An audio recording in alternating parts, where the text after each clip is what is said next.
How's it going, everyone? And welcome to the Video Game Awards edition for 2022 of No Excuses on YouTube.com. With your favorite show hosts, Art Still. Potentially William Shatner at this rate. What? Why are you presenting it like that? I was trying to think of a bit while I was doing it live to think if I could do anything funny, but I couldn't come up with anything. You need to think of bits before we start if you want to do a bit. Otherwise, I'm here to bring you No Excuses coverage of the Video Games Awards for 2022, such as they were, which was more or less the same as normal in a lot of ways, which is to say a complete circus. Yeah, they're an embarrassment to everyone involved, as they usually are.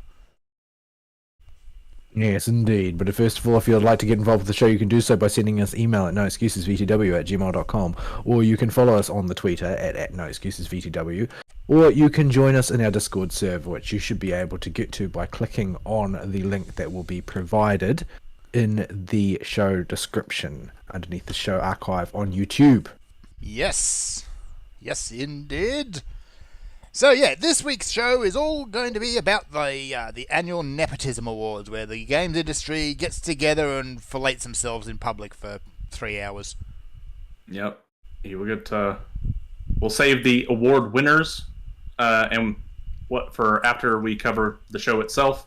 Yep. I don't have any notes on the pre-show. We're going by my notes on this because I'm the only one that took notes, and my notes were kind of hastily scribbled. I've got notes for the pre-show, but the pre-show was very quick. Nobody wants to sit through these. Yeah, nobody wants to sit through these things. We don't want to sit through these things, and we just have stuff we either rather be doing or need to be doing during the day. But it's an obligation at this point, and a tradition that we cover the VGAs. So yeah, I sat through them twice. Well, the first time I didn't really sit through it. I had it on the other monitor while I was doing stuff in Zadnor after work. You got the weird ultra-censored version, though. Well, the live version was fine because I watched it on Steam.tv for the chance to watch bots win Steam Decks. Oh, I am so freaking salty about that. Because I went to join that competition and it says, "Oh, terribly sorry, you're in Australia. Therefore, you can't enter. But here, have a sticker." Yeah. Oh. Yeah. It would have been nicer if they just said, like a lot of other competitions, "You're in the wrong region, piss off." No, the consolation prize somehow just makes it worse. Yeah, it really does. It's like you're just rubbing salt in the wound at this point. So yeah, don't do that, Steam. Just tell us to piss off. We can accept that. We're used to that. So yeah.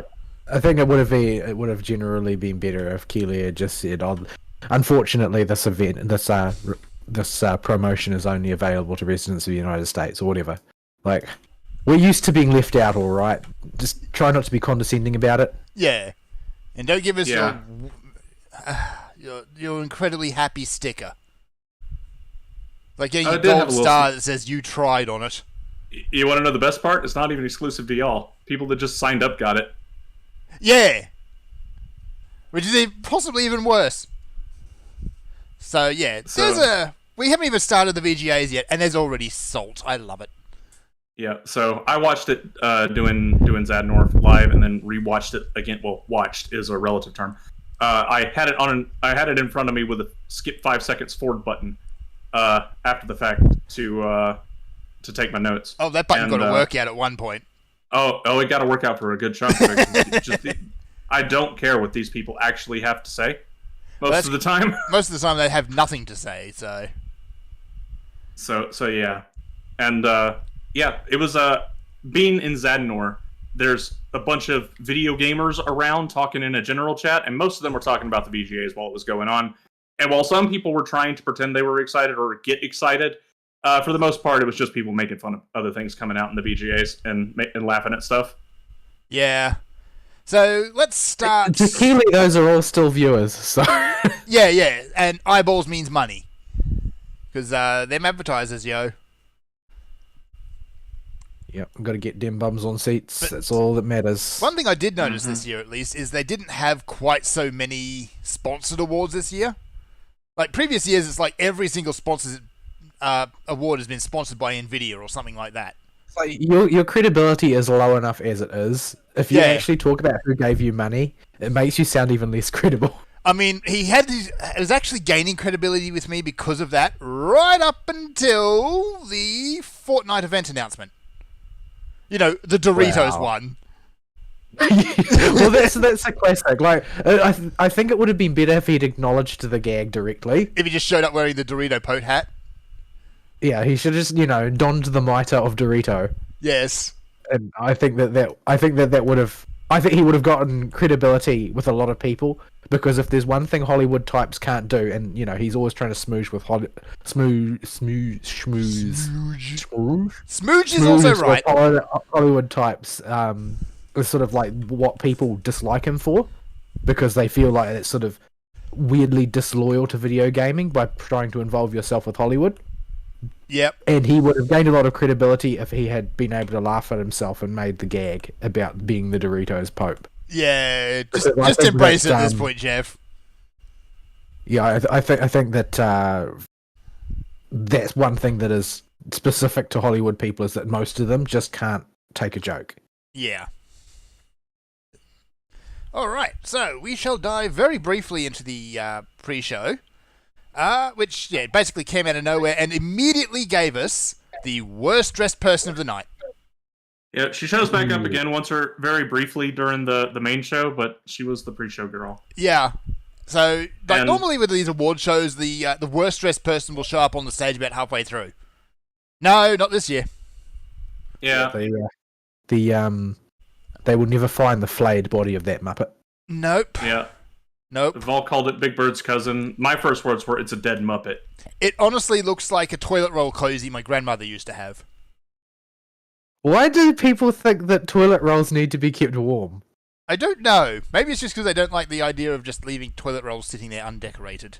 I don't know. She was the sort of I mean, woman I who did guess- put doilies on everything. I guess I can sort of like, I know that, well, my toilet is in the bathroom, right, the shower room. So toilet rolls go if in cupboard. I avoid keeping too many toilet rolls in the bathroom, because they will go soggy from the condensation, and then they will go moldy before I can use them up, because there's only me, and I don't use a colossal amount of toilet paper, apparently. Well, at least my idea of what constitutes a large amount of toilet paper consumption was informed by living in a flat with 6 other people. So Yeah. Anywho, Yeah. so we will go through this show and just don't go too quick, especially some of these pre-show ones, because I gotta update the visuals to go with it, because I got fancy slides. And shut up, they're the same slides as last year. Shut up. That's okay. I'm just impressed you remember to make slides at all. Yeah. I barely remembered to go back and take notes. So, alright, the first trailer that they started off with was actually a rather slick animation for Dead Cells. Yeah, it's Dead Cells. More updates. Dead It's Cell- it's an okay game. It's a Castlevania crossover now. They're not even trying to hide it. yeah, but I feel like, despite the fact that I've never played it, I still feel like I've got oversaturation from Dead Cells. I do like me some Dead Cells. I'm terrible at it. I'm still on the first run through. Apparently, you've got to go through the game like 5 times. And it gets harder Right. each time. I feel like the only new franchise with more promo stuff done on it is probably Amogus. Yeah. Yeah. Like, they put out, for Dead Cells actually, not that long ago, they put out a second crossover pack. Their first crossover pack, actually, I might have to quickly look this up. It had, I'm just going off the top of my head here. It had Brawlhalla. It had, oh geez, now I've got to remember. Hang on, I will look. Because I actually have it still installed at the moment. Okay, so the second pack has Risk of Rain. In it, it's got Terraria of all freaking things, Shovel Knight, Hotline Miami. What else we got? Katana Zero and Slay the Spire. And each of these characters has a skin, they have a weapon, and or a unique mechanic of getting it. The first one has I've got to actually scroll down a bit because it actually came out a fair while ago.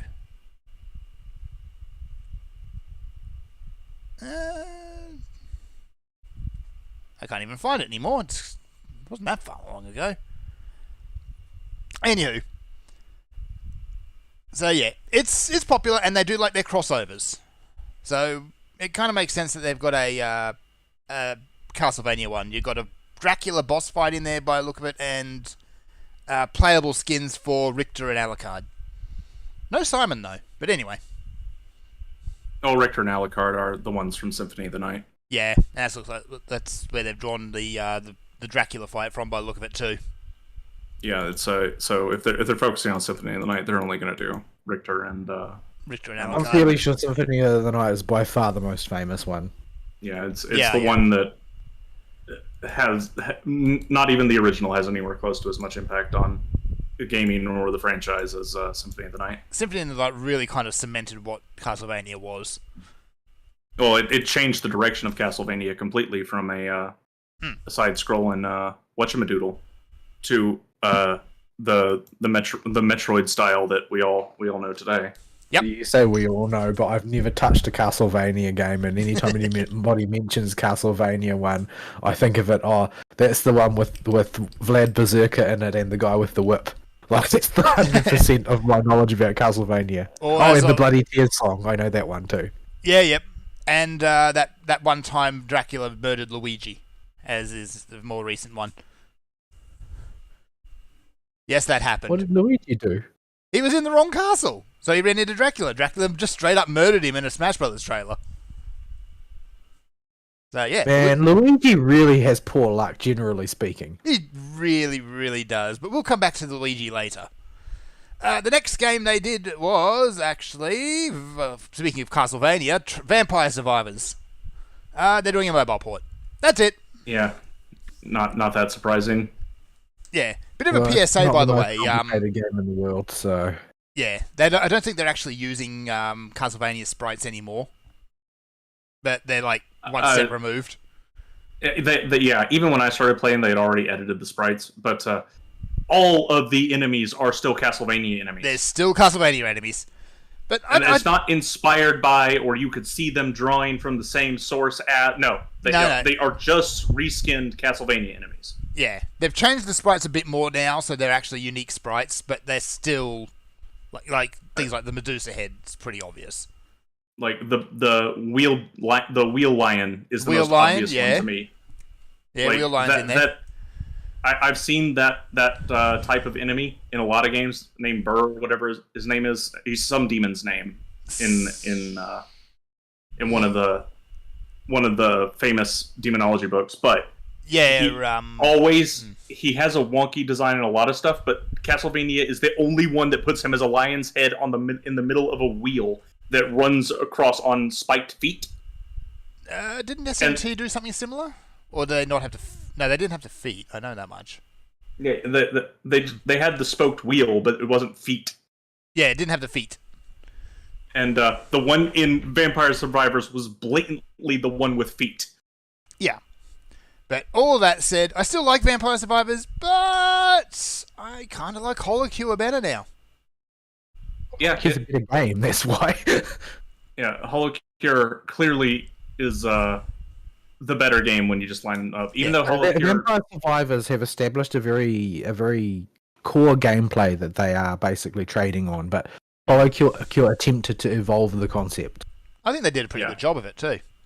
And it doesn't hurt that it also has waifus. You know, the Hollow absolutely rabid fan base. That too. Well, you're ostensibly the enemies you're killing in Holocure are fans that have gone crazy, and you need to rescue them by whacking them on the head with special abilities. But you know what the Hololive fans are like. It's like being abused by their patron goddesses is basically a complete win for them. Yeah. But quick PSA actually about Holocure is if you see a mobile version, that's a scam. Don't click on it.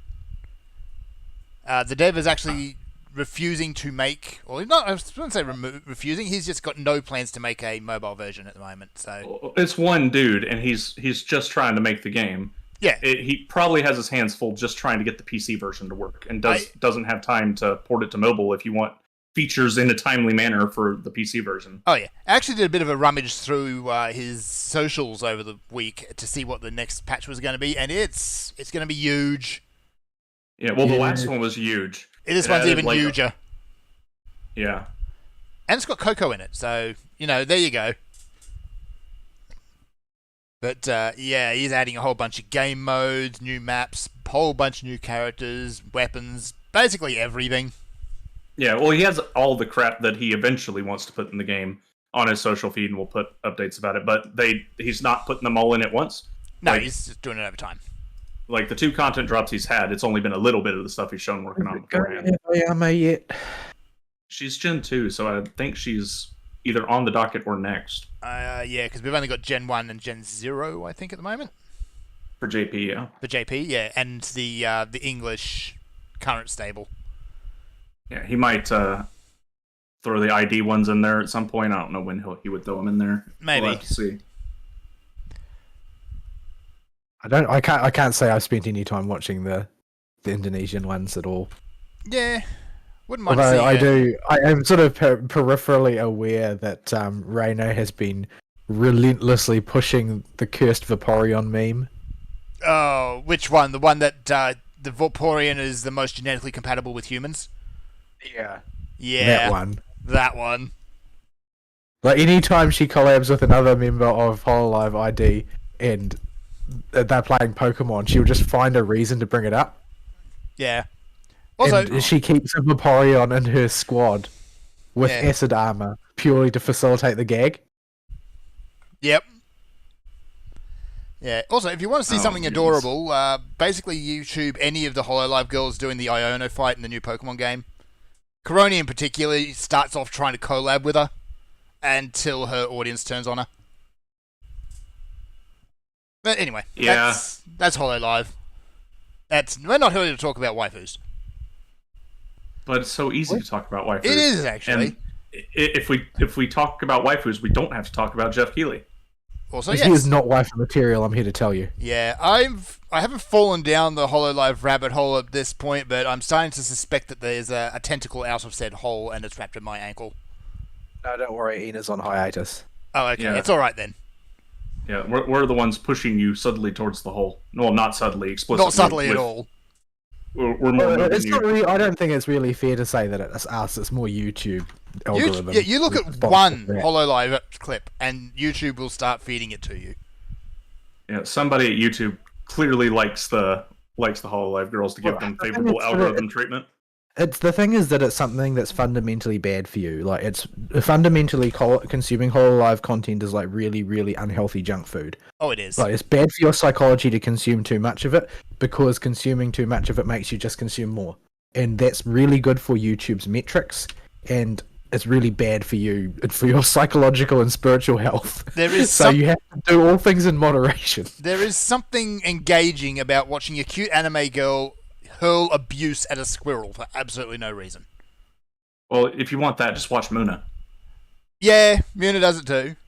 Risu is a squirrel, and Muna just gets so frustrated with her because Risu is really dumb that she doesn't have to look very hard to find reasons to yell at a squirrel. Yeah, I feel like the ID girls all fall further from the center in terms of like personality extremes. Like, they all are on the outliers on the bell curve. they're generally all speaking, completely insane.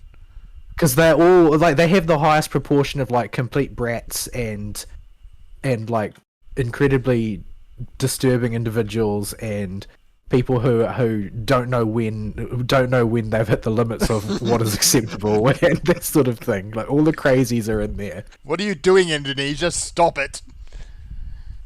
Anywho, so yeah, just a side note there. As I was hooking everything up for the show, the very first thing at the top of my YouTube list as I went past my channel was Fauna's live stream. She's doing karaoke right now. Yeah, because she had a new outfit reveal. Yeah, it's not a particularly remarkable outfit, I suppose, from a certain point of view, but it's nice looking and it suits her. Yeah. Anyway, we got a lot to get through, so let's move on, shall we? Next trailer they showed was Valiant Hearts, which is getting a mobile port as well. Valiant Hearts came out ages ago. Yeah. It's, that How long is cartoon- ages? Like we can't just freely use that term anymore because we think Shrek came out yesterday. Oh no, I wouldn't say that much. Let me see. Valiant Hearts came out. I will look in STEM. 2014, mid 2014. Like, it's a cool Yeah, game. It's like that cartoon story based one about World War One. That gets apparently really depressing. Yeah, I never played it. I heard a lot of people raving about it. It was one of the critical darlings back when it first came out. I remember that much. Oh yeah, it Just- was. I can't rustle up the interest to play a game that is explicitly designed to either be depressing or be about being depressed. Like, no, my life is hard enough. I've got enough stuff to do. I want levity in my time off. Yeah, this is actually one of the few games that actually does, depression, not the sad. Well, it's dealing with the consequences of a real world scenario. Oh, Oh, not yeah. real world scenario, but actual events going on. So, Yeah. there's chance for a story to happen, and if there's chance for a story to happen in a sad story or something filled with sad, there's also chance for the characters to fix the problem in Yeah, some way, it's shape, not- or form. I didn't say that I don't like games that have sad stories. I said I don't want to play a game that seems to be billed as being about being depressed. Oh, yeah. Yeah, definitely. Because no, it's not helpful. Like, and most of this is not they're not stories that are give compelling reasons why the characters are depressed either. It's more like, oh well, they're depressed because they're a millennial that grew up in our spiritually corroded society. So Somebody disagreed with them this one time.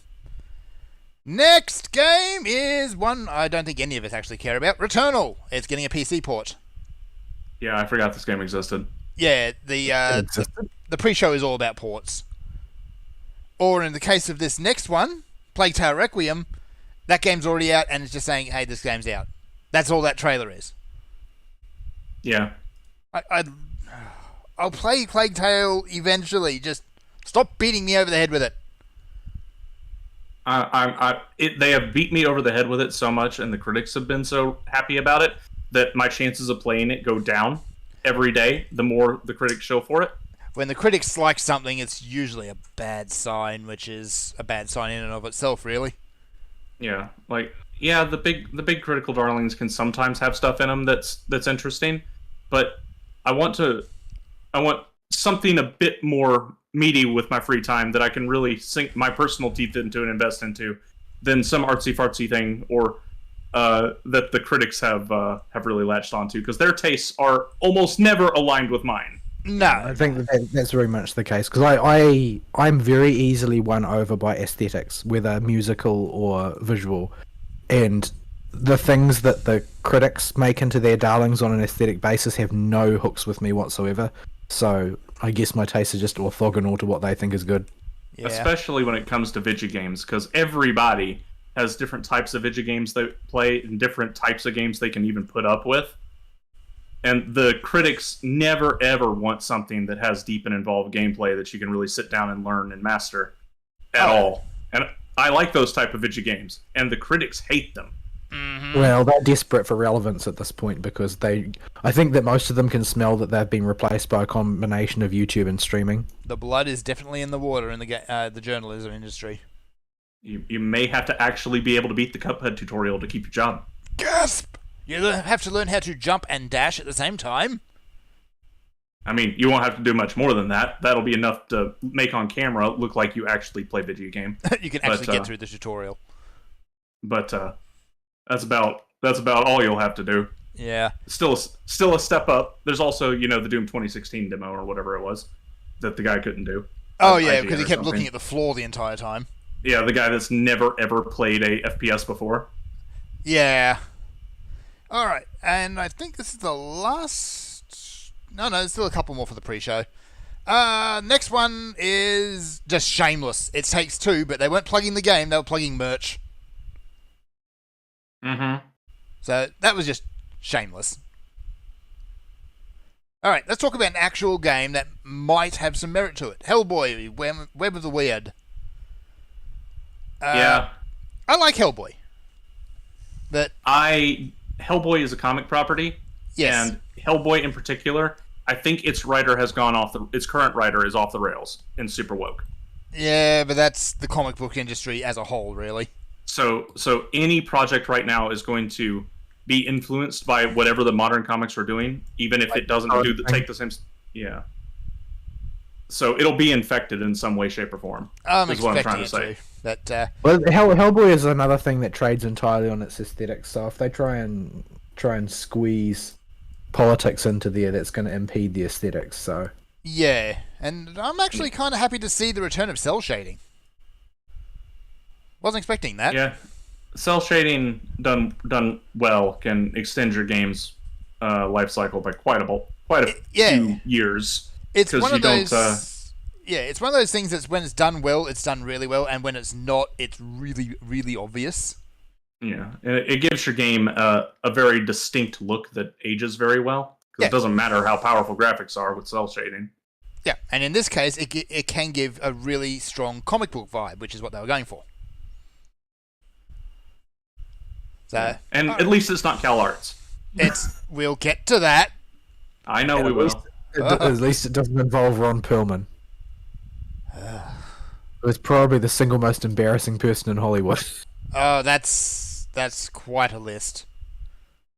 All right, next, Horizon Call of the Mountain. It's the VR game where you're climbing a mountain in the Horizon world with robot dinosaurs and stuff.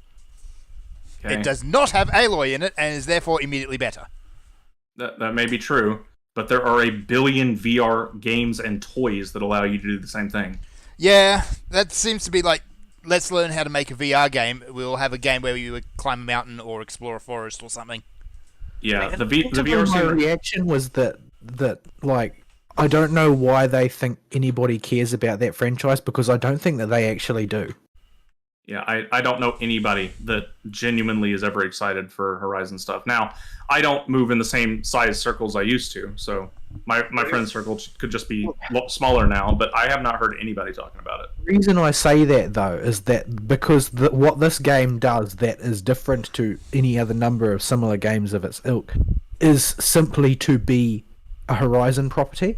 And I just don't think that there aren't die-hard fans for Horizon, I'm sorry. There just aren't. And it's not a matter of not moving in wide enough circles, because not moving in wide enough circles might give you a jaundiced idea of how many people like the game, like the game franchise. But this is not about this. This is about stamping that IP on a product and expecting that alone to move it. And that's something that requires super fans, not regular fans. It's like they're trying to build a big franchise, but it feels very artificial the way they're doing it, by just basically saying, we are already a big franchise, worship us. I don't mind Horizon, honestly. I like the world, I like the whole basic underlying story and all of that. I don't like the fact that the writers have their underpants on their head and you could replace Aloy with a cardboard box and not notice. Well, the thing is, it's not enough for you to like Horizon. Like, what they are trading on is there being people who like Horizon the way I like Type Moon. Yeah, and I don't think those I people don't exist. know that those people exist. They don't. Yeah, they're the same type of people that would have to like it the way I like Devil May Cry. Yeah, like you're not going to get them type of people for Horizon. I don't think they exist. They just haven't had that big breakout game that sort of, or in the case of Type Moon, the anime or visual novel, whatever, that draws those sorts of people. Yeah, it right away was propped up immediately. It had no time to grow organically, develop a fan base of super fans. That they're everything about the game and the way it's been presented to the public has been through big corporate money. And look at how much money we put in this game. Doesn't it look pretty? Look. Please like it a lot. Don't look at the story that completely contradicts itself. Ignore that.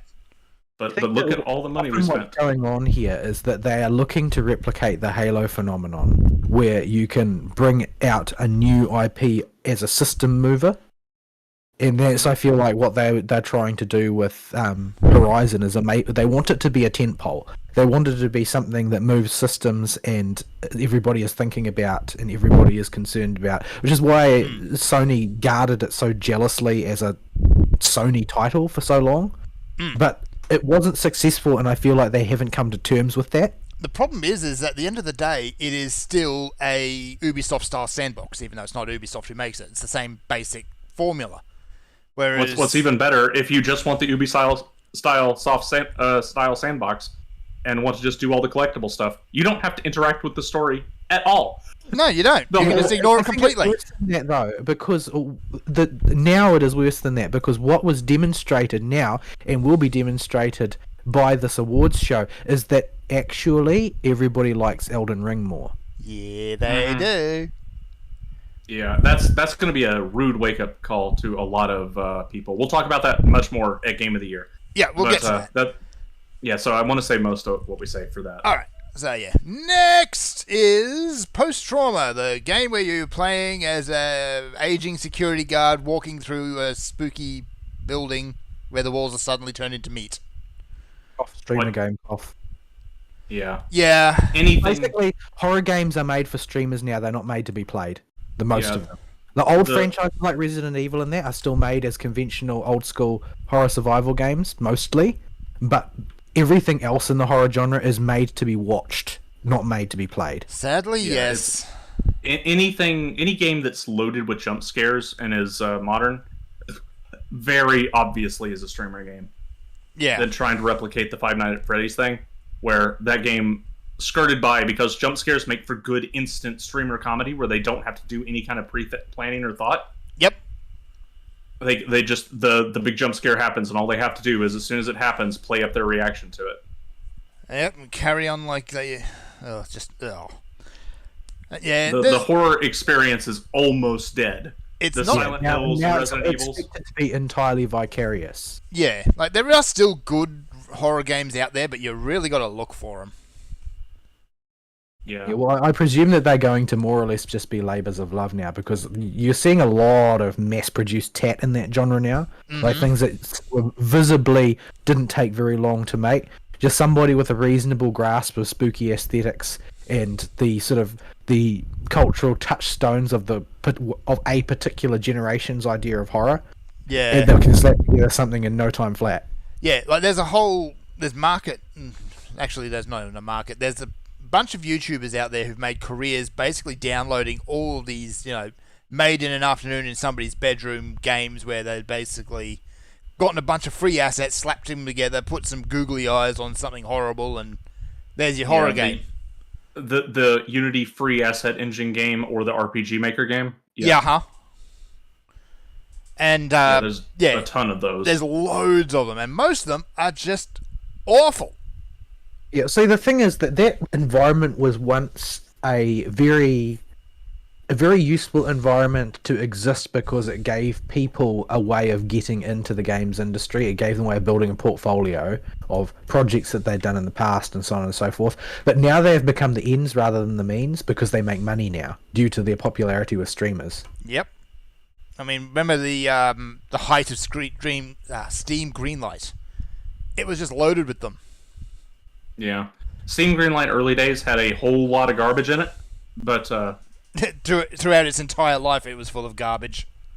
But that you could find gems in there, and you could maybe strike it good with it. Yeah, there were a few good games that came out of it. Yeah. Starbound, I think, was one of them. I need to move this button onto a different button because I cannot hit it very easily. Alrighty, next game is Viewfinder, the first-person puzzle game, which looks trippy, actually. I kind of like it. It does look trippy, and it does look interesting, but I'm a little bit ashamed to say that wasn't my reaction. My reaction was a very muted, oh, wow, this just looks like another variation on a theme. Well, I feel like there's an awful lot of these sort of hyper abstract perspective puzzle type dealies. Mechanic based perspective games. Like there was one that all the VTubers were playing a while back. I can't remember. Yeah, you got it for me for Christmas or something. Oh, the one with the chess piece? In every image? The one that the item became the size of where it appeared in scale when you picked it up. Yeah, that's the one. How far away you were from it. Yeah, that's the one. That's one I mean. But I feel like there's a lot of that kind of stuff. And they're interesting as tech demos and as sort of art pieces, but I don't know that they have legs as games. Like before the show, we were talking about how I've got this sort of gut feeling that there's a 45-minute threshold where I have to be interested for more than 45 minutes to keep playing a game. And this type of game is one of those ones that just doesn't make the threshold for me, because once you've played with the mechanic, the only thing that's going to happen for the entire rest of your playtime is that they're going to throw you variations on that one mechanic. The other extreme is... Oh, the other issue with these games is, like, you're not going to get another Myst or anything like that. Unless it's actually Myst. But the thing is that these are what have replaced Myst. These are what have replaced Myst. And yeah, like Myst 2022 doesn't exist because these games exist in its stead. yeah. So what you'll end up with is a game with a really cool central mechanic, but you'll end up with one of two things. Either a game that's only about 2 hours long, or a game that way outstays its welcome and just continuously iterates on that one mechanic over and over and over. See, Talos principle. I think that these things outstaying their welcome is the real problem, because I know that, you know, a way back when, if I had seen something like that in, like let's say I was playing a Bioshock game, and then suddenly that mechanic just sort of started happening in the middle of the story, and it was a total curveball that I had to learn to adapt to and play around with, that would have absolutely blown my mind. But making an entire game where all you do is that, not interested. Yeah. Like, having a short run on those games is fine, as long as you're, you know, charging a price that's actually worth a 2-hour experience. But, yeah, it's the ones that really outstay their welcome that I think they're just bad. They start off really strong, and then they just, yeah. Okay. Yeah, I hope these people in Southern Front like me, because we're sitting here farming these things and spawning all these CEs for people while we're doing the show. Yeah. Next I think game. most people in this area don't understand how the spawn system works to begin with. So I do. I'm just sitting here thinking, I wonder if somebody's really is being annoyed right now because we're chain spawning these and they're trying to spawn a specific one. Yeah. Next game was Atomic Heart. It's an FPS. Yeah, it doesn't seem that remarkable. Honestly, FPSs have to do a lot nowadays to distinguish themselves. There's been so many now that it just, when I see FPS, it has to really, really stand out for me to even give it a look. yeah. It did make me wonder, though, whether or not I would have thought that Doom looked cool if it wasn't called Doom. I don't know. I mean, I think that the music is very good. Yes. So it's got that going for it. But I don't know. Like, I don't know if Doom in and of itself, without the Doom heritage, is good enough for me to pay attention to. I still haven't played it, but it's been on the shortlist for a long time, which for me is a sign of pretty significant interest. Yeah. But I think yeah, Doom 2016 is, unless you're a games journalist, but because it's got that very visceral gameplay to go with it. Well, the reason Doom 2016 stuck was because it was a return to the very fast style of shooter that we were used to in the 90s. Yep. Gotta get I that like circle strafe Painkiller for going. the same reason. So, yeah, we had a period where all the shooters that were coming out was just brown tactical shooter or, chest high walls. Brown. And this, yeah, and brown, and not in the same way that Quake was brown. That market still exists, unfortunately, and like Atomic Heart gets points just for not being one of those. But that doesn't mean it's stuck in the mind, because I can't remember too much else about it. Yeah, I have very vague images of it, because I watched that trailer. I happened to be staring at the screen at the time, because I watched this.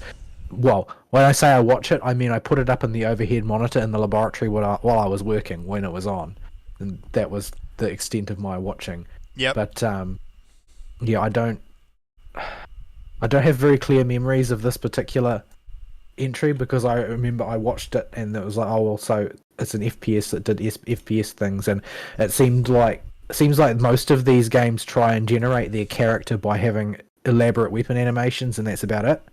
Yeah, which, I mean, it helps, but that's not all you need to have.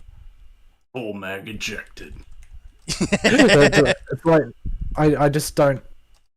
You know, I don't think that there's, I don't think that they've done anything there that carves out a real identity that makes me really keen on it.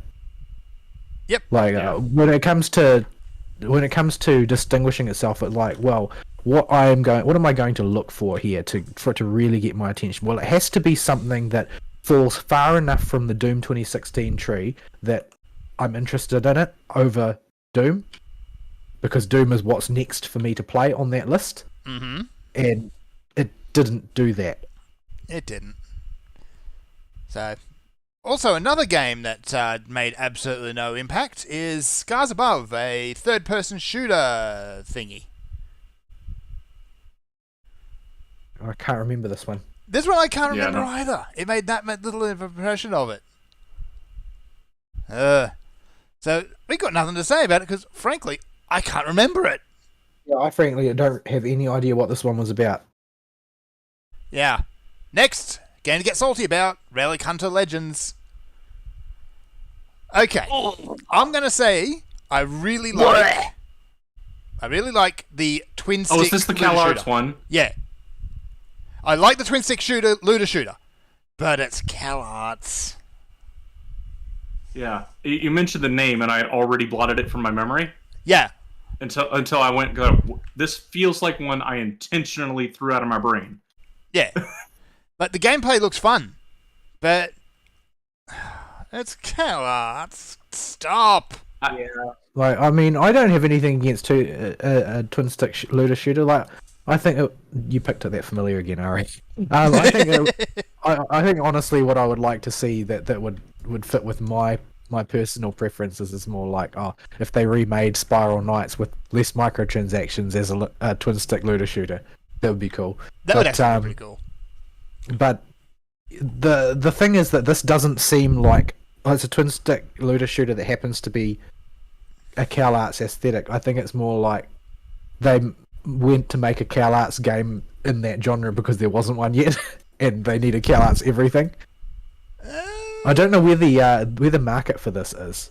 Like, are there that many people around who think CalArts is that great, who are actual gamers who will play a twin stick looter shooter? No. I think, unfortunately, because we're old, the current generation sees the CalArts style not as good. It's a normal baseline for Has the animation. default, yeah. Because it's like the Cartoon Network early style that we would associate with, everything that's just a standard cartoon, like your Dexter's Labs and whatever. They have CalArts fill in that role for them.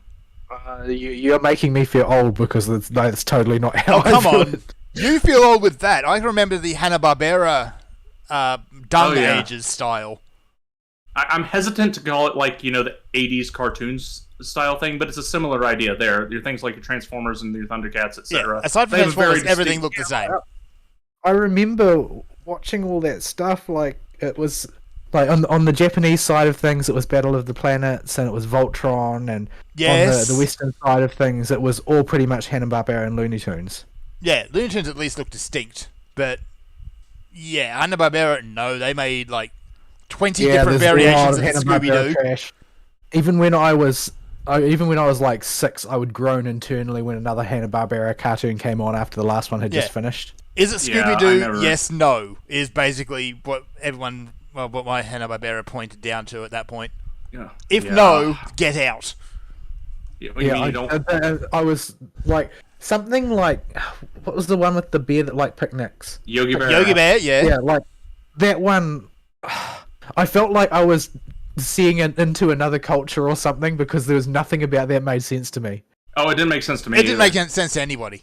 Neither did things like okay. Top Cat and all of that. They all kind of came from the Yeah, same bucket. Top Cat is peak terrible Hanna-Barbera. Yes. I never watched Top Cat, so Be glad. Like, then you have Hong Kong Phooey. Hong Kong Phooey was okay, actually. Actually, I kind of But, liked Hong Kong Phooey. Huckleberry Hound, but, though, I couldn't stand. Yeah, I that couldn't was stand that worse. one.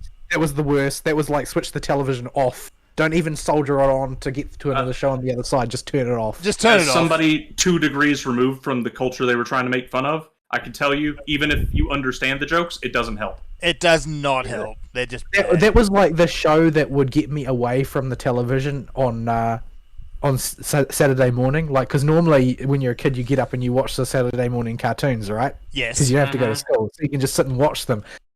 But then that one would come on, and it would be, okay, so it's time to stop watching television now. Let's go do something else. Yeah, like Huckleberry Hound or Pink Panther or something like that. It's just, at least the Pink Panther was amusing because his puns were just awful. Yeah.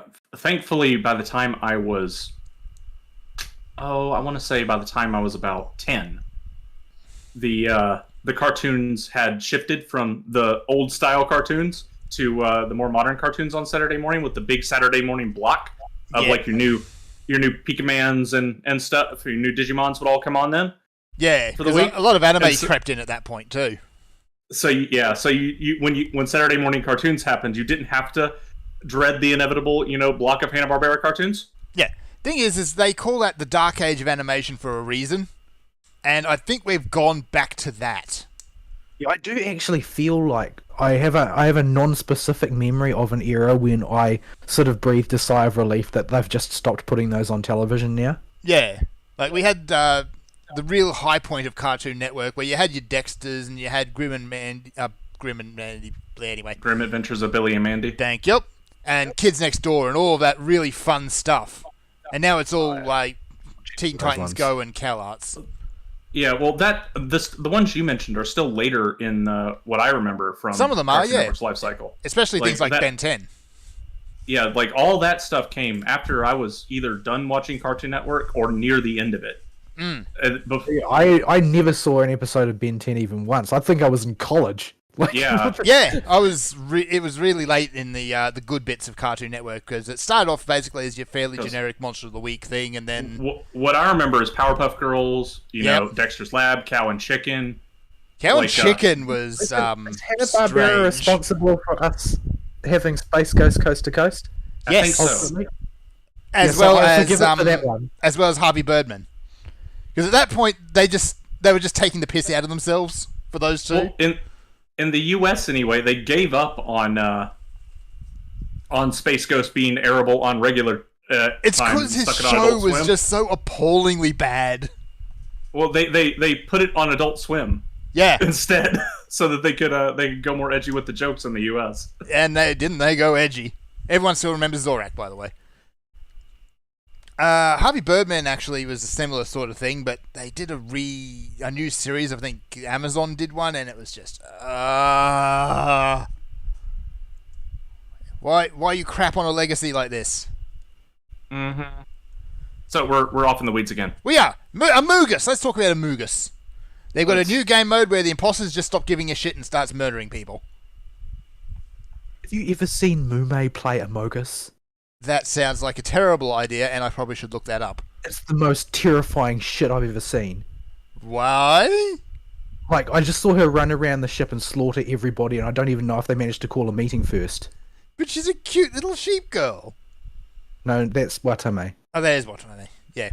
Yeah, and Mume's the owl girl. Mume's the owl girl. Yeah, there we go. Guardian of civilization. It acts just like human civilization has done throughout most of its history. By murdering everyone they don't like? Well, by going insane. Yeah, basically. Yeah. Lots of blood is spilt.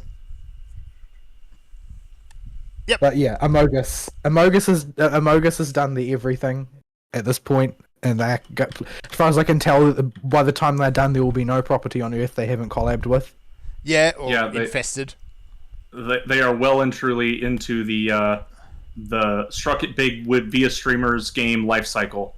Where now, basically, we're now waiting to see what the shape of the decay state that it goes into will be. Yeah.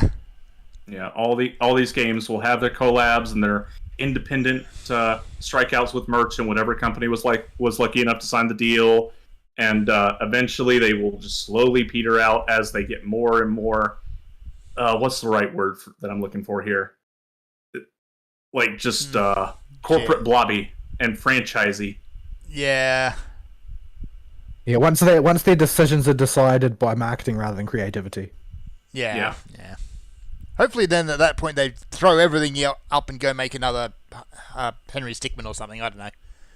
Anywho, next game is it's artsy fartsy, it's After Us. I forgot this one. This is the one where you're that very strange little plasticky girl walking around a post-apocalyptic world and bringing ghost animals to life. Oh, right. That looked like one of those games that basically seems like it's made to be a trailer. It does, doesn't it? Or a music video or something. Yeah, something that'll win games for Impact or Best Art Direction 3 years It's from not now. even that. It's that I can't imagine what the gameplay would actually be. Yeah, Like, it looks long term, like what is the gameplay loop for this? the little bit I was able to gather, maybe basic platforming. But what's the motivation? What keeps you playing? There's a dog ghost. You can pet the dog. Not everybody is as doggo obsessed as you, Fern. I know, I'm stretching for an ease to actually play this game. There are the factors that need to appear on the back of the box other than has doggos and you can pet them. Yes. Like, I'm pretty sure you bought Hades just because I told you can pet the dog. Also, Hades is an extremely good game. It is. Yeah, but all I needed to tell you was you can pet Spot, and all of a sudden you're like, oh, I need to buy that game. You can also romance a severed head. So that's in that game as well. But you can pet Spot. You can pet Spot. He is the goodest boys. Next game is Replaced. It's a pixel arty style cyberpunk point and click adventure. I'm bored. Yeah, I thought that artistically it looked quite nice. Normally I don't like pixel art, but I feel like they pulled it off quite well. But that was basically the only impression I had of it. I didn't. The key impression I needed to have that I didn't was I want to play this game. I didn't want to play that game. I could watch a short cartoon about that because the visuals was really, really good. But yeah, I think it's a point and click adventure in a cyberpunk zombie apocalypse or something like that. But yeah, you lost me at zombie apocalypse first and foremost. Yeah, zombie apocalypse is a dime a dozen at this point. You're gonna need more than that. Yeah, and that was it for the pre-show. We are faffing something horrible, but we'll get there. This is going to be a longer show. Here's a game let's get now we're at the part I salty. actually have notes for. Yes. So we start off with Jeff Keighley introducing a new trailer of all things, because of course he does. Let's talk Street Fighter 6. Can we not? That's like the most underwhelming fighting game trailer I've seen in my life. Yeah. Yeah. Like, Dive Kick looks more intricate and interesting. Dive Kick was Yeah. something special. There's a lot of things with fighting games that go into how you need to present them versus the way people actually present them in these marketing trailers. There are very few of them that I've noticed that can actually, what's the word I'm looking for? Show you how the game feels to play just visually. Mm-hmm. And I don't feel like this Street Fighter 6 trailer accomplished that at all. It just showed a bunch of flashy connecting hits and didn't give me an impression for the mechanics of the game or how it feels to play. Because that's very important. You need to know your audience, right? And the audience for that genre are raging autists. You're not going to make it appeal widely. I know that Street Fighter is sort of envisioned by the industry as the broad appeal fighting game, but I don't feel they even managed that. Like, I don't think it looked flashy at all. I think it looked incredibly underwhelming. It looked very Hello Fellow Kids, honestly. Like, based on the other people in the lab at the time, they were way more interested in the new Tekken. Yeah. With when it comes to Street Fighter, the closest thing you got to a normie audience for it is like your frats at college will sometimes have a fighting game group. Yeah, but they usually crack out something like Street Fighter 2 when they do that. Yeah, and they will bust out anything. Yeah, or Smash Brothers or something. But, So I don't know why they try to go for mass market appeal with fighting games. It's already a niche genre. It's going to remain a niche genre probably for its entire life cycle until they develop a more casual friendly controller scheme that latches onto the mainstream and all the old fans are screaming about how we don't have quarter circles anymore.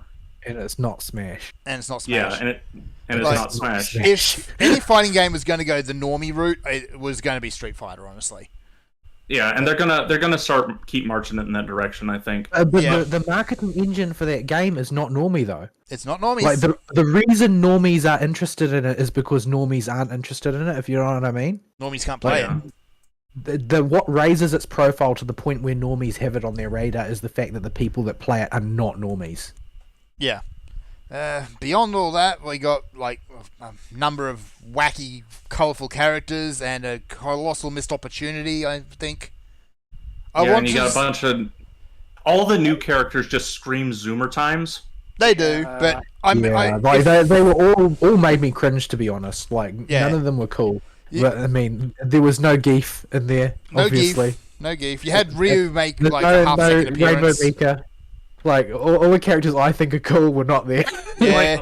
Like the things we think are cool, you know, big manly men doing big manly man things, or fun characters doing ridiculous things. You know, that is not cool to the Zoomers, apparently, is what I can take away from all the marketing that goes into these games these days. Yeah. I don't understand what Zoomers think is cool. I've never heard a Zoomer testify that anything was cool before. Oh no, they're all edgy and contrarian, so they hate everything. Yes. All you needed to do was have that giant Roman gladiator woman suplex a lion onto someone, and I would have been happy. But there was no lion suplexes. I see a missed opportunity. Yeah, and most fighting game franchises, Street Fighter included, have elements of their universe that are absurd. Completely and utterly bonkers.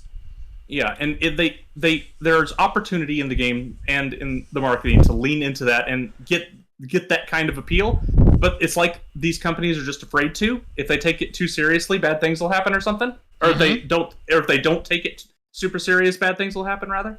If you want a super serious fighting game, really. Yeah.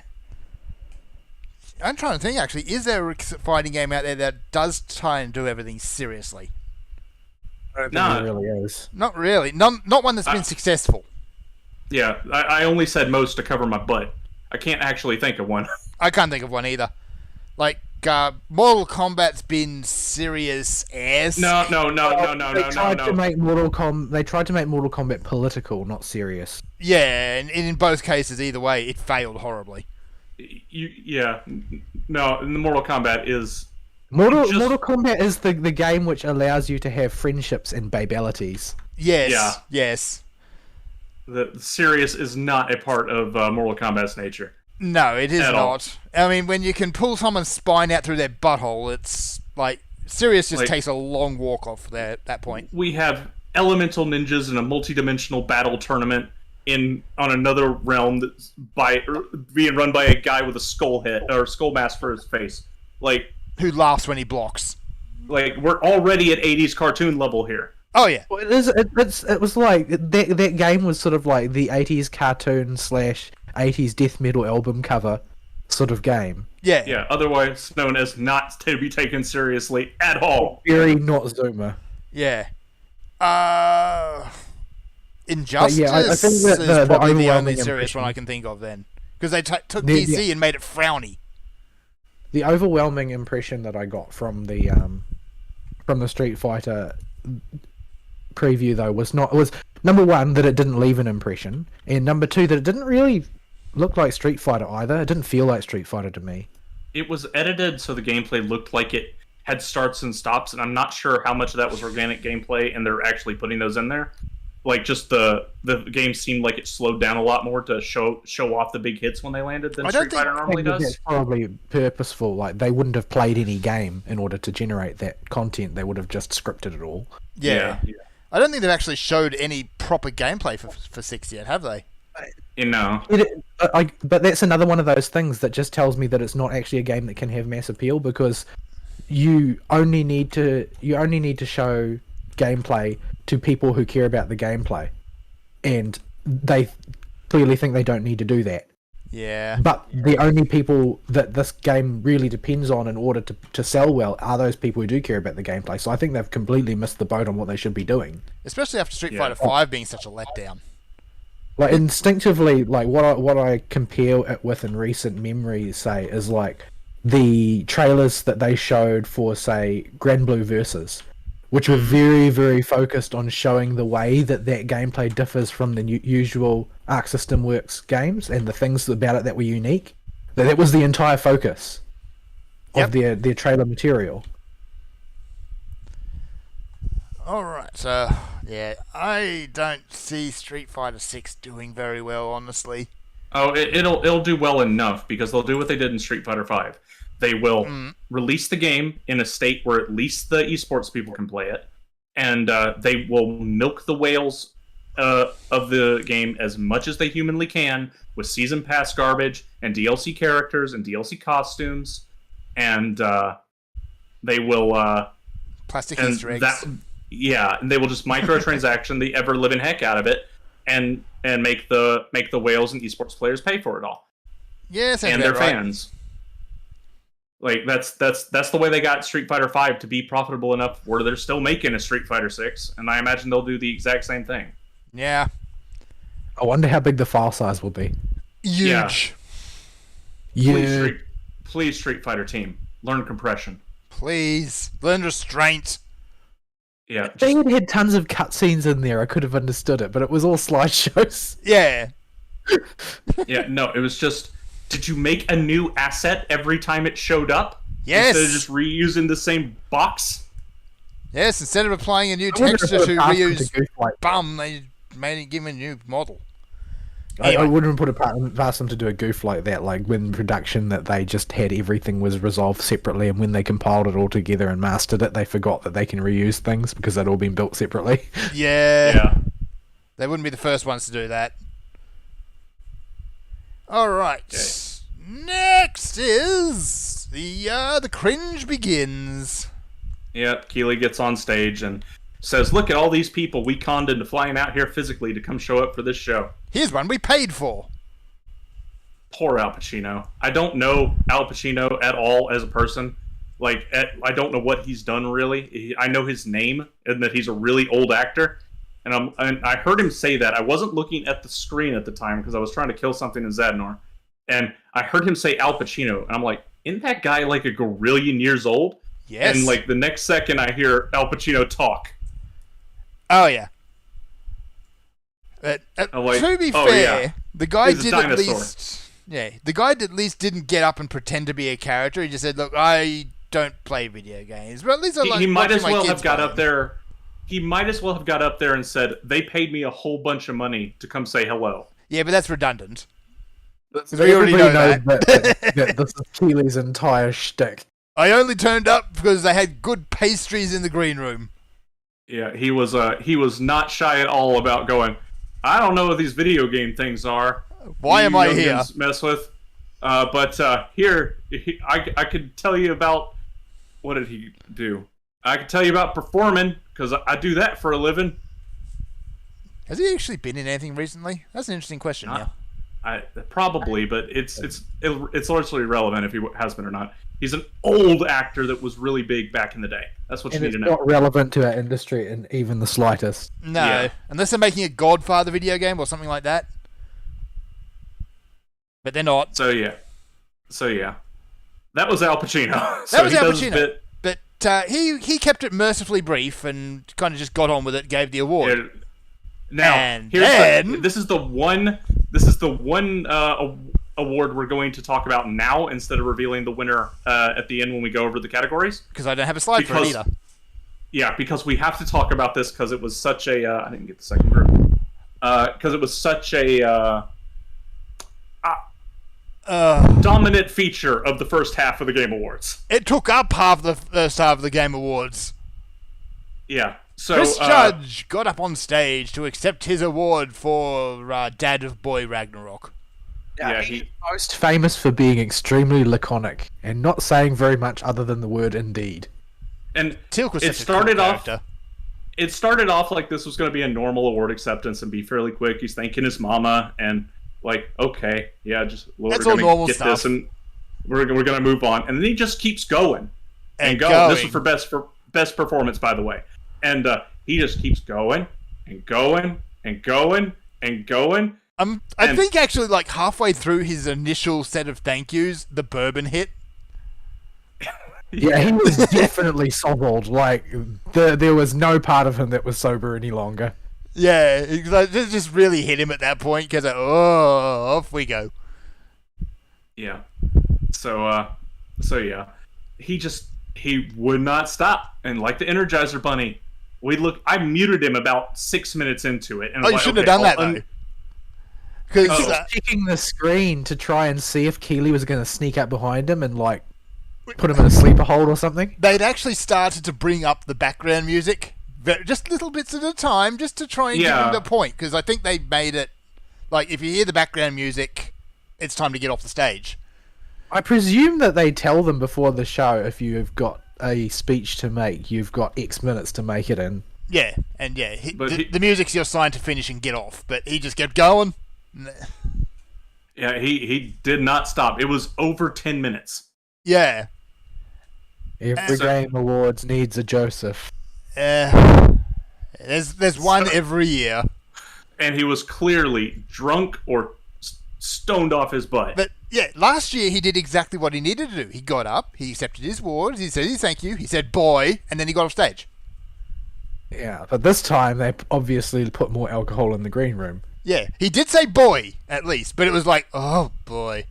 And at the end, Keeley couldn't help but make a comment about it, where he goes, "I guess Judge wanted to give away more Steam Decks."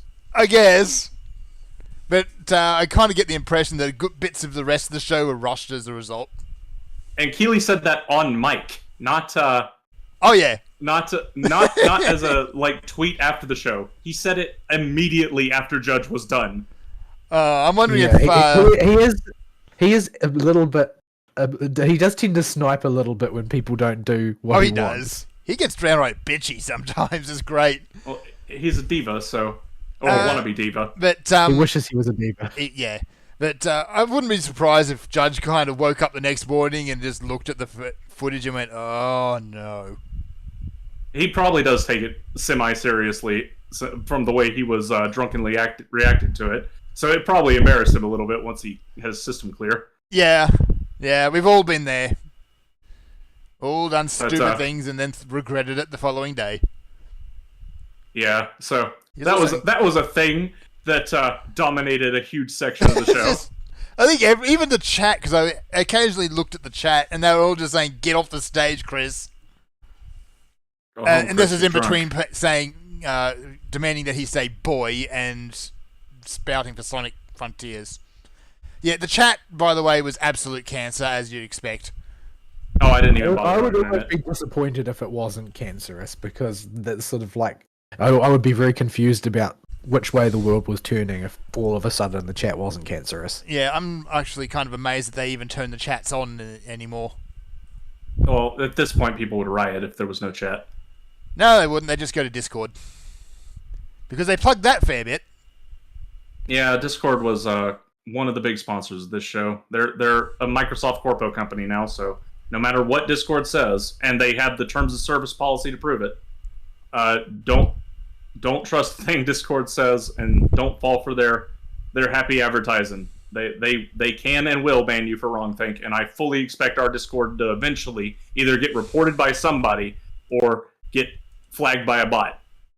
Never trust anyone who uses that art style of the gigantic bloated bodies and the tiny heads and the pastel colours. There's a name Yeah, for it, and I so- forget what it was. So yeah, Corporate chat. Well, yes. yeah, the corporate generic friendly looking Yeah. whatchamacallit, the thing that you immediately distrust as soon as you see it. Yeah, that one. So yeah, that was best performance. We'll cover the rest of the award winners at the end of the show, so we can do the awards then, because it's easier. Because we also want to talk about the nominees, and if we do it during the show, it'll all get lost and disorganized. So Yeah, Corporate Memphis, I think is its actual name. okay, it can't be. I don't know. Anyway, next, Hades 2 reveal trailer. Yes, a game we can actually get excited about. I liked Hades. Hades was good. I haven't played any of the Normally updates do to Hades. sequels, and so I was a little bit wary, to be honest. Yeah, Supergiant normally is very focused on making new experiences, but Hades must have done really, really well. It did. Everyone liked Hades. I knew it did well. I didn't know it did well enough for Supergiant to make a sequel, though. So that's good. But I am dubious as well for the same reason Paul is. Supergiant generally doesn't do sequels, Yeah. so I hope they've got. I hope they take one of two approaches. They have either thought of something they can do to add to the gameplay enough to warrant a sequel, and it's good, or they do things differently, or do the same thing again, but just refine it to a point where it's really, really good, and we get more of what we already liked, and don't try and do anything weird. I'm kind of getting the vibes of the second one there, because the whole way through the new character was saying, "Oh, I've got to kill Kronos, so I've got to kill Kronos." And there's a whole bunch of new gods who are being wacky and weird as the same basic thing. No doggo. But Hades makes a brief appearance at the end. Yeah.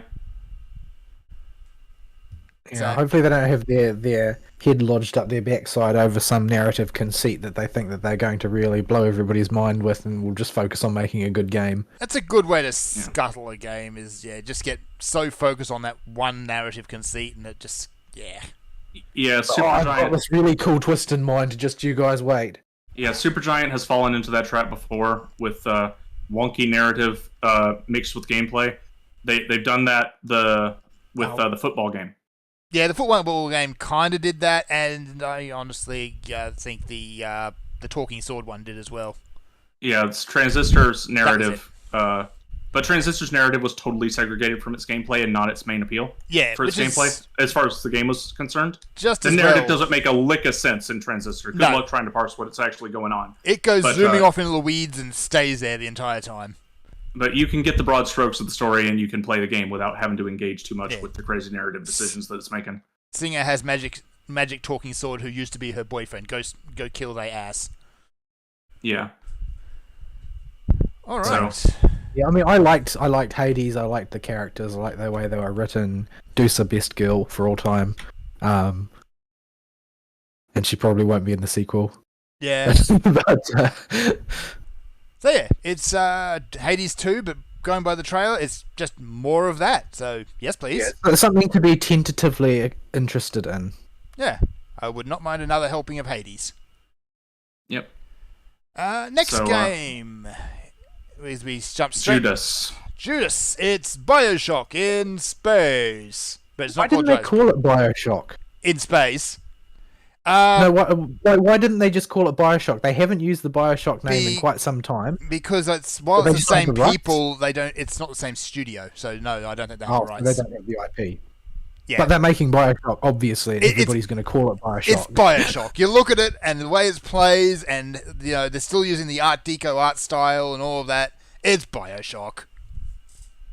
I mean, you're playing as a robot, so you're not using plasmids or Atom or anything like that. But in my opinion, Bioshock Infinite was not good. It had its moments, but its story was just what?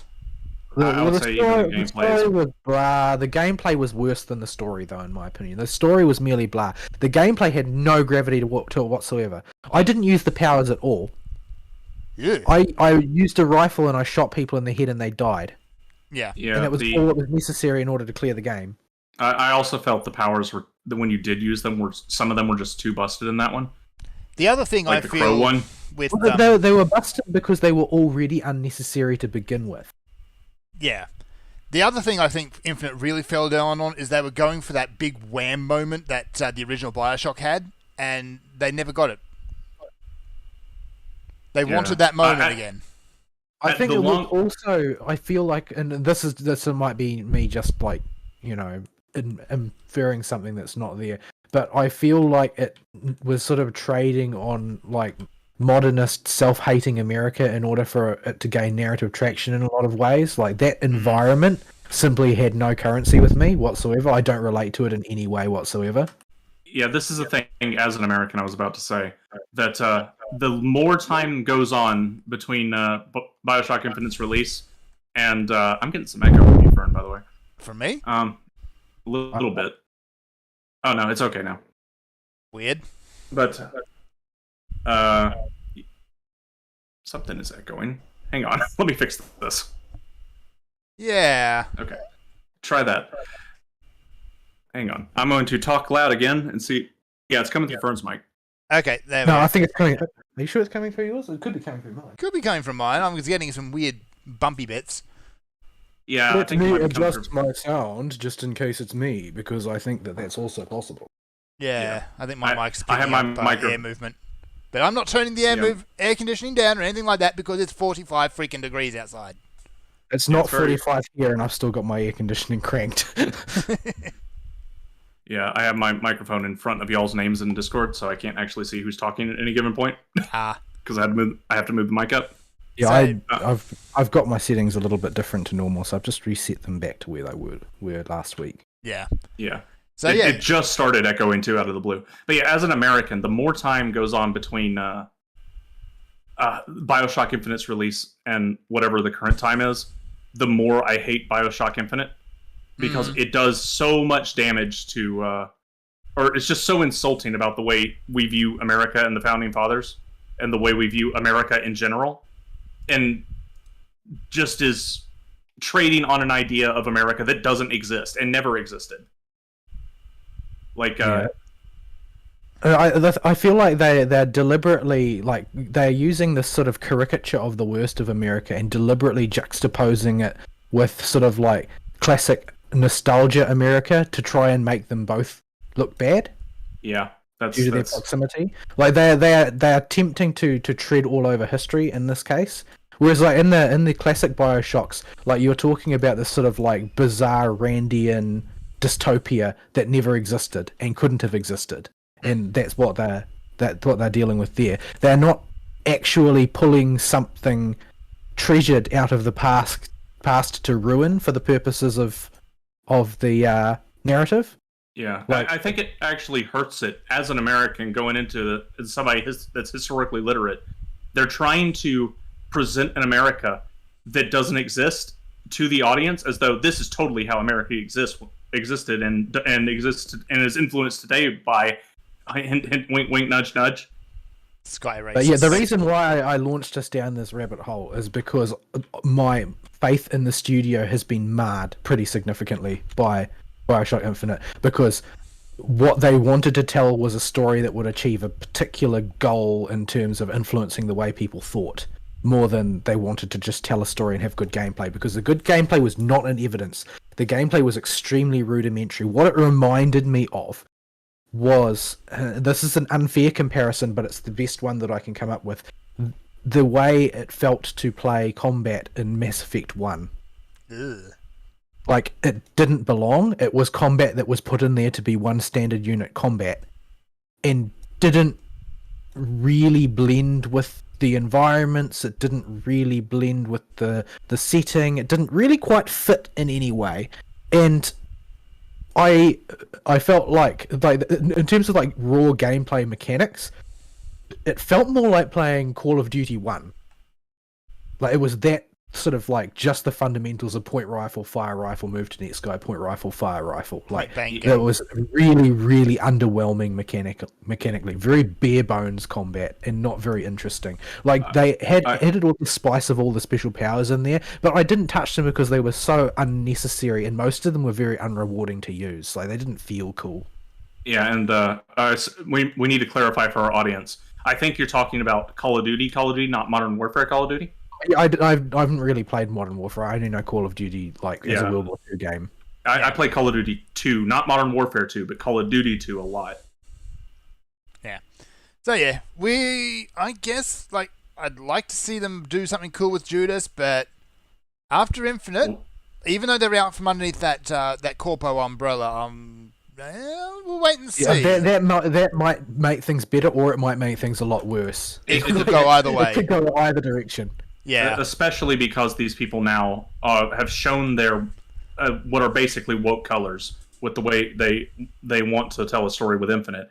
Being cut off the leash actually makes me have less faith in them to keep the thing sane. And, Well, the question with woke stories, though, is are they genuinely doing woke stories because they want to preach woke narratives, or are they doing it simply because that's the world that they've imbibed and they don't know anything different? Because Yeah. the reality is that America is now full of people who believe the Bioshock Infinite narrative of America's past. And we're getting political again. I mean, it's not really political. It's the fact they're not telling you the truth. Yeah, well, in a pure game sense, it's that when you start out with one of your objectives being explicitly political, rather than making a good game, then you make a bad game. And I feel like the part of the reason that Bioshock Infinite was bad was because they were not focused on what was important. Because when in Bioshock 1 and 2, they were definitely focused on what was important. They were building a world from the ground up. They were not projecting a world that they believed to have existed and then, trying to extrapolate it in its most grotesque form. And I think it suffered as a result. And we don't know anything about this new game, but what we do know is that it's the same studio now off the chain. Yeah, So we it shall could be see. really good. We could see a massive return to form. It could be an incredible sort of revival of what really made Bioshock intriguing for a lot of people to play. I hope so. Or I it really could hope be- so.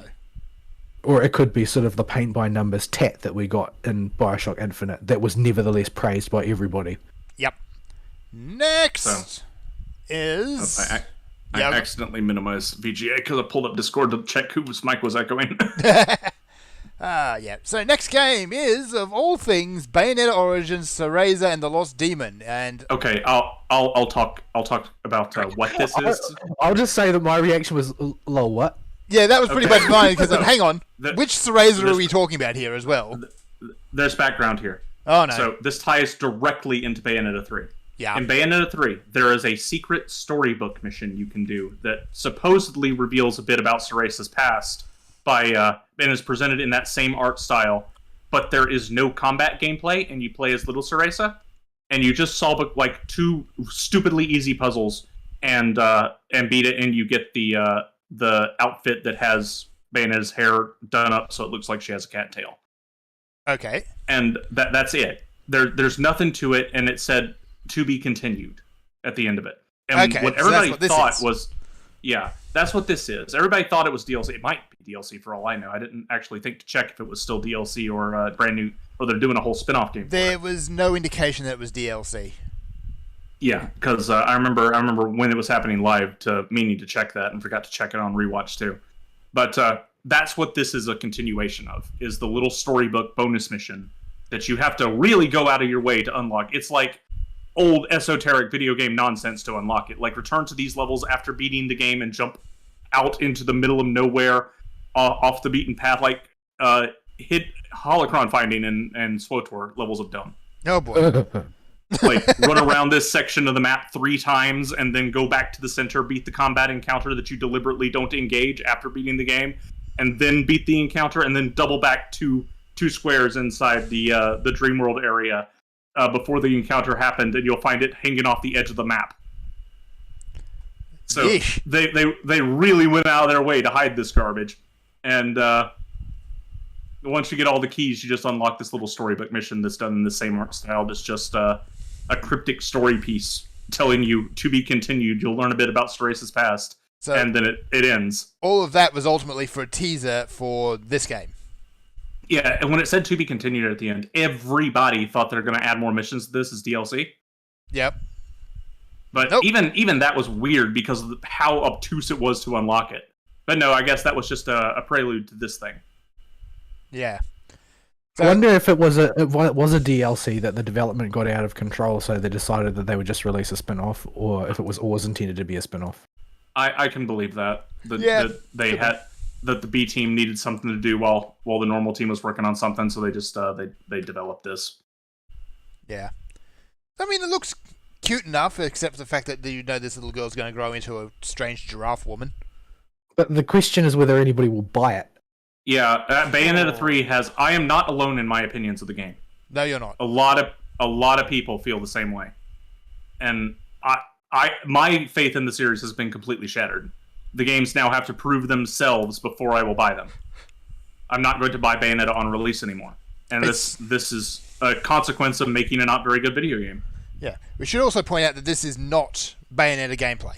It is kind of a top-down walking sim. by the look of it. semi isometric, weird. Not really sure what the gameplay will entail. Puzzles, maybe? It looked sort of Bastion-esque, except more linear. And you get the doggo thing, demon, not Cheshire, to do all the work. Yeah, it's weird.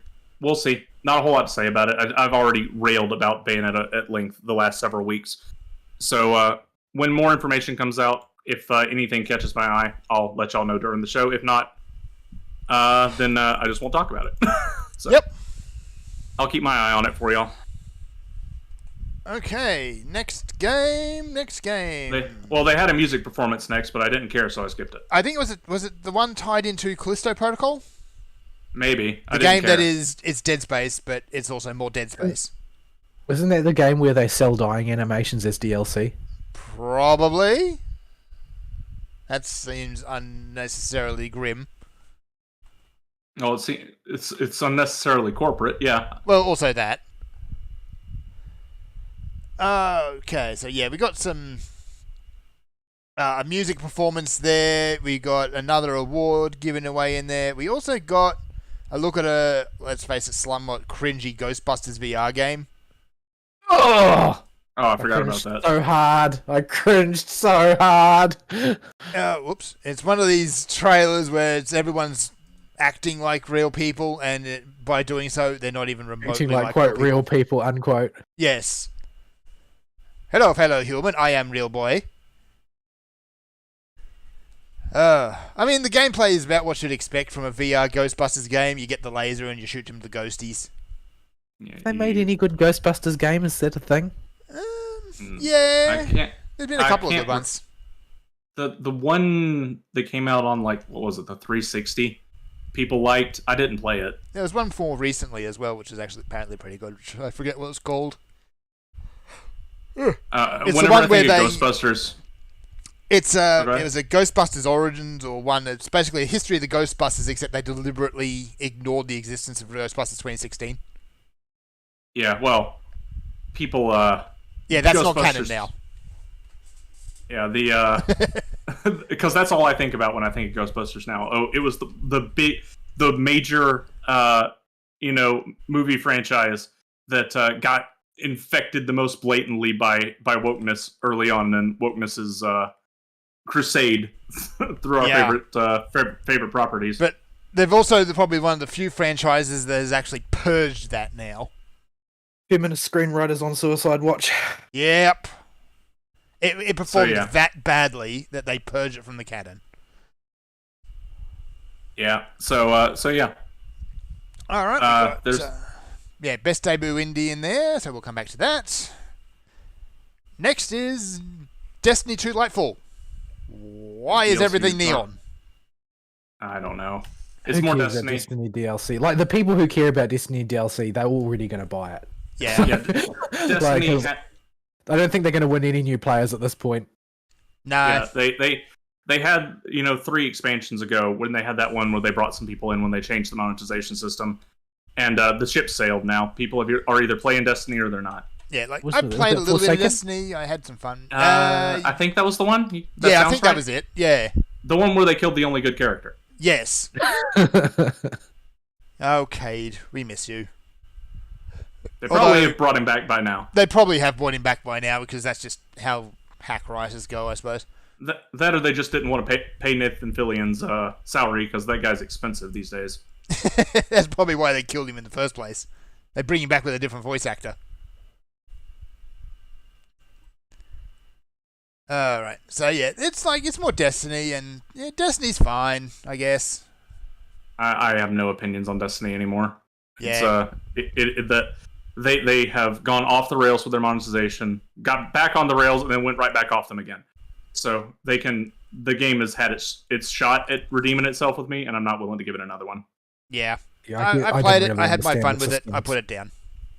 Yeah, I enjoyed it, and I can sort of imagine a universe in which I had really gotten into it because I was an Xbox person or something when the first one came out or something, and then I stuck with it. I can sort of imagine that scenario, but coming in late, it's too hard.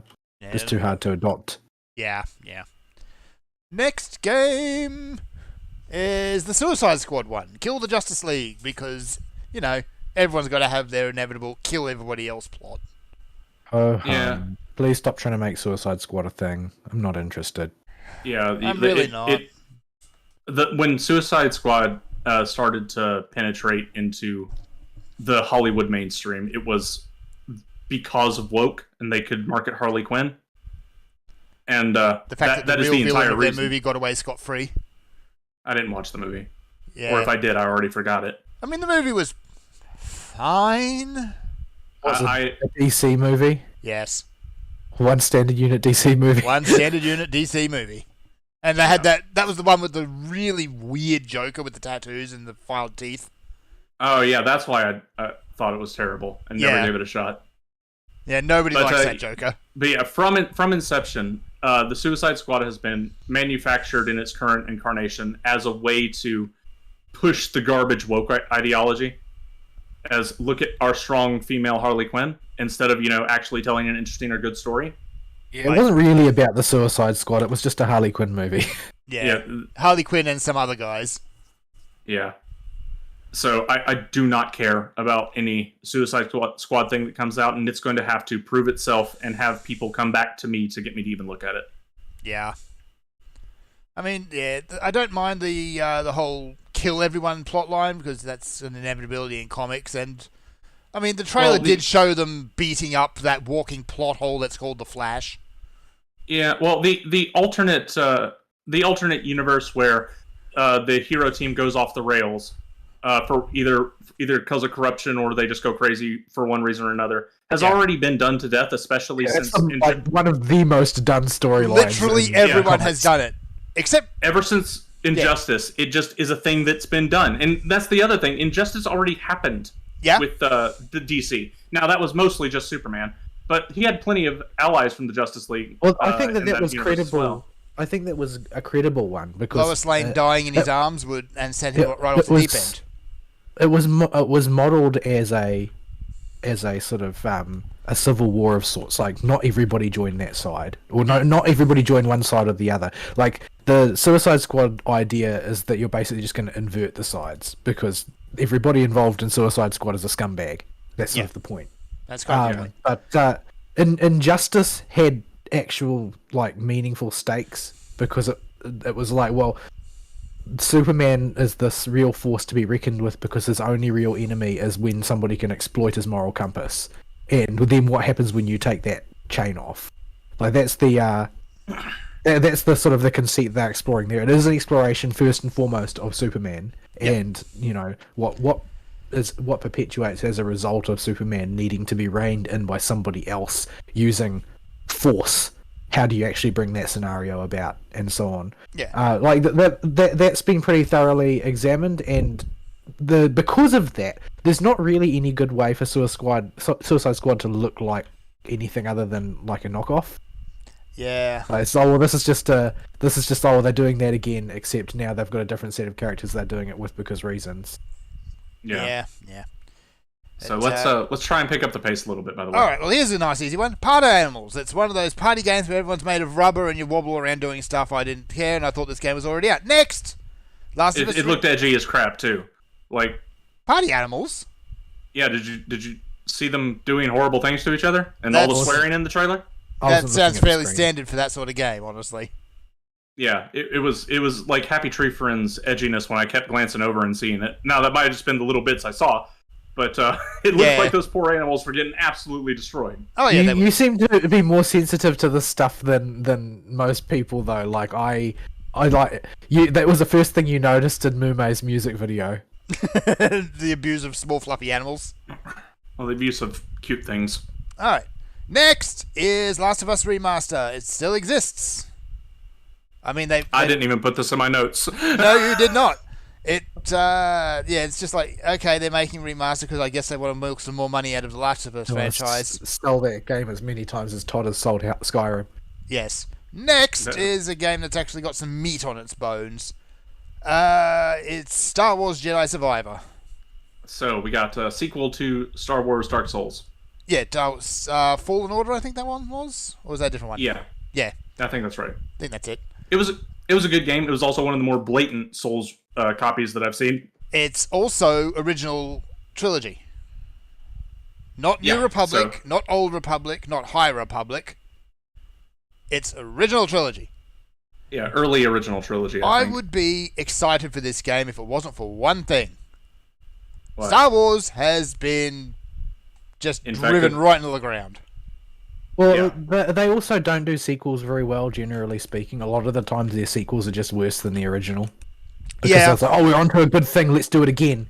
And then, well, even saying worse is probably gilding the lily a bit much. It's more like they just do the same game again, and they expect that they're going to get the same victory a second time round. Yeah. They and the thing about Fallen Order was it was specifically successful because it stuck to the Dark Souls formula for everything except for gearing and stats.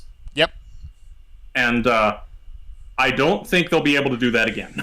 No, they're going to have to put something a bit more fresh in there. Because you have to actually have your own good ideas to supplement those systems if you're going to strike out on your own with a sequel.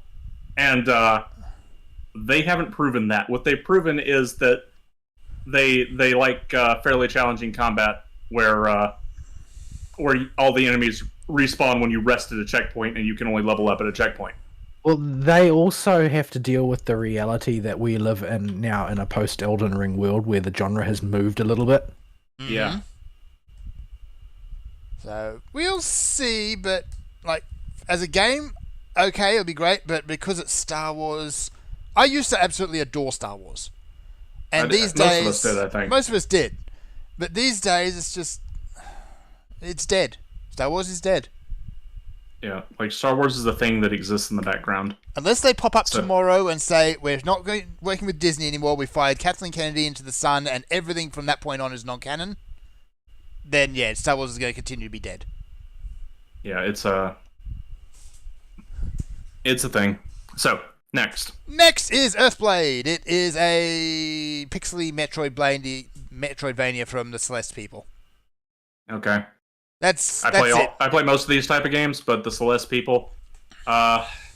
Celeste was a fun game to play. Celeste also drove me insane because its story was standard unit. This story is about depression. It is about the sad. Oh no, they've got the sads. Yeah, it was a story about the sad. The mountain you climb is literally a literal allegory for depression. Yes. For a moment, I thought you were going to say the mountain is literally called the sad. The mountain is depression. I know literal allegory seems like an oxymoron, but no, that's exactly what it is. They somehow did it. It's so frustrating going through that game. And then the big twist at the end, you think there's some kind of, dark forces at work and the characters are going to find something interesting and find a way to solve. No, it's just her being sad and having to learn to accept herself. There's just more sadness. They just felt sad and it was real bad and stuff. Her big cut takeaway is sometimes life am hard. Welcome to the real world where all of us already lived. Yeah, we all learned that, hopefully before we even got in college, but I guess you people were a little slow out there in art school. So. Oh dear. Next is Dune Awakening. It's a open world survival MMO set in the Dune universe, and it's made by Funcom. I have already not been a super fan of Doom since I read the book, and I think the book is one of the most overhyped pieces of literature ever. I've never read it, but I've been judged by people for not reading it. So I'm a little biased in that I do not like the Dune book, but I know a whole lot of people that like the Dune book, and they drive me up the wall. So when all this new Dune stuff is coming out, I'm just sitting there in the back of my head going, this whole universe is based around how the entire cast can see the future. So why can't we just use that to avoid all these problems? Because it's future. That is literally the plot of the book. Is the different levels and types of prescience that everybody has. Yeah, there's a lot that is cool in that universe, but ultimately the books didn't do anything with it. Oh, the books did a whole lot with it, and that's the problem. Well, nothing interesting. They take forever to, in detail, explain all the different ways they see the future, how they see it, how far ahead, how accurately, and how the main character is the literal coming of, sandworm desert Jesus. Yes. Because he can see the future perfectly because he huffs enough spice to be able to do it. Basically, he's the druggiest druggie of all. Yes. Yeah. Except he's he is a literal Jesus allegory coming to the space Muslims and being the Christ for them. Yeah. Then you had Westwood turn up and say, you know what, let's make a game of this. It's Command and Conquer, but with sandworms. Yeah. And it was good. The book is incredibly frustrating if you ever do read it. Yeah. Or listen to the audiobook. There's a full cast audio production that's actually produced really well. if you're going to read it, I recommend that version. Yeah, definitely go But that it route. is, it is just a painful book to get through. As far as we can tell, again, by the people who are making this game, it's going to be Conan Exiles, except you can't take your pants off to tell the wind direction. And ultimately, what's yeah. the point? In the Dune universe, you have to have the suit so tightly and thoroughly wrapped around you to filter every piece of liquid that comes off your body back into drinkable water to retain as much water as possible while you're out in the desert. They even have to like filter their poo poo. Yep, every little bit of moisture gets recycled because that's how dry Arrakis is.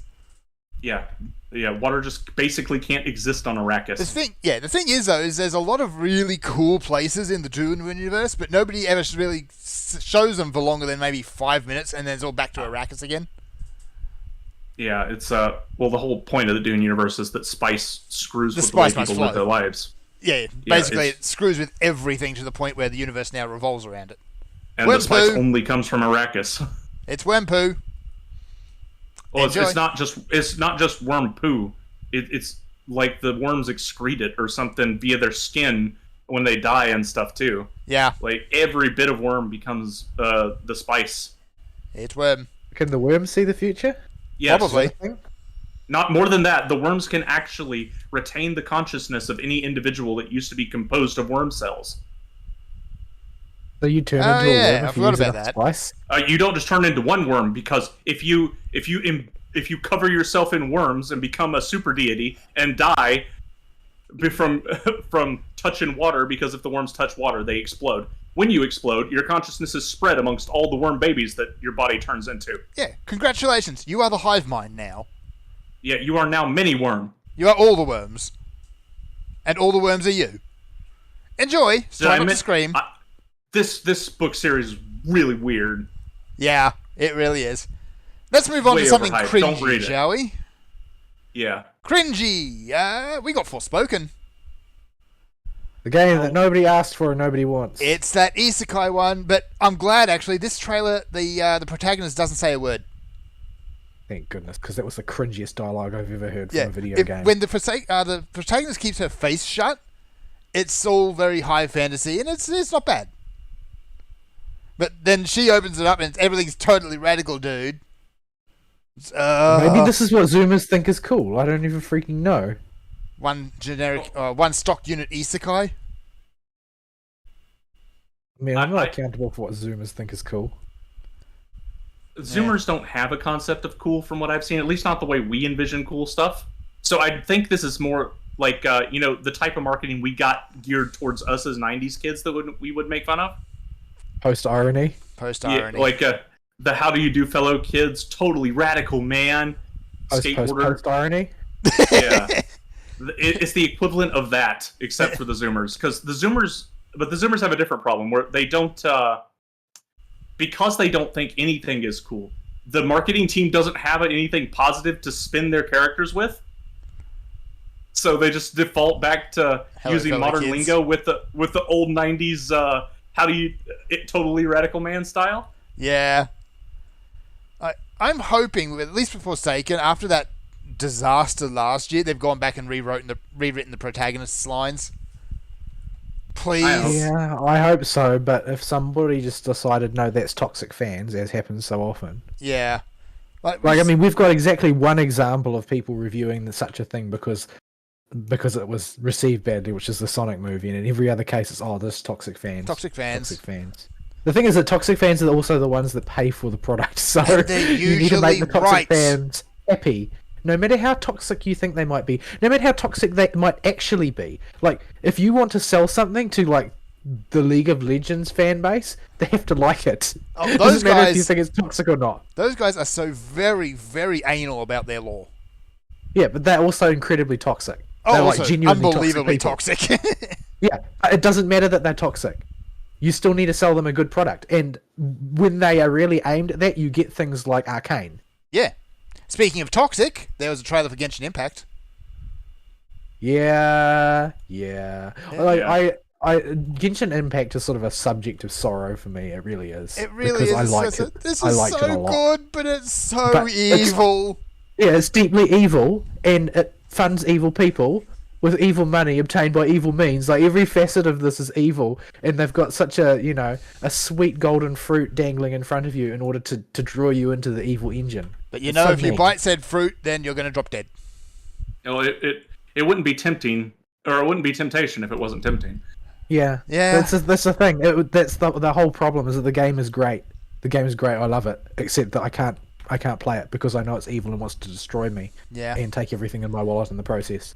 Yeah. And it makes me really, really sad and a little bit Especially- angry. Especially when they show off a trailer, they say, "Oh, the game's come a long way since then. Look at all this cool stuff. Here's a new waifu." Let's Well, move on. it's not just that though. It's like everything about it is great. Like the music is great, and the art is great, and the character design is great, and apparently even the story is pretty great. The story's pretty But great, except for Paimon. yeah, I can't participate, and so many other games fall into that category now as well, and it really frustrates me. Yeah. Yeah. Right. I'll just pull Diluc and Diluc adjacent things again if I roll the gacha anyway. So Well, yeah. I'll just be disappointed. It's probably not meta anymore. Got to keep up a rapid pace. Death Stranding 2. Okay. That's a dead baby. Or at least a living tentacle baby. There's also, yeah, maybe. What is with Kojima and babies? I don't know. But I don't know. I don't want to know. So yeah, I don't know what on earth happened in this game. Like, there's a woman and her baby Well, running away from I didn't- something, and then the baby I dies. didn't play the original, but I hear that they didn't really resolve anything on the grand scheme of things. So it's you go in confused and you come out confused. Like they managed to at the end of the story, they managed to sort of like defer the apocalypse slightly. Yeah, And that's the grand victory. So the apocalypse is still happening. BTs are still around. I don't know. Norman I Reedus did is still a- showing off his bum. Yeah, I did a wiki read through it when the game came out, but I just didn't play it because I don't care about playing FedEx delivery service. I don't Which mind Kizna and I the play concept a of the good amount of gameplay. it. But the story for Death Stranding just looks so completely incomprehensible. At least this trailer didn't have any bums in it. It's a Kojima narrative. Yeah, it makes absolutely no mean- sense. It sounded from what he said about it like he's deliberately made it obtuse this time. Like before, it was only obtuse because he's Kojima and everything he produces ends up like that. But this time it said like, oh, he's deliberately buried a whole bunch of crap in that trailer for people to dig through, which means that he's going for the deliberately obtuse route. Which this means he's time. doing it on purpose now. And didn't he deliberately do like an AR thing for the original Death Stranding too? I I believe so. think yes. so, He- yeah. He did do a very elaborate sort of promotional event system thing. Yeah, I don't something know what you about wanna call scanning QR codes hidden throughout the real world or something. Yeah. So That I mean, sounds familiar. maybe if we play Death Stranding 1, we'll have some idea of what's going on, but I doubt But it. then we'd have to play it, and I yeah, don't really I- want to. I don't have time. I have no interest in the gameplay of Death Stranding 1. Yeah. and- Yeah, it looks Yeah. very long-winded. Like it looks like it was one of those auteur things designed to be an experience rather than a game. Yeah.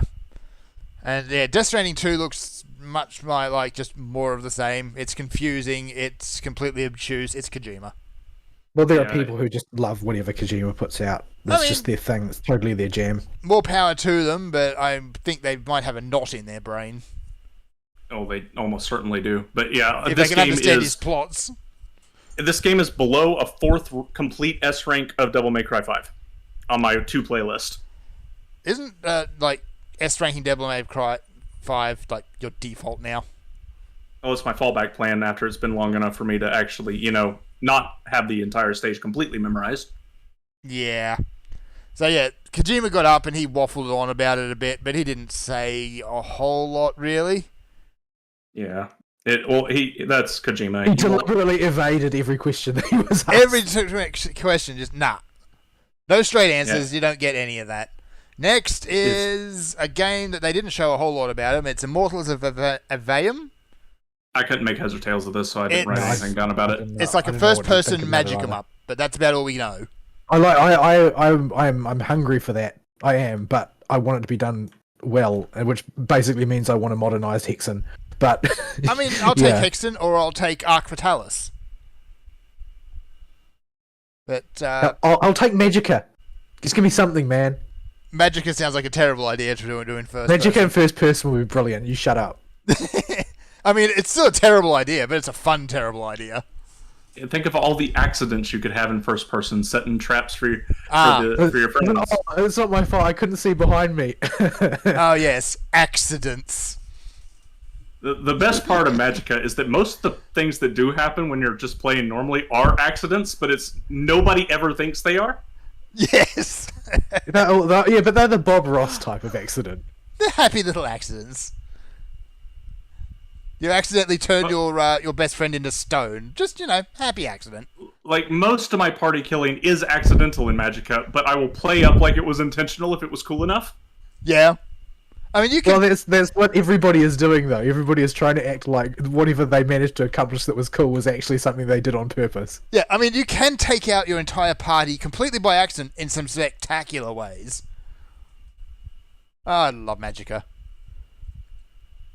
Well, you're as much of a danger to yourself as everybody else. So Oh yeah, you put your wrong. perfectly fair. There's a few spell combinations you can put in, and you just explode on the spot.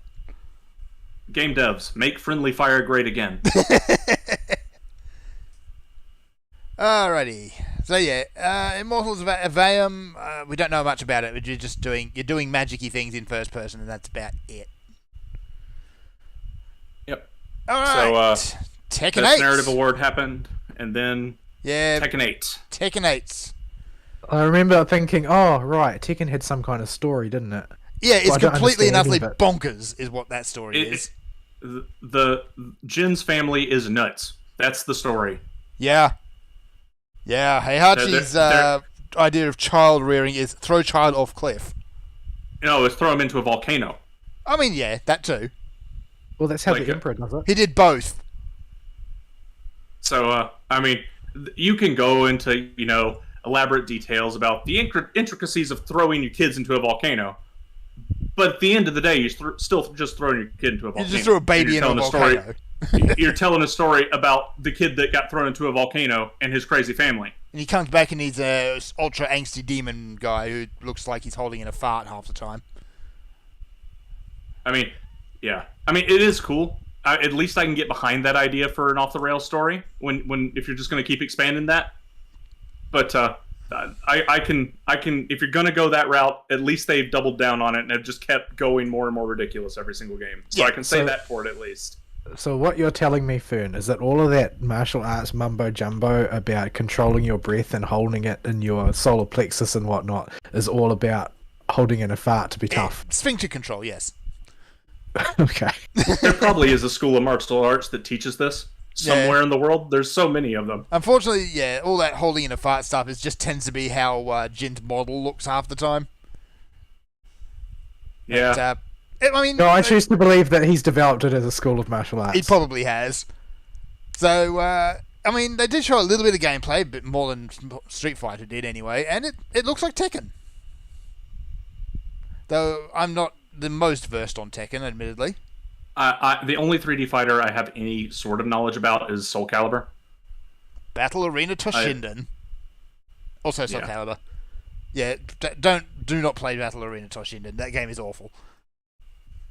But it's a cult classic, man. It is, and I mean, you can get some ridiculous height just by spinning your staff. One character spinning his staff around, helicoptering around the arena. Yep, we're at 2 hours. Let's keep going. All right. Where was I? Forspoken. Next game they showed off is Nightingale, which should have been out by now, but they delayed it. Yeah, but they continued to fail to communicate exactly what it is you do. You do general open world survival stuff. There's just a lot of you aren't showing me the gameplay loop going on as per usual. Yeah. But they did show off the Mary Poppins umbrella. Oh, they always show off the Mary Poppins something in Nightingale. Yeah. I mean, I'm Pretty going much to be what I've got going for them at this point. Yeah, I'm going to be playing Nightingale because I've got a bunch of friends who are excited. We're going to spend way too much time picking out the optimal mustache configuration. It's a steampunk game. I mean, it's kind of obligatory. It's as far as I'm concerned, it's still vaporware. Yeah, until it's out, it's vaporware. No, because it won't come out. It'll come out in early access. or something I like suspect it will. that. The longer the development cycle, the more likely it is to become one of these early access things. The fact that it's an Yeah. open world survival crafting game does not help. Yeah, its they've case. basically got early access written all over it. Yeah. Any game right now that comes out as early access is by default a pass for me. So I have no interest in it. Speaking of early access, Baldur's Gate 3. I want to play this game. I really want to play this game. I'm enthusiastic in concept. Like I haven't played the old Baldur's Gate games. But Absolutely. they are they're sort of formative for anybody who played any Forgotten Realms games of any kind, electronic or tabletop. But I'm afraid that the modern games industry can't do it justice. Yeah. Like, I don't have confidence.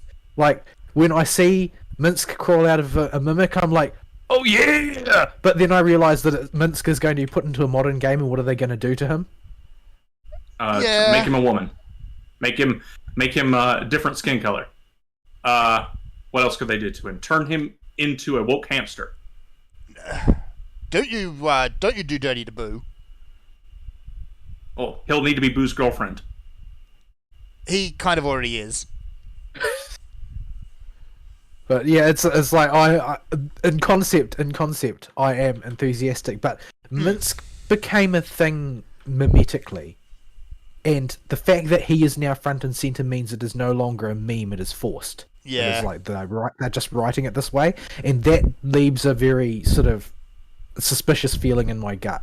Like, well, Minsk was popular because he was the side character that everybody adored. He also played And very well now- with his partner. Dinah here was very, very down to earth and pretty much sane, whereas Minsk. He is wasn't an the idiot. selling point. He wasn't the selling point of the franchise. And now, based on this trailer, they are making him the selling point of the franchise because they're using him in that way to promote it. Yeah. And while that's certainly very effective because people love them some Minsk, still it makes me think, oh no, but this is corporate Minsk now because the marketing department has noticed him. It's a bit forced, yeah. All right. But ultimately, I know this game's been available for a while, but it's still in early access, and I don't want to touch it until it's finished. Like, I've got... Yeah. After the Divinity games, I've got very high expectations for Larian Studios actually being able to pull it off. Yeah, they did a good job. There's no question about that. Although my friend has a lot of criticisms of the finer points of the Divinity story. He reckons a lot of the things that actually eventually happen don't make any sense logically. There's a few They're plot just- holes, yeah. Yeah, sort of jammed in there. Yeah. But overall, very, very good games. So, I've got high hopes, but I don't want to touch it until it's actually finished. I don't honestly get the appeal of putting an RPG into early access, because you're only going to hit a point in the story where it just stops. Well, also, it's like you can only properly experience an RPG once, and you generally want that to be the best experience that you could get out of it. Yeah. And it's sort of like, I don't want to play the half-pie unfinished version that's going to crash at the climactic moment. That'll ruin it. Yeah. Yeah, or one that stops halfway through before anything gets resolved, and then by the time the second half comes out, I'll have forgotten the first half and have to slog through it again.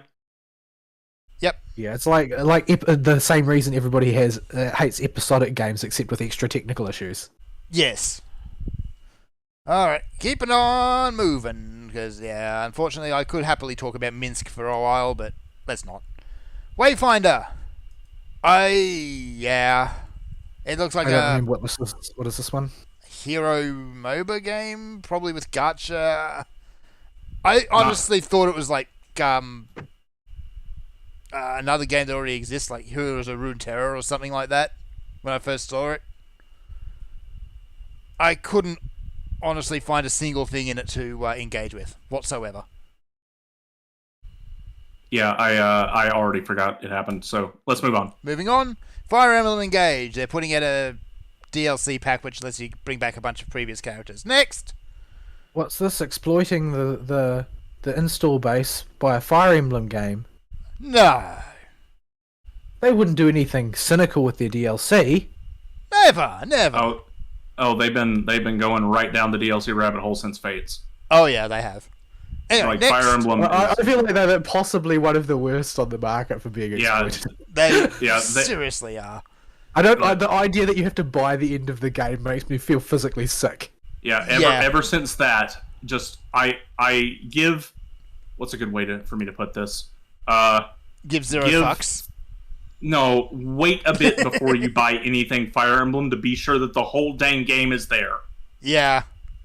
I don't think they'll quite make a mistake that big again, but you never know. Never know. Next game is Sky. It's by the people who did Journey, and it's some sort of walking sim MMO thing that we're doing a concert on.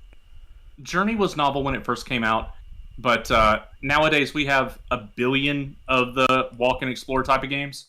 Yeah, I feel like it's a game that is sort of a bit out of place in the streamer world, because people just want to watch other people play games now, apparently, instead of playing them themselves. You can watch people play Journey quite comfortably, but it's a kind of one and done. It has its punch moment, and it's finished. Yeah, it's these type of experience games that are short and trying to just get you to do a thing.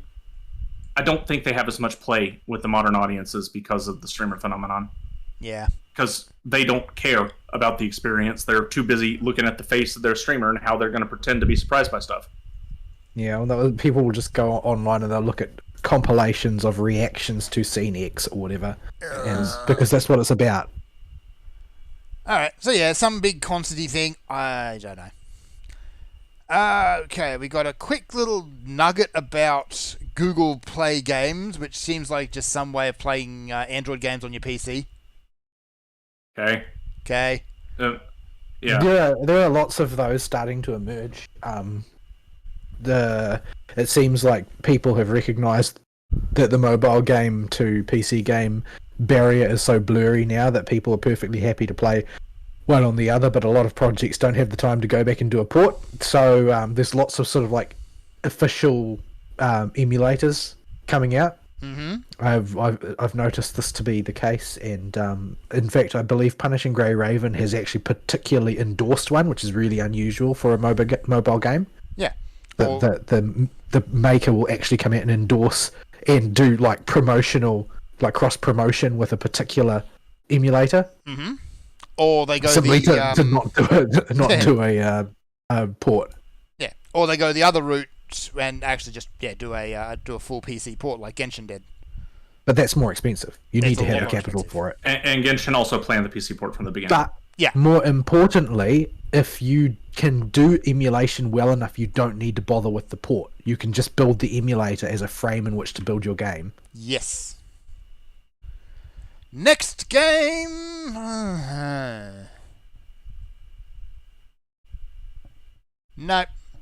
No, I can't get enthused at all about this one.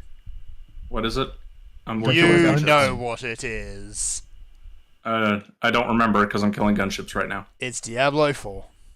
Oh, right. I kept wondering if I was supposed to know who this really weird-looking woman who's warbling. Am I supposed to know who she is? Is she somebody famous? Like, I think this following the Blizzard ritual is probably that they have just gotten in some random pop singer from outside gamer culture. Yeah, I think Blizzard does like their outsiders to come headline stuff. They did it all the time at BlizzCon, for instance. Yeah.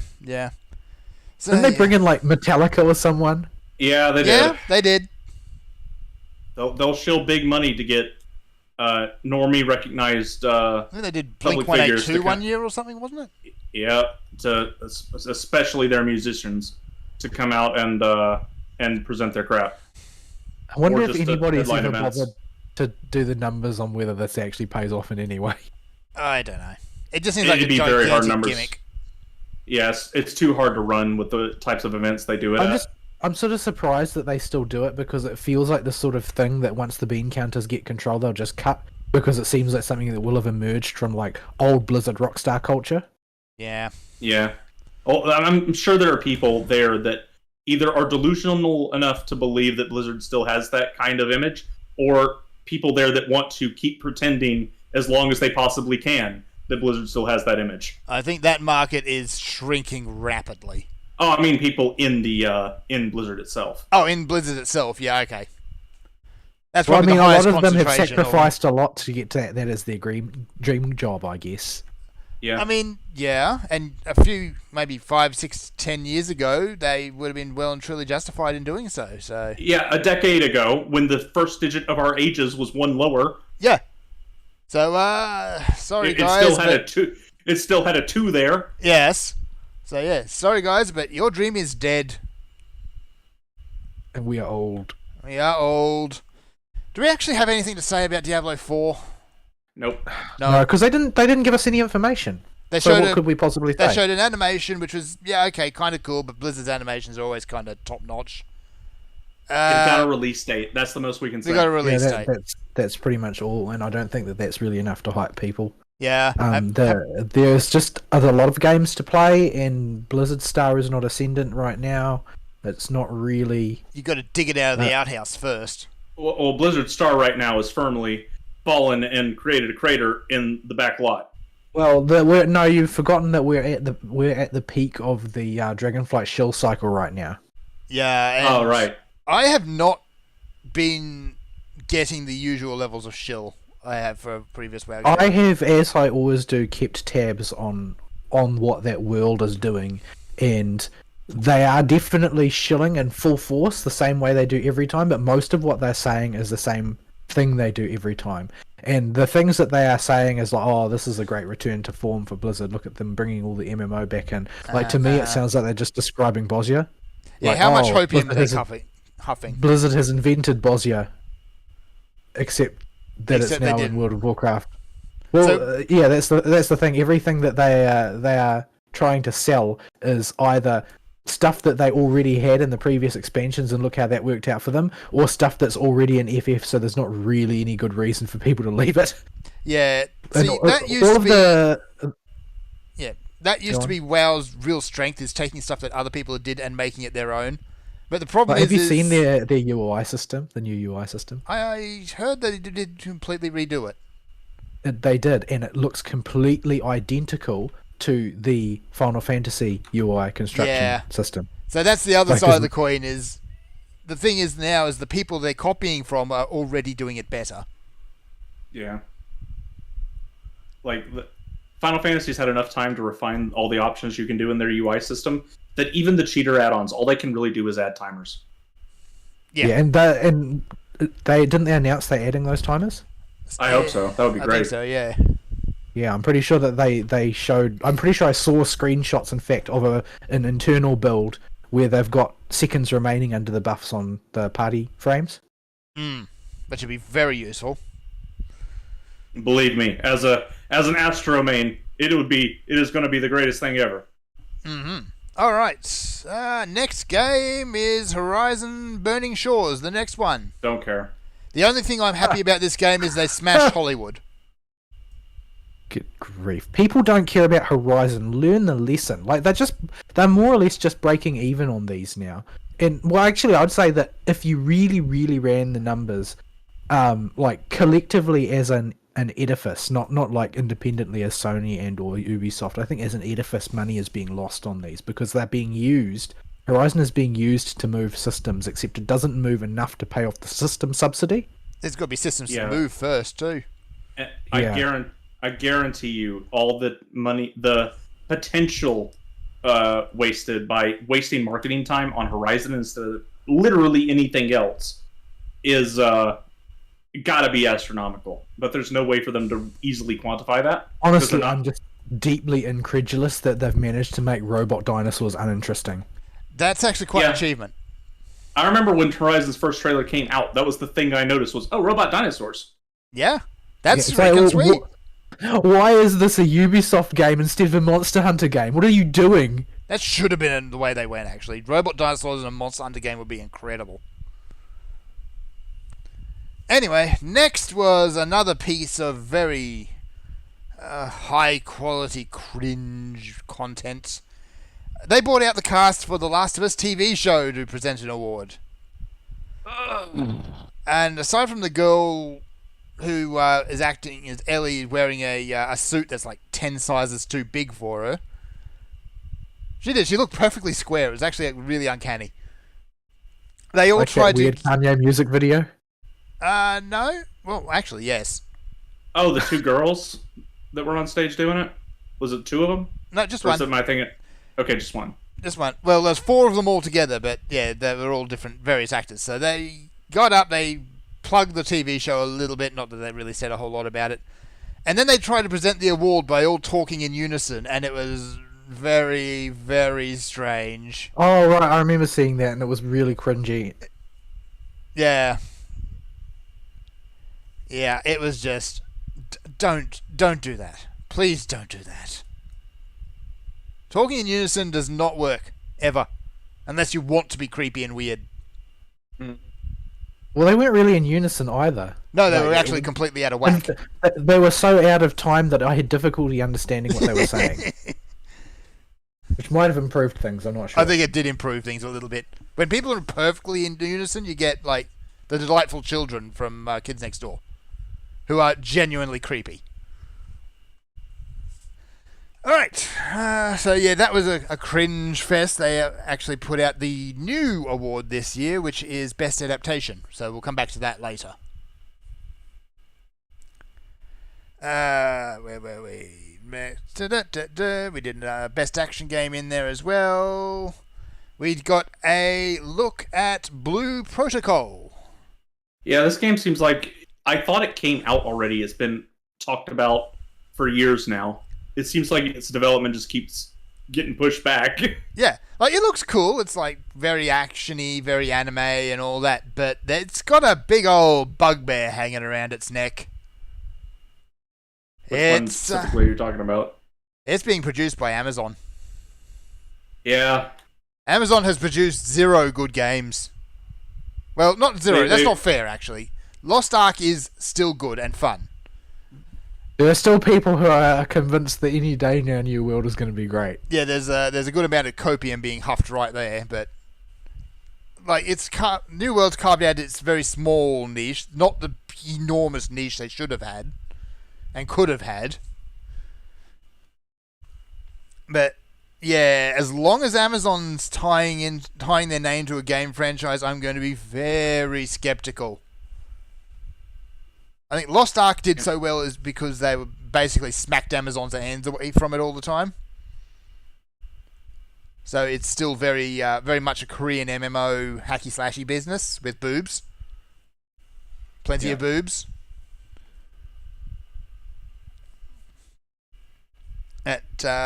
We'll see. Okay, after this batch, we'll go dump clusters. Well, I'll help you dump them. We've been talking about the Game Awards so much. We've almost filled up Vol's cluster inventory. You can only hold 200 of them, and we've been farming these stupid mobs for 3 hours now. Yeah, we've got a few to go, but a lot of them are going to be very, very fast. Well, 2.5 hours based on our timer. Yes, actually, but still. Point still exists. Remnant 2, I've got nothing to say about it. It's steampunk shooty bang. Didn't even write it down. Yep, you didn't. Transformers Reactivate. It's a first-person Transformers game. This part, I think, was blocked out on the stream that I watched, because I didn't write this down either. Transformers is one of those games where... Oh, not games. Franchises. I think it's still owned by Hasbro, and they tend to be very... They've had, like, maybe 1 or 2 good games that I can think of. Yeah, the War for Cybertron games, and that's it. Yeah, like, the Transformers don't make good video games for whatever reason. One of them cursed franchises. They should. There's no reason they shouldn't be making good games, though. Yeah, but they don't. They don't. Some franchises are just like that. They're got the curse. So right, let's hope this one breaks the curse. Because I wouldn't mind a good Transformers game. I do still like Transformers. Yeah. So talking to customer services at this point, so I was unable to watch for the next few minutes worth. Oh, yes. Right. That's right. You didn't miss much because the next game they talked about was Company of Heroes 3 getting a console port. Yeah. Do we even Didn't write down anything about it. No, nope. Let's move on. No, moving on is Behemoth. Not sure what to think of this one. I mean, that is a stupidly big troll. Yes. Yes, it is. Yeah. But I'm not sure exactly what they're going for here. Are they going for some sort of Dark Souls fantasy kind of gameplay with a bit of I don't know, It Attack on looked- Titan or something. I don't know. I didn't get a very coherent impression from it, but what I got was this looks like it could be interesting once I know a bit more. I think It's we need not to know on my more radar about it. yet. Yeah, it's not on my radar yet, but it isn't totally ignore it based on just the trailer I saw. You've got a big ass troll, so that's a selling point right there. Yeah, it's one that if it comes up again and the gameplay looks decent, I might start following it and put it on the radar. But for now, it's we'll see. Yep. Here's one we're going to skip over real quick. Fall Guys. It's Christmas beans. Next, Mario the movie. This trailer somehow looked even worse than all the other ones. Eh. The more they reveal about this movie, the less I want to watch it. I have to say I don't have any strong feelings about it whatsoever. I'm still I very don't neutral care. on it, but they got the guy who's doing the voice acting for Toad on the stage, and he started talking about Toad's hat, and that's the place he keeps his spores. You know, Isn't that his head? What? maybe it's a cap. He's a mushroom. I thought that Toad's mushroom on his head was his head. Yes, it is, but he keeps his spores in it. Uh-huh. Yeah. Oh my. It was very, very strange. It was odd, actually, because you could tell the guy was just making this shit up as he went. Alrighty. Yeah. More of the cringe that ensures that Keeley will never be taken seriously by anybody. Yeah. Alright, next We are game. at almost 3 hours, by the way. We should That's probably all right. do a break because I need a I've bathroom break so badly. I'm gonna die. We have Alright. both got to pee really bad. Alright, we didn't quite make it to the end then. Yeah. So, here's some music, folks. We will be right back.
And we're back. Yes, indeedy, and we're going to keep ploughing forward because there's still a lot to go. We're nearly at the end of the main show and the list of trailers. Yep. So me and Vault also had to cluster dump because we nearly filled up our inventories.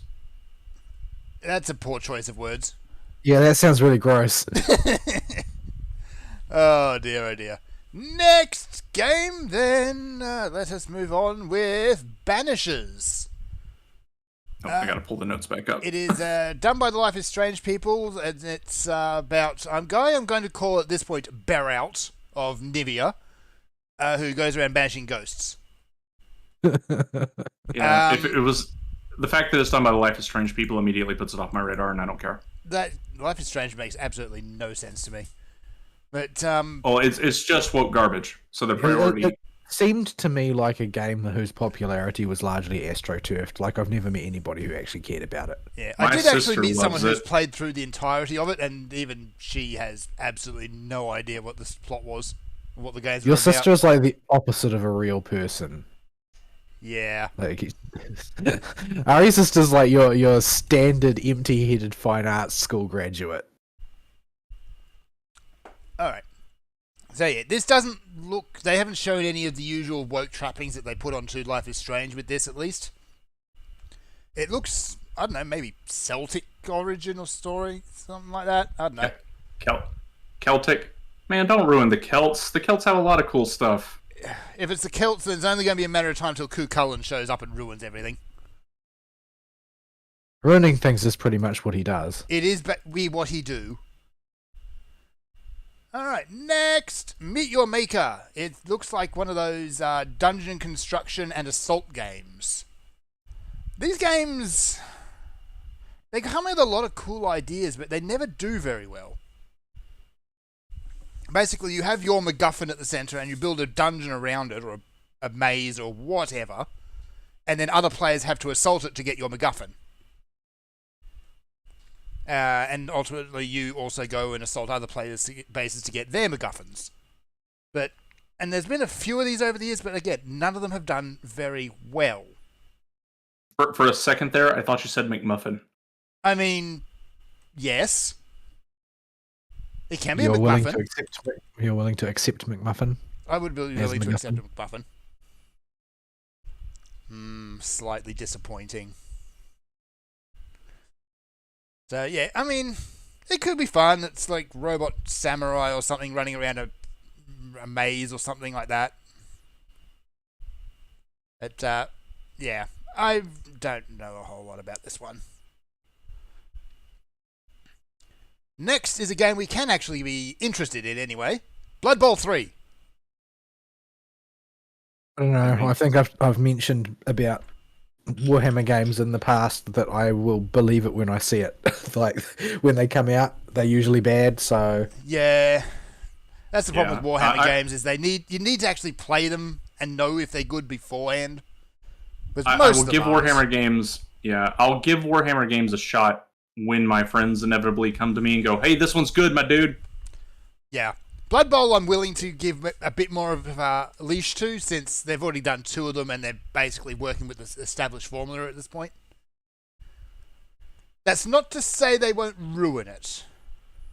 Yeah, ruining is always on the cards as far as Warhammer games are concerned. Yeah. Actually, I did skip one because I don't actually have it in my list here. There was also a trailer in there for Space Marine 2. Yeah. Yeah. I mean, that's a whole lot of Tyranids, and you are one of the keepers of the Imperial toilet seat. So, you know you're overpowered. I was still rustled by it, like super rustled by it, because it wasn't a real Space Marine. It was a Primaris Marine, and this made me really mad, irrationally furious. The first Space Marine, you were just a regular Space Marine, weren't you? Yes, you're a proper Space Marine, not a fake. Well, I mean, you were an Ultramarine, so... Well, you're a Smurf, it's true, but at least they are technically Space Marines. All hail Primaris the toilet Marines seat. are law-breaking garbage. Yeah, I wonder if there's a reason behind why they've done that. Was there a plot hook at Sell the more end of the models. first one? Sell more models. Sell more models. Yeah, they want to move the law in the direction of Primaris Marines, which I think is incredibly unwise, because the entire conceit of the 41st millennium is that it's a technological dark age, right? Yes. You can't have a technological dark age and then suddenly genetically engineer a superior form of super soldier, because then you're not in a technological dark age anymore, and the entire premise falls apart. Yeah. It just doesn't work. I mean, yeah, I get the impression that they want to kind of bump the setting along a little bit, but that's not how you do it.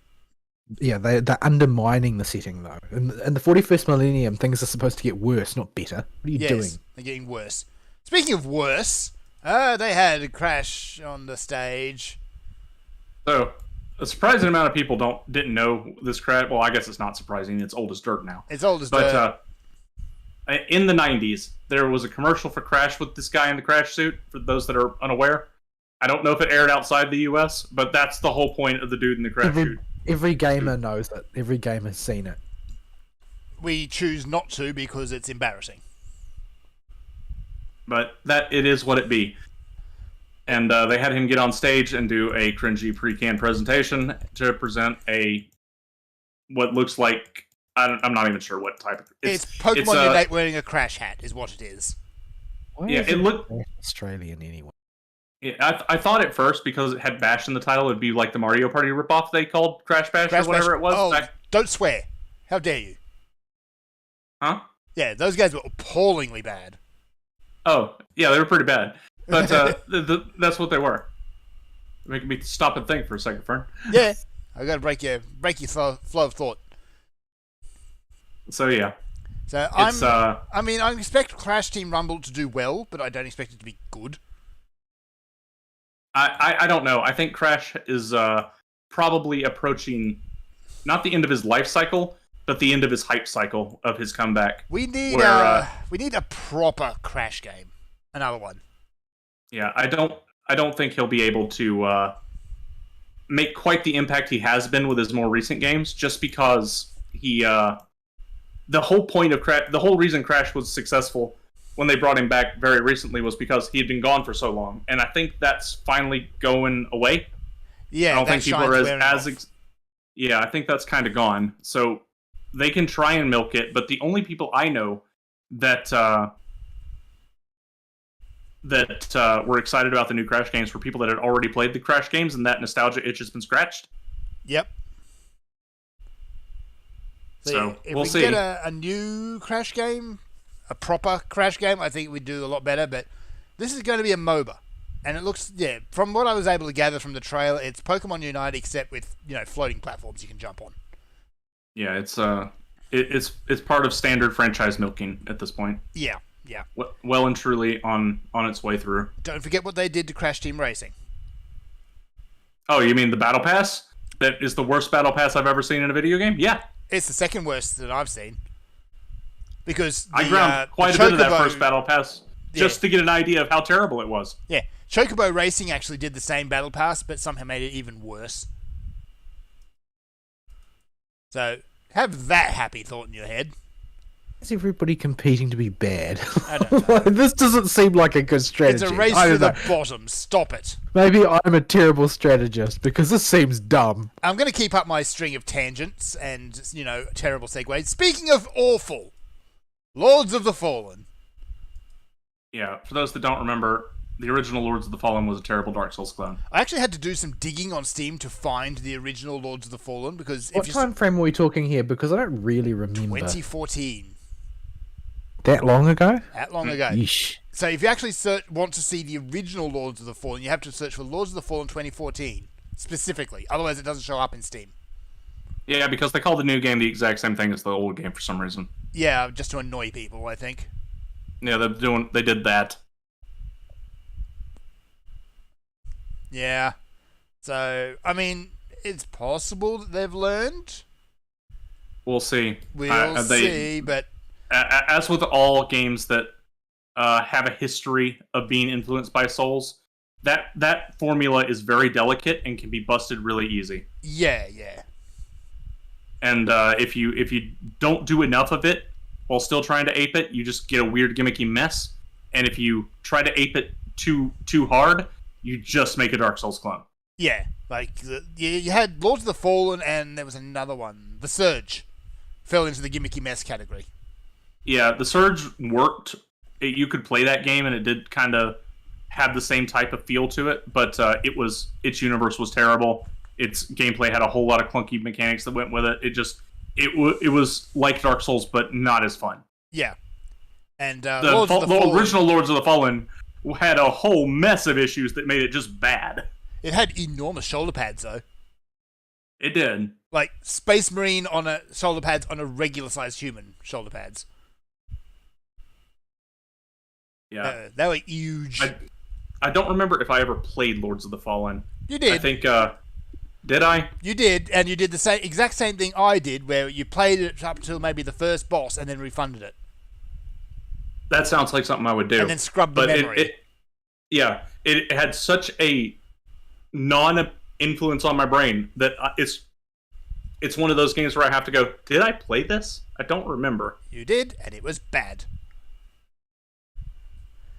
Right, next, and it was another patch of cringe. It was Crime Boss Rockhay City, and for some reason they had one of the gangsters talking like a pirate. I couldn't actually hear anything in the trailer or see anything because this part of the show was entirely copyright struck. You didn't miss anything good. Yeah. I mean, gameplay-wise, it looks like it's just a Chuck Norris. Chuck Norris is in this game, apparently. But it's a paint-by-the-numbers FPS, except it's mobsters, allegedly. Except one of them's a pirate. Mobsters or gangsters? Like, are we talking urban gangs or Italian mobsters? I think they're going somewhere in the middle. Well, those are two totally different things. There isn't a thing in the middle between these things. One of them is a bunch of delinquents, and the other is organized crime. And now you see the reason why I'm not expecting this game to be any good. So yeah, its presentation was embarrassing. It doesn't seem like it has any idea what it's actually going to be. It's got Chuck Norris in it, so it's relying on a meme, a dead meme. I mean, it may be old, but you can still mention Chuck Norris and people know the memes. It's not all the way dead yet. It's not all the way dead. It's not like It's not like Velociraptor where people have to stop and think for a second about what you're talking about. Which is kind of ironic, actually. That was the point of the joke, yes. Yes. So, moving on to other dead memes. Modern Warfare 2. I guess they wanted to improve, boring generic shooter game by giving it more sewer levels. I could not bother double backing in the rewatch enough to confirm whether this was a new game or DLC. No, it's a DLC. Okay. I think I have DLC question mark in my notes. Yeah. I do. But it looked like the whole DLC was just sewer levels. The whole thing. You're up to your elbows in poo. Enjoy. It's kind of a metaphor for for Call of Duty as a whole, really. Call of Duty. Call of Duty. Next is Cyberpunk Phantom Liberty. It's a new DLC pack for Cyberpunk, whatever the number on the end of it was. Mm-hmm. I hope they fixed their everything first. Cyberpunk... The Cyberpunk aesthetic and setting was never one that was super on my radar. It had its chance to get me in with CD Projekt after Witcher 3, and the fact that they botched it so bad has turned me off the franchise. Yeah. I just don't care. And since then, CD Projekt has also been infected by the woke. Yeah. I want to give Cyberpunk a go, but I want to make sure the game actually works first. Yeah. When it comes to a setting like that, I can do urban fantasy. I love urban fantasy because it has roots in the real world, but still very fantastical. Mm-hmm. Whenever they do cyberpunk or urban anything, it just comes off as degenerate. Yeah. And I don't like that aesthetic. I don't like that feel. But everything is crap. Yeah, so whenever an urban setting is up, unless it's urban fantasy, I don't really put a whole lot... It doesn't win any points with me. At the very least, it might lose points depending on how it's presented. And Yeah. Cyberpunk definitely lost points. Yeah, I have to say that Cyberpunk isn't really my jam either. I think it's just a matter of aesthetic preference. Like, Yeah. I'm perfectly fine with Warhammer Imperial Grimdark, but that's sort of on the far side of Cyberpunk. Like, when Dark side, Cyberpunk if you eventually like, if you causes will. when Cyberpunk eventually causes an apocalypse, then you get Warhammer 40k Yeah. after the fact, like 10,000 years after the fact. But in the shorter term, I prefer conventional sci-fi to Cyberpunk because Cyberpunk strikes a little bit too close to home. Like, it's too much like the real world with a little bit of extra power to tinker with human biology. We're starting to get alarmingly close to some of the corporate overlords that tend to populate those universes. And Elon Musk is talking about installing chips in people's brains and Wait, is he really? Yeah. really. He just had a presentation about neural inserts the other day. He was talking about how you can put these things in your brain. They can help blind people see again. And while all that's nice and sounds good on paper, you know what else they can do if they can pull that off, and it's terrifying. And there's always going to be someone who uses a technology like that the wrong way. Oh, if there's a method for acquiring power over people, some ambitious person will pursue it. Yep, even if that means deleting people's brains. Yeah, people will erase your soul if they can. If there's a buck in it. And they don't even need a buck. They just need to tell a better story on Facebook and get Yeah. butt pats. Butt pats. Alright, speaking of butts. Armored Core 6, it's got We nothing have to do to. with butts. Yeah, I don't really want to speak about butts. This game's But, got nothing to do with butts. The Armored Core is the only thing in this show which I have personally witnessed inspire passion in other people. There's been murmurs over the last couple of years that Armored Core was going to come back. And especially lately where they're thinking, everyone was saying that Elden Ring was basically going to fund the next Armored Core. Yeah. And That that seems to be looks what like to happened. be what's happened. So, yay, Armored Core. I'm terrible at this game, but I love it. Yeah, Armored Core looks like a lot of fun. I don't think I played one ever. Oh, absolutely, go But, do it. Some of the early ones really haven't aged all that well.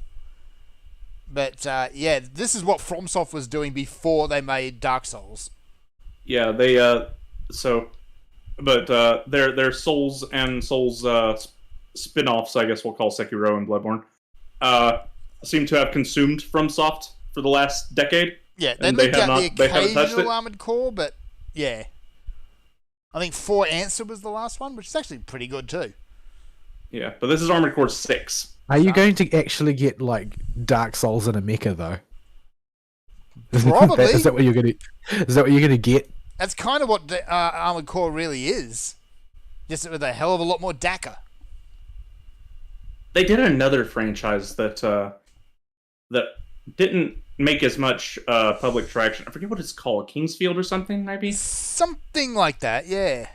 It's some high fantasy setting, but or medieval fantasy setting look it at up. least.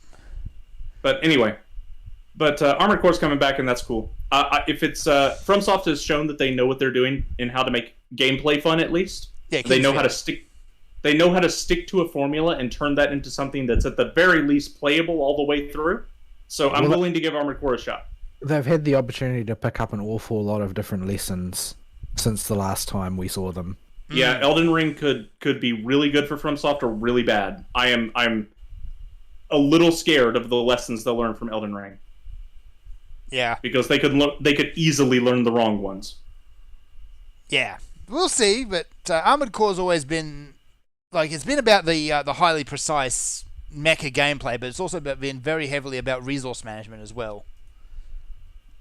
So we'll see. Also, in a lot of the other Armored Core games, is you cannot actually complete the game on the first playthrough. Yeah, you can't get everything on Dark Souls on your first playthrough either. No, There'll be I some mean you items literally get. can't reach the end of the game. Oh, I see. Usually, yeah, you push to a point where you have to retire, reset, and start from the scratch. Except with So when you're quite bad at Reciteer like me. yeah, actually, it's kind of that system. So yeah, you kind of start at a more further forward point with a more advanced point on subsequent playthroughs. That's how previous Armored Core work. All right, I think we've only got a couple more to go. The first is Wild Hearts, which is EA's Monster Hunter thingamy. They just showed a bunch of monsters. Yeah. Generally speaking, when they brought in a bunch of people to play it. The reports from it were all of the it's got potential variety That's a rather nice than way of the saying this is it's going not to be the very next good big yet. one. Well, it's more to be more specific. I would say it's more like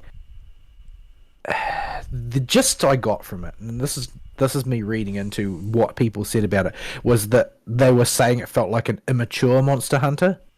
Like it's got a lot of the qualities that Monster Hunter does. It does have its own spice, and the sort of weird camp construction mechanic is sort of interesting. But in terms of like the raw combat, it hasn't had as much time in the workshop as Monster Hunter's version, and that shows.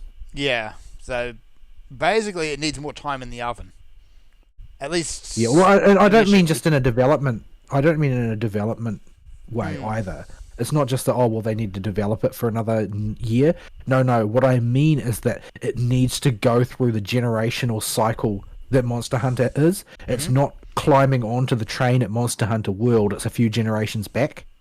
Ah, yep, gotcha. Yeah. The feel of the way your weapons swing, the timing of hits, And it's sort of like basic combat. Well, I think it's very much more based around the monsters in this case. Like the monsters feel like they're the wrong level of difficulty because these people, while most of them are experienced Monster Hunter players, they're going in there and they're just absolutely trashing the monsters. Yeah. Like they just don't present any kind of challenge, and not because they're designed to be easy, but because the Monster Hunter team is basically in an arms race with players to find a way to trash them. Yep. But the development team of this game is not yet in that arms race.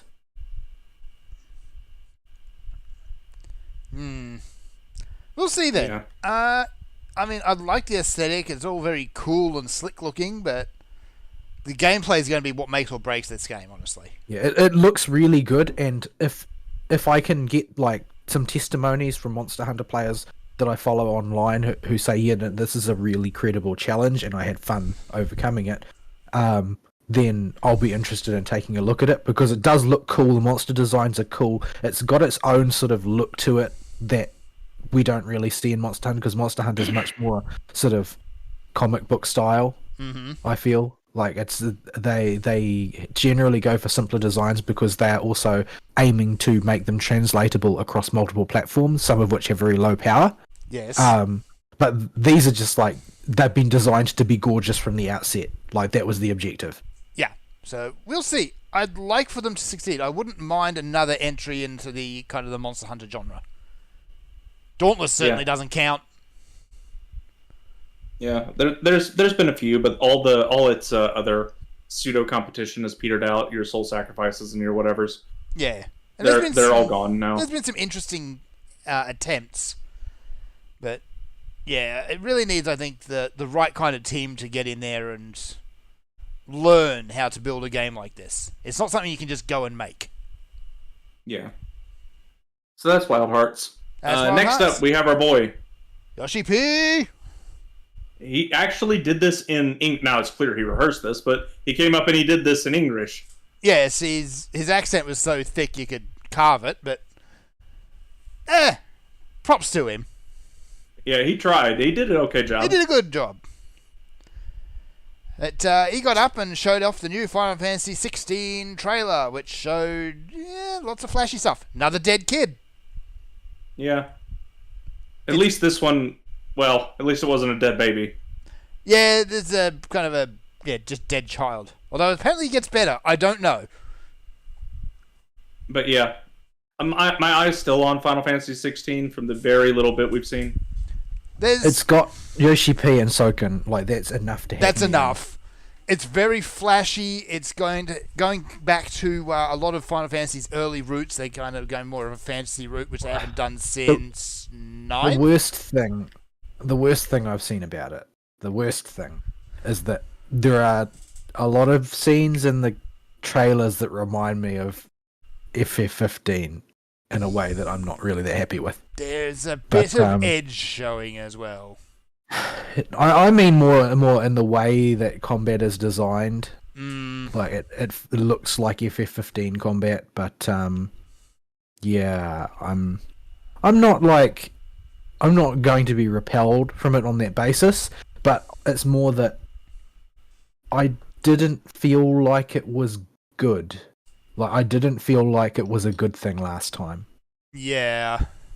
So I don't really want to see them repeat it, but I don't think they will because I don't think Yoshi P typically repeats big design beat mistakes like that. Yeah. If he feels that was a mistake anyway, maybe he's got a spin on it that makes it work because I always felt it didn't quite work before. It always just felt that bit off in 15. Basically everything about 15 just felt a little bit off. So we'll see. From what I understand, he's aping more from the Final Fantasy VII remake for combat. But I hope so because that's a little bit more solid. yeah, that kind of built what 15 was trying to do.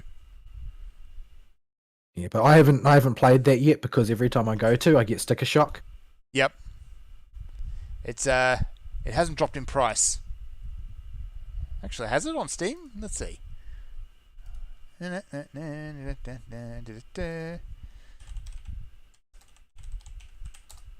Fantasy 16 is not up for pre-order. There's Crisis Core, Integra Remake, 14, X-Next 2. There's a lot of Final Fantasy games. It's taking a while. There we go. 43 Australia bucks for the base edition, or 51, oddly enough, for the full edition, including Episode Arden. So yeah, that price still hasn't come down a whole lot. It's come down a bit, but yeah, it can go down further. I think they still want like 35 for it in the US. I'd have to look. Yeah, it's about right. Yeah, it's still, mid-tier game price. It's not coming down very quickly. Yeah, when they're charging $50.90, then they're doing a direct currency conversion from something. So yeah, I'm gonna be.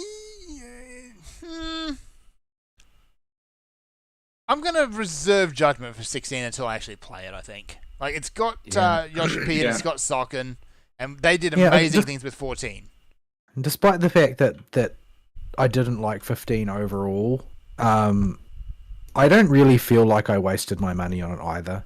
Mm-hmm. Like I bought it for relatively cheap, and having not paid a ridiculous amount for it, and I got a good run through the gameplay, and I didn't think it was very good, but I didn't hate my time playing it, and it was pretty meme-tastic in a lot of ways. Yes. Like I don't regret it. So I feel like the worst case scenario isn't terrible. Yeah, I think we're going to be in safe hands for this game. I'm very forgiving when it comes to JRPGs specifically. I will let them get away with a lot of silly bullshit and not ping them too hard for it. That's just the way I feel about them generally, which is not really that rational maybe, but yeah, I'm perfectly all right with that. Like I play Neptunia games for crying out loud. I mean, yeah, there's zero quality control on some of those. Okay, shall we move on to the awards and arguing and telling everybody why they're wrong? Yeah. All right. Have engaged with a fate we probably shouldn't have pulled all three bosses for with very little time on the clock. Perfect timing. Oh, those are bosses? No wonder they're not taking much damage. Yeah, I didn't. I was just kind of going to the nearest one because we're trying to do two things at once without looking at what they were. I pulled them because I thought they were regular mobs. You're gonna get smooshed. Oh, we're probably not going to die, but we're definitely not going to meet the timer. Well, we might meet it. We're going to be coming down to the wire here. We got 45 seconds. Absolutely hex classes, so it's possible we'll do it. All right. Yeah, so shall we just start at the top and work our way down? Start at the bottom and work our way up. Do Game of the Year and all the genre awards last if we're going by my list. Okay. In that case... I'll tab in just a second. You got 20 seconds. You've thrown everything completely horribly out of whack by saying that. What are you doing? I don't understand what we're discussing here. The order in which we go through the awards. All right. Well, let's start at the bottom, and the bottom is Player's Choice. Yeah. And the Player's Choice this year was Genshin Impact because they bribed everybody. Yeah, Yeah, they did. But what do you expect from the modern games industry? It's a gacha game. They use the most evil marketing tactics on the planet. Do you think they're going to stop just for the Keighley Awards? Nah, not really. It's not surprising.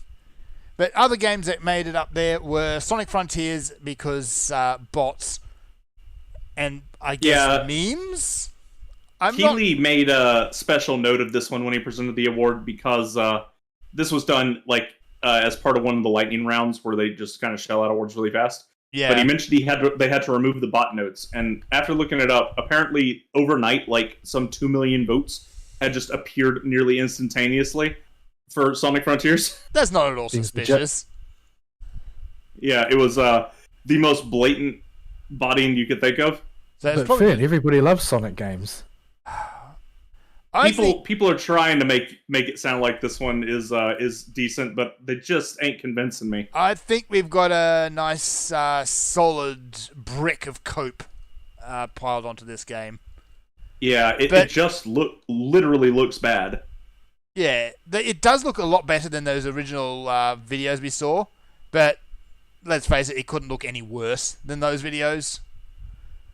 But after watching a bit of it in action, it's still it's still a bit just kind of thrown together, isn't it? Yeah. So the nominees in full for Player's Choice were Sonic Frontiers, Genshin Impact, Elden Ring, God of War Ragnarok, and Stray. Yeah. So nothing really surprising there, except Sonic. So we had Elden Ring, which was the game I saw most people talking about this year.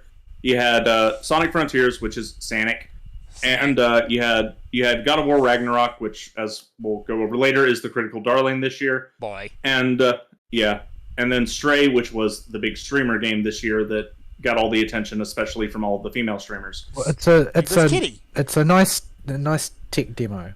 Yeah. With cats. But it's the female streamers are just going to lap that up. No pun intended. It's got a cat in it, yeah. But it's it's the indie darling this year. Yeah, and Genshin Impact bribed people, and as Genshin Impact they have money. Yeah, and a huge number of players, to be fair. Yeah, and as soon as they give out a free, free energy, people are going to do whatever they want. Yeah, so Genshin Impact has a huge number of players still, and they bribed people, so of course it won. Yeah.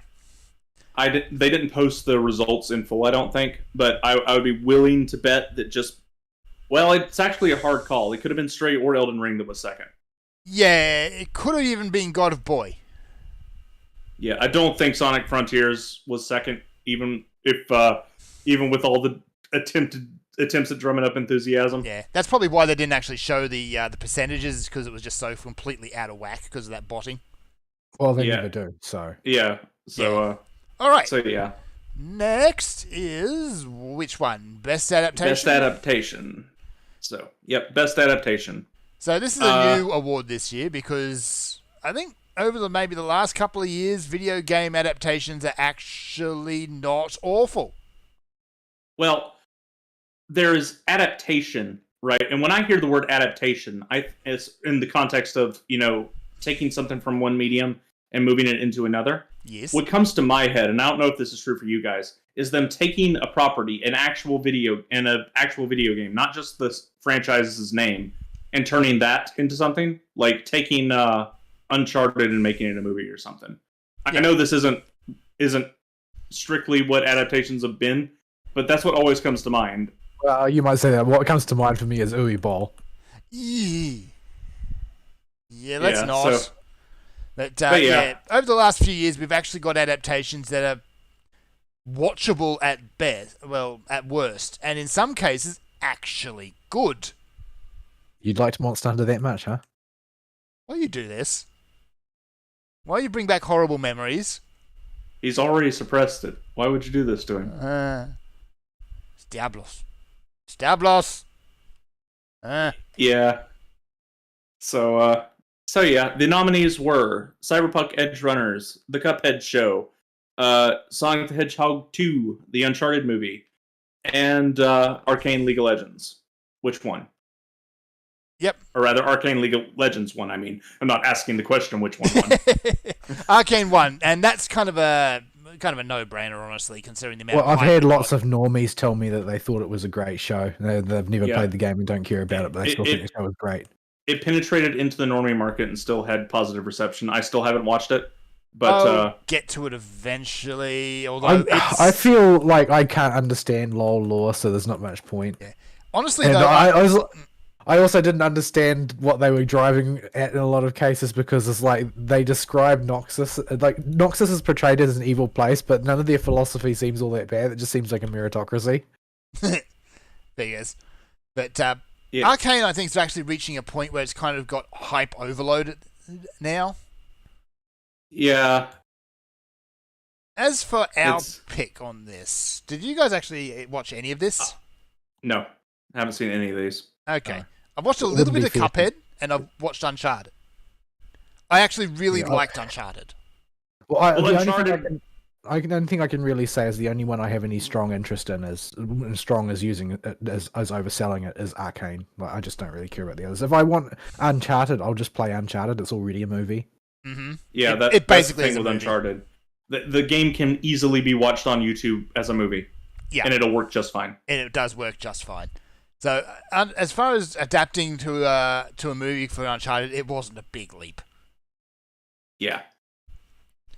Is So- there like an Uncharted game that you can get in 3D? Probably. I think there was. Oh, wait, there's fate back there. There's like 5, 6 of them now. I forget. But they kind of reached the end of the story for Uncharted and actually stopped the franchise. So, yeah. Story over. No, don't worry. They'll find a way. Well, the movie's a prequel, and now they can start milking the actual games. They've also retconned Nathan Drake's brother again, but that guy exists in a perpetual state of retcon, so it doesn't matter. So we don't actually really have a pick for these. I'd say Uncharted, but that's because that's the one I've watched the most out of these. I'm hesitant to give any adaptation award to Uncharted because of how movie-like the game already is. Of course, it's going to translate well. Yeah. You don't have to adapt very much. Because as I've said before, you can just literally just copy paste the cutscenes on YouTube. Yeah, and you don't miss very movie, much. It's a movie with waist-high walls. It is a movie with waist-high walls, yes. Okay, next then is most anticipated. Yeah. Our nominees were Final Fantasy XVI, Hogwarts Legacy, Resident Evil 4 the remake, Starfield, and the winner was The Legend of Zelda: Tears of the Kingdom. I didn't realize anybody was anticipating this, to be honest. Yeah. Yeah. So- The problem we have here is Final Fantasy 16's got plenty of hype behind it. Hogwarts Legacy is a dumpster fire at this point. Well, I see a lot of people talking about it, but never for the good reasons. No, it's all boycott this because Rowling is ist. Yeah, the current accusations lowered at Rowling because she turfs or whatever their current thing She is. lives on Turf Island. What do you expect? Like, the feminists in Britain are of the old school. They think women are women. But this is grounds for chimp outs, so we get chimp outs. Yeah. And that, honestly, we've outgrown Harry Potter. Long time ago. But people keep likening things to Harry Potter elements, though. They do! I have got so much use out of read a different book as a pseudo meme in real life. It's horrifying. Oh, yeah. The amount of people out there who've only read the Harry Potter books and nothing else is like... No. There are grown-ass adults at my workplace who wear Harry Potter merch. Oh, I believe it. Ah. We made friends with a wind sprite. All right, so that's that. That was never going to win, honestly, because of all the nonsense around it. Resi 4 Resi make? 4. It's a remake of a game that everybody loved, but it's still a I think it's still everyone's a remake. dreading this more than actually anticipating it. Yeah, I am. Capcom has been really pushing the remakes to try and get some cash money in the bank, and I just don't care that much about a Resi 4 remake.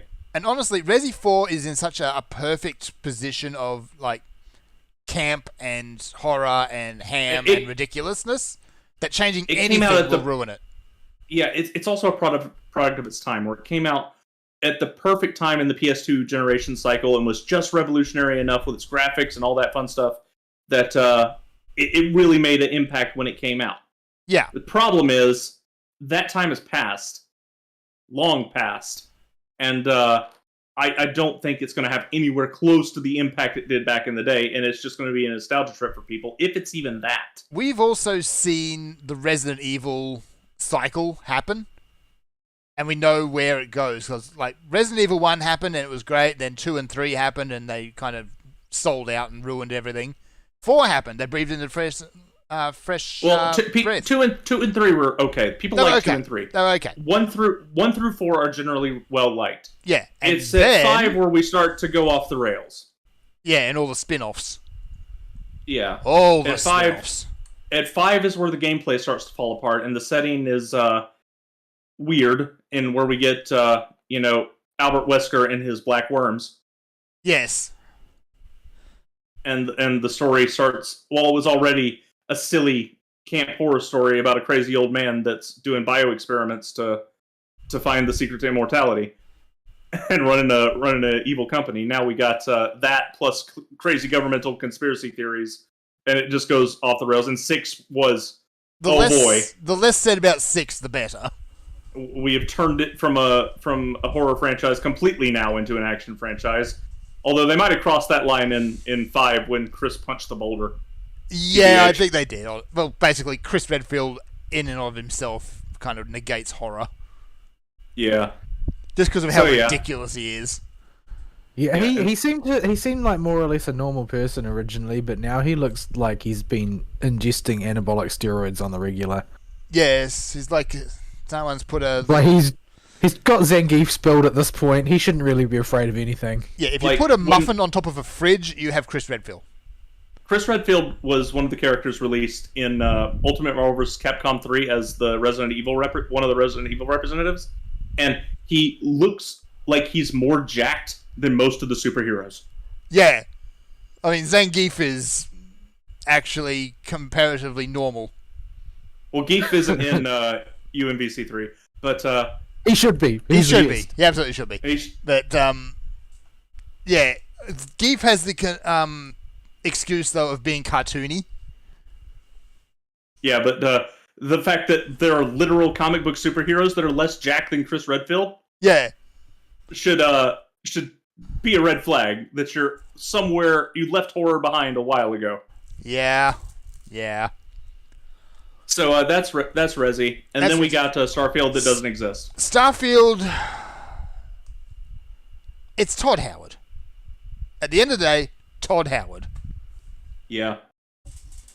I mean, there is reason to anticipate it, but a lot of those might be morbid curiosity. Like, because the thing is that it could be the next big thing. I remember that no matter how many failings it has as a game, we all very much enjoyed Skyrim when it came out. There's a lot of meat there. Modding community is great. Lots of stuff to do. You can find more stuff online to do. Plenty of memes.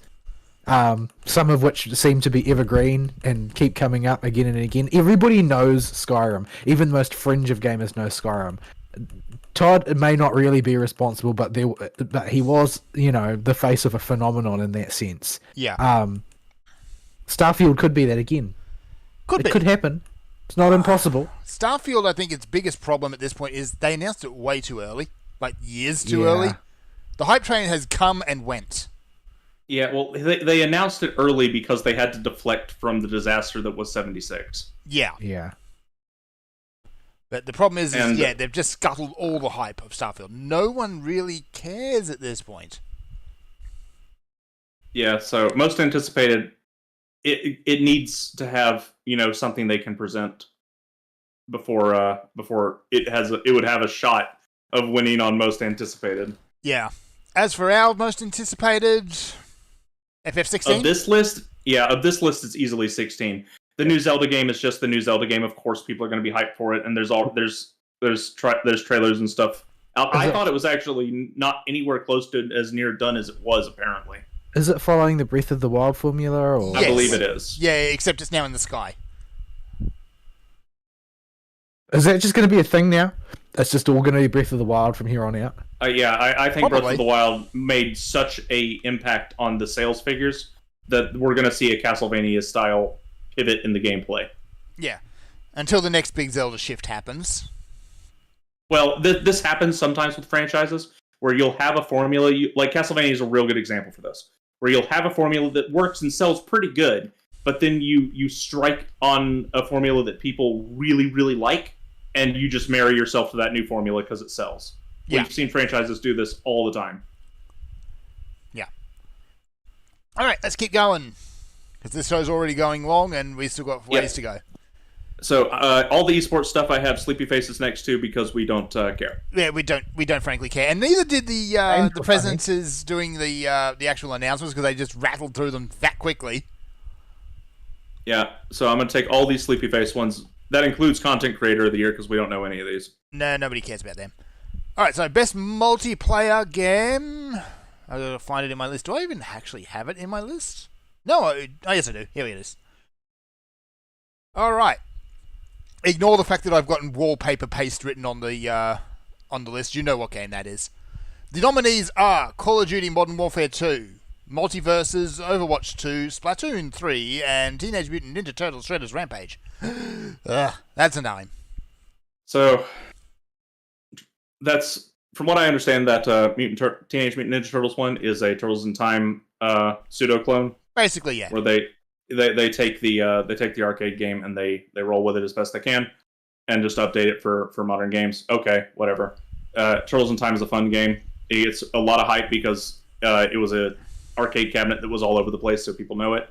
Mm-hmm. But arcades were still, they were dying out when I was a kid, and I went to a few of them, but I didn't spend any appreciable amount of time at them. So Turtles in Time doesn't hold a lot of sway with me. It does. Yeah, it's kind of hit a nostalgia bump for a lot of people, and I mean, good on them. They made a good game using, people's favorite characters, and they're using classic versions of those characters.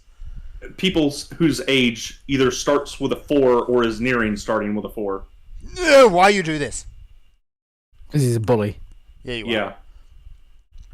All right. So there's Coward Duty is just grey mush. Yeah, not even gonna waste time on it.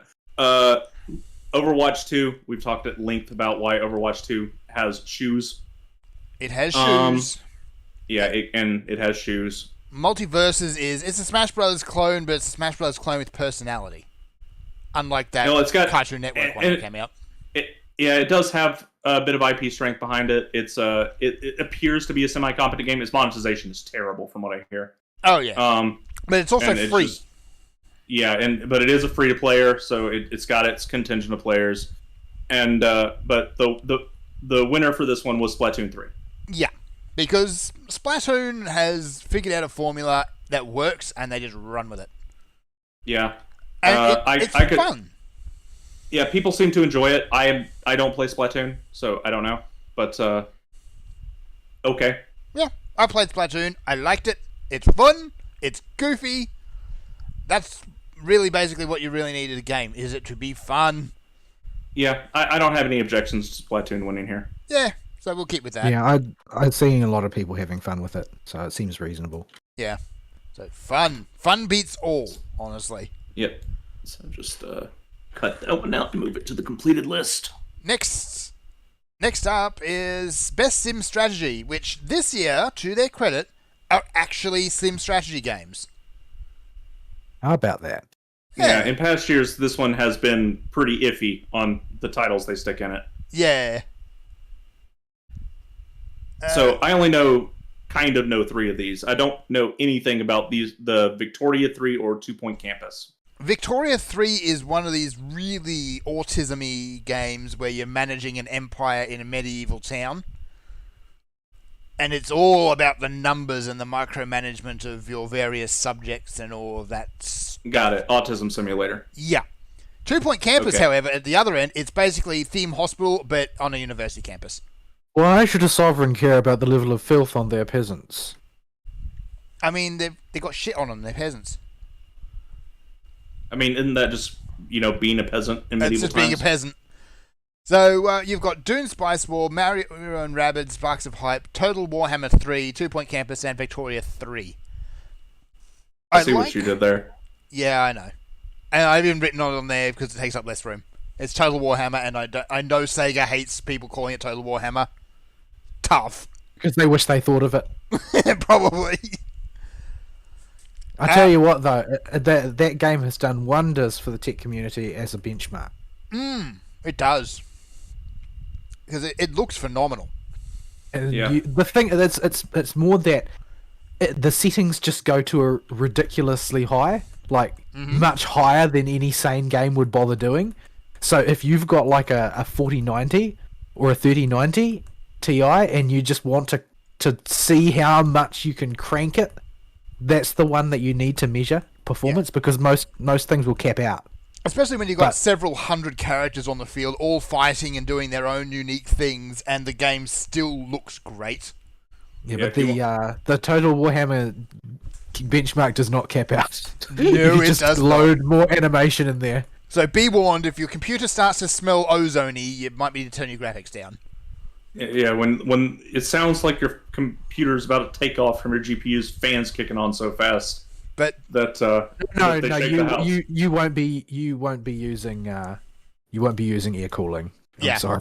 But yeah, so I guess at that point, yeah, you're gonna have you're gonna want to refrigerate your case. But yeah. That said, though, it is also a very, very good game. My only criticism is so good in fact that it is sort of cornering Games Workshop into bringing Warhammer Fantasy back as a tabletop game. Yeah. After they deliberately shot it dead in plain sight. Yeah. Yeah. The Total Warhammer trilogy as a whole has just done incredible things for Warhammer Fantasy. And it still didn't win. Still didn't win. It lost actually to Mario and Rabbids. So as bad as it sounds, I do actually like the Mario and Rabbids games. It's like baby's first XCOM. Yeah. But they're fun. Is it enough to beat out Total Warhammer? Oh, no. Yeah, because I don't know that much about the current batch of sim strategy games. It's not been a genre that I've invested much into in the modern times.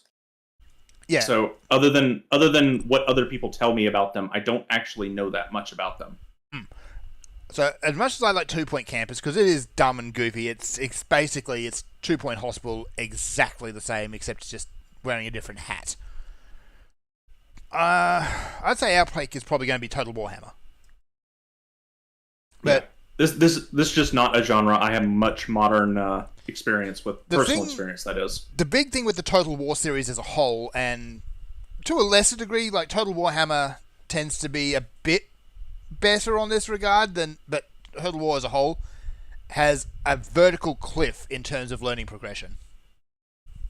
Yeah, that's part of the reason I haven't been willing to jump into any of these established franchises, especially Total War, that have been releasing new entries, where it would be a whole lot of what I call the book learning phase of a new video game. Yeah, well, I would just have to endure. Yeah, they've got a plot and they've got a tutorial that runs through that initial plot, but yeah, there's so many little systems and things going on behind the scenes of those games. You really need to learn how to actually work with them properly. It's not like your StarCrafts and all of that where you need to just micromanage a couple of units around the place. You're moving whole armies. Yeah, like I remember the last sim strategy game that I learned was like Subcom 2. Yeah, Subcom 2 is build robots, send it in to explode. Well, it's a lot more than that if you try to play it properly. If you play it like we do, it's send a few little dudes to go run at each other for 30 minutes, and then eventually the robots come out. I mean, yeah. That's how the Total Annihilation games work. It's massive amounts of units being, in a lot of cases, just automatically produced and moved. So it's a different beast again.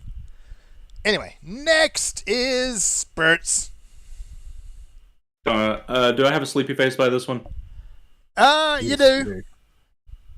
And I'm going to Yeah, just nip 'cause- through this one really, really quick because Because it's all EA Sports games. Oh, right. I've also got Give Us Money Plebs on the slide. Because, yeah, your winners are... your nominees are F1 2022, FIFA 23, NBA 2K 23. Just because you put a K in there doesn't make it take any less effort. Gran Turismo 7 and Ollie Ollie Wolly Ollie Ollie Ollie World. The game that won is Gran Turismo 7, which I actually agree with. Because unlike the other games, like F1, FIFA, and NBA are annual releases, and they have absolutely no personality whatsoever. And they sell booster packs. And they sell booster packs, and they're monetized to all hell and back, and they are basically everything wrong with the games industry. They're deliberately trying to exploit the addictiveness of gambling in order to sell. Yeah. Whereas Gran Turismo, it's cargo burr. Look how pretty it is. They Yeah, probably sell booster packs as well. I don't know. I hope not, but it's an EA Sports property more than likely, right? So it almost definitely does. No, Gran Turismo hasn't been bought out by EA yet. no, I think that was Sony property or Sony. Yeah, I think that first party Sony historically. Yeah, Okay. but yeah, I've forgotten I used to follow the racing games a little bit, but I just don't anymore. yeah. Gran Turismo is like real world cars racing classic. It does. That's PSX era, man. It is actually because I remember owning and playing the hell out of Gran Turismo 2. I remember not playing them at all because I liked other types of car games involving cars braking. Yes, a little bit of Burnout. Anyone? Yeah, Because cargo that was always boom. fun. And I'm just going to say, you know what? Just to be contrary, I'm going to say our pick is Ollie Ollie World because it's not soulless and corporate. I don't It know. might be soulless and corporate. I don't really know. It's skateboarding counterculture, so take that with a pinch of salt. Skateboarding is counterculture now, is it? Depends on who you ask. Next, I mean, it was counterculture in the 90s, maybe, or in the 80s. now it's corporate and dead. The next is Best Family Game, which every year we have no idea what Best Family Game actually means. So every year, I think we come to a similar conclusion of best game you can play on the couch with your family. So This game that is G-rated. Yeah, that basically. tends to be what Yeah. their definition is G-rated game. But my definition is, if it's a game you can play with your family on the couch. Does Splatoon have a G rating? Yes, it does. well, unless you're that one streamer that put in SFW stuff on it for that one mod. Well, except for they got that paid one for. guy, it's G-rated. But the winner for this gun was Kirby and the Forgotten Land, who, while it is a great, fun little game, does not meet my definition of a family game. Yeah, the other games are Lego Star Wars, Mario and Rabbids, Nintendo Switch Sports, and Splatoon 3. Splatoon 3. Yeah. So the couch co-op you can do in Forgotten Land, it does have couch co-op, but player 2 is Bandana D. You don't get any of Kirby's hats, you don't get any of his special abilities, you're basically there as a meat shield. Yeah, this is. I You mean, have a stick. you can technically play it with your kid, because when I think of this specifically, I'm thinking like a dad that plays video games looking for a game he can get for his kid that his kid will want to play with him, and he'll know it's G-rated and safe to play. Yeah. So it's good for that, if you want to just let the kid play as Kirby and then you play the support role with Bandana D and just poke things with a stick. Yeah, so that's doable, but Lego Star Wars is on this list, and that gives all players full autonomy. yeah. Splatoon And 3 when it shouldn't comes- be here by definition because it has no help seat. No couch co-op or multiplayer. Yeah, if the idea of, a parent watching their kid play a game is where we draw the line here, literally any game that has a cartoony aesthetic fits in this list. Yeah. So ill-defined as usual. Thank you very much, Games Awards. I think the purpose, though, is to allow games here to be aired that are simply non-competitors in other genres. Yeah, I'm getting that Yeah. impression as well. The G-rated games tend not to get a look in elsewhere unless they are, truly excellent. Or truly money. So family game has basically always been Nintendo's category anyway. All of these are Yeah. Nintendo games, or at least available on the Switch. Yep. So next up, Next up is Best Fighting Game, which I'm going to correct the name of because, yeah. This game involving some form of punching at some point. Yeah. Do I actually? No, I couldn't be bothered. You control a single character, and you punch other characters that are controlled by people. If that was the definition, though, God Hand should win every year. God Hand is the only. There we go. God Hand, you don't play against other players that control a character that punch people. There we go. Best game with punching in it. So yeah, our nominees were DNF Duel, the new Arc System Works game for Dungeon Fighter Online. I never played Dungeon Fighter Online. Never played it. No. I gather that was something of a phenomenon in certain circles, but I never played it. I experimented with it a long, we're talking over a decade ago. Like RuneScape ago? Not quite RuneScape ago, but close to it. And then that's about as far as my history with it goes. But people report that it's an Arc Systems Works game, and it still plays great. They haven't busted it yet. I don't have any first-hand experience with it. This franchise, I know about it, but it doesn't have any pull with me. Yep. So there's that. JoJo All-Star Battles Royale. That I'm pretty sure is this year's entry as the Bandai game. Yeah. Get your gotta cram an anime game somewhere where it's guaranteed to lose, even if it doesn't fit. Just so we have we could say one's in there. Well, I'm more talking about the game that Bandai puts out every year, where it's some sort of Shonen Jump game that's using the same janky engine that they've been using for the last 20 years. Oh, yeah, the Naruto Ninja Storm engine, right? Yeah, that one. Well, there's a step up from Jump Force. That's the same engine. Is it though? Yes. But doesn't feel like it. A new iteration of the same engine. Yeah, new iteration which is somehow worse, possibly. But the gameplay is identical. So yeah.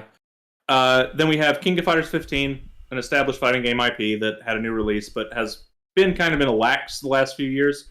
It's had some good games come out. I remember 11 and 13 being really good. The last really good ones people talked about. Or at least the ones that got the most media attention. I know 11 people liked, but I've heard talk about 13, but I don't know what people's general consensus on it was. Didn't hear much about 14 after it came out. And 15 was monetized is now to hell and back, wasn't it? It might have been. Yeah, I think that was that one. Because it was a launch title for the Series X, I think. Maybe. Anyway. Or the one? Yep. Sifu is the next one. I don't know much about Sifu. Sifu is a brawler. You do punchy things until you can't punchy no more, and then you age a year and you continue punching. And you make cinema scenes or whatever. Yes. Yeah, this doesn't. So very this stylish. doesn't sound at all like a fighting game. But it's not a fighting game. No, it's a brawler punchy. It's got punching in it. Is there even a way to play against other people? I don't. Yeah. No, I don't think so. If we hadn't had them forcibly crammed into the fighting game category, I would say games like Smash are not fighting games, because when I think of fighting game, I think of a one-on-one fight between two players. I tend to think of Smash, and by extension Multiverse, as more as a party game. Yeah, but they have been taken seriously by the greater fighting game community as a whole, which unfortunately means they've appropriated them for their genre. Yeah. So, yeah, the winner was Multiverses, the Smash clone. Yeah. I mean, we talked about that earlier. It's it looks okay, but it's monetized to hell and back again. Yeah. Is it better or worse than PlayStation All Stars? Well, it doesn't have Dino in it, so it's automatically better. Yeah. But let's face it, there's few things worse than PlayStation All Stars. That game, it was just so bad. I felt so insulted by that game because it had Dino in it. Yeah, and Dino he was the turd on the cake. Oh, I don't even remember much. I played the game a little, not a ton, but a little bit with Ibu and Sleep and a few others when it came out. It was fun enough, but the way you actually scored points is basically you build up the meter by punching each other, and then you execute a special move. But some characters had no good special moves, and others had, even their level 1 was ridiculous. Yeah, and the character selection, other than Dino, was also super awkward. Yeah, like, There were some entries in there where I just raised an eyebrow. like some made sense, like Jak and Daxter, Ratchet and Clank, Sweet Tooth, Nathan Drake. They all made sense. Fat Princess? Yeah. Did we play that game? Fat Princess. I mean, it looked kind of funny, but And It's kinda the conspicuous absence of some characters that were not PlayStation exclusive anymore, but still very iconic to the PlayStation brand at that time, like Crash and Spyro, Yep. not being there really kind of was weird to me. Yeah. And honestly, it felt like they were just reaching to try and fill that roster, especially with the DLC characters, because they like Zeus. It was awful. Yeah. Because he was too tall and he couldn't hit anyone. So yeah, Multiverses is out now as the new spin on Smash that's getting a whole lot of attention, and it won this year because I guess it's the I don't know. I mean, they're going to Probably let the you play only- as Marvin the Martian in there in the future, and now I'm actually all for that. Well, Marvin the Martian has his moments. He's great. I love Marvin the Martian. Yeah. So I'm going to put so, our yeah. crown on King of Fighters because it's an actual fighting game. I'll say it's probably would be DNF. I haven't played any of these, so Or DNF. Yeah, it could be DNF. yeah, I could give it to King of Fighters or DNF from the list they got. But I'll those give are it to also- DNF because I'm biased toward Arc System Works. All right, let's put it up Yeah. there then. DNF then. Who's next? Yeah. RPG. Next, so as usual with RPGs, are we talking about RPG in the role playing sense, or are we talking about RPG in the it has numbers in it? They seem to be fairly evenly on the actual RPG side of things.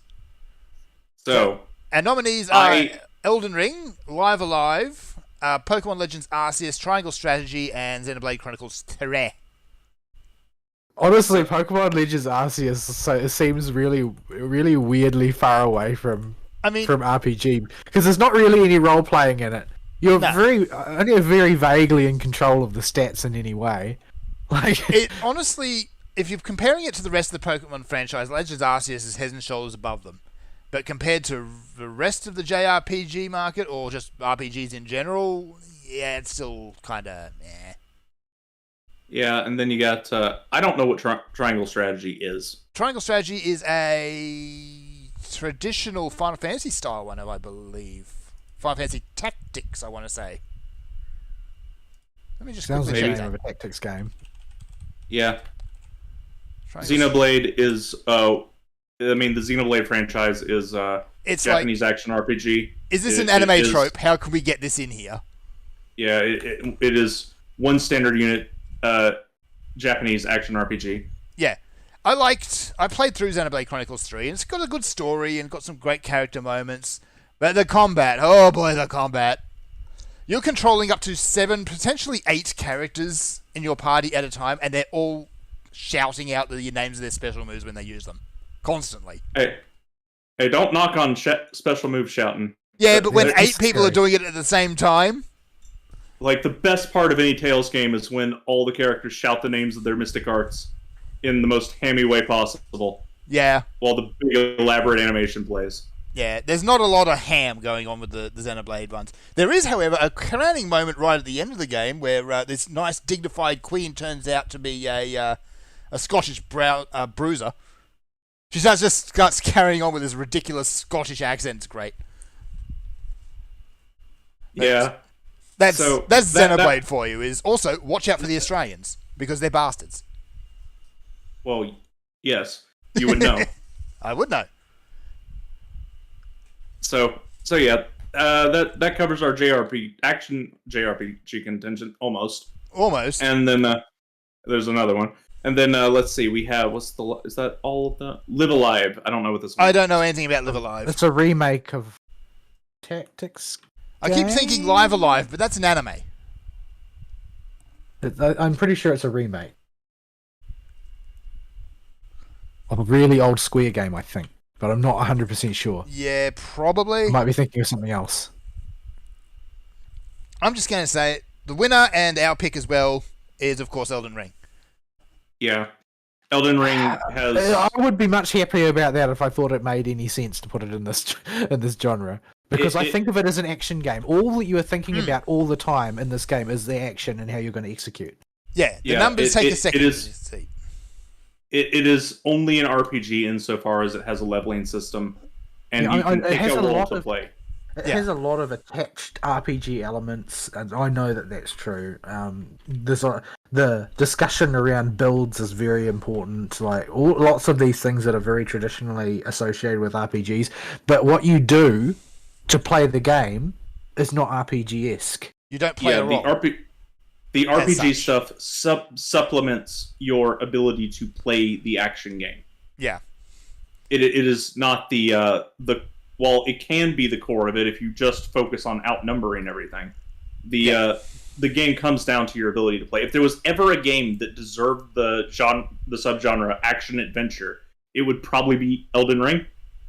Yeah, that nebulous as that title is. Because it is a very literal wording that would be correct in action adventure for what you're doing in Elden Ring. Yeah. But they stuck it in competition, RPG. Yeah, Live Alive and Triangle Strategy are both very niche. Pokemon Legends Arceus, like I said, great Pokemon game, meh role-playing game. And Xenoblade Chronicles 3, it's great, but it does have shoes. Yeah. I'm pretty sure that the most of Xenoblade is about marketing merchandise of the waifus involved. Yeah, and your inevitable potato pillow rabbit things. Yeah, well, they don't have Mira and Pyrrha this time. They kind of struck gold with them. Spoilers. Have you seen their thighs? Those are some serious business. Those are some serious thighs. Maybe not Riza level, but they're up there. Up there.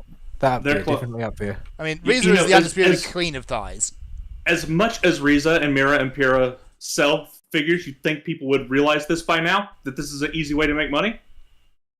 Yeah. Unfortunately, none of your characters in Xenoblade Chronicles are very high on the thigh scale. Or the boob scale. Mira, Pyrrha, and Riza should tell you, pretty girl, big assets in the correct places, you got a winner. You'll sell the merch. It'll be great. You don't have to do the fat, ugly, butch lesbian with the rainbow hair, with the dyke haircut. You don't got to do it. Please make ladies pretty again. No. Next category then, which is the generic action adventure. Any game where your heart rate raises above normal. Yeah. So in this category, I think the reason that Elden Ring was not put in this category, because if there was ever a game deserving action adventure as a subgenre, Elden Ring probably fits. Yeah. I think the reason it's not there is specifically to make sure another game gets it. Yeah. We had a game that kind of did a sweep this year. Well, to be 100% fair, none of those games are extremely character stats heavy. Like, they don't really have a stat sheet. Yeah. That's about the only thing I can see that they have in common that is not possessed by Elden Ring. Yeah. So, yeah. And actually, all of them, except maybe Tunic, has a stronger narrative thread through it than Elden Ring. Yeah. Oh, there's a narrative thread in Elden Ring. You just gotta go. Well, their narrative thread is in Elden Ring, and it's outside Elden Ring. In fact, it's mostly outside Elden Ring. In fact, it's mostly on YouTube. It's mostly on YouTube. You can completely ignore the plot in Elden Ring if you want. You don't have to pay any attention to it whatsoever, you maidenless freak. Don't worry, Buddy will explain it to you in a few months when he finally gets a lore video for the particular aspect you're looking for. Yes. Wait, I just learned the blue magic. How did that happen? I don't know. You probably got it from the Namazu. We're out in Yangshan now trying to get Vol his Shadowbringer's relic weapon pieces. Oh, okay. So yeah, there looks like an action adventure that in the at least the Game Awards goes is basically kind of a semi-actiony game with a strong story. At least that's what we got this year. Yeah. Some of these games have adventuring portions. I know God of War does. I don't know how much Plague Tale has. Horizon definitely does have exploration bits. Stray, you're wandering around a world. It seems like there's a good bit of world exploration there. There's a bit of Don't know much about Tunic. Yeah. Tunic is the alternate timeline Legend of Zelda. Yeah. So okay, I can kind of see this as a game with places you can go exploring. Yeah. Also, because Category. we're doing these backwards, the stupid names I put onto various games kind of lose all their fun. Oh, well, I did them backwards because I wanted to do Game of the Year last. Yeah. Now, as I was preparing these slides, there's some games that appeared so many times I got really bored writing them. So of So course, this time, because God of War is just boy. Yeah. So the thing with God of War is it's the critical darling. As many awards as they could reasonably give it, they gave God of War. Well, you say it's the critical darling, but I don't know whether it's the critical darling so much as the most money changed hands. Isn't Yeah, that the same it's- thing? Yeah, this thing reeks of nepotism in the nepotism awards more than most things, where people's friends and money talked above everything else. Yeah. So yeah, boy won it, of course. I'm actually kind of Yeah. glad Horizon Forbidden West got nominated for a whole bunch of stuff, but didn't win once. Yeah, well, it didn't deserve to. Because it's, yeah, Like, yeah, I would much rather God of War do it, because God of War, at least they throw a huge amount of money into production values, and they have to tell a story because it's not an open world game. It's not an open world game, right? no, They haven't turned it into one. I don't believe they So have. there's- I've got it to, has- I've got to it get has- round to it. I will eventually. In the first, I haven't played the latest one, but in the last one, you could reasonably call it pseudo open world, and not be wrong. Big Yeah, but it wasn't areas. Ubisoft. No, it wasn't Ubisoft here, but there was a big area you would keep returning to and be able to explore, and it was all focused around exploring that area when you're in that pseudo hub area, and it was huge, like absolutely massive. So Like there, Darksiders 2, or I don't know what we're talking about here. I don't remember Darksiders 2 very well, but the base of the world tree is a big lake, and around it are several islands, and exploring it and the world map opening up as you progress to be able to come back to that area and continue to run around and explore this absolutely massive area to find secrets and hidden stuff and extra bosses and whole little subzones. Sounds like was, a hub world totally more a than anything thing. else. Yeah, it was totally a thing, but it wasn't Ubisoft go find the towers and to reveal more of the map tier.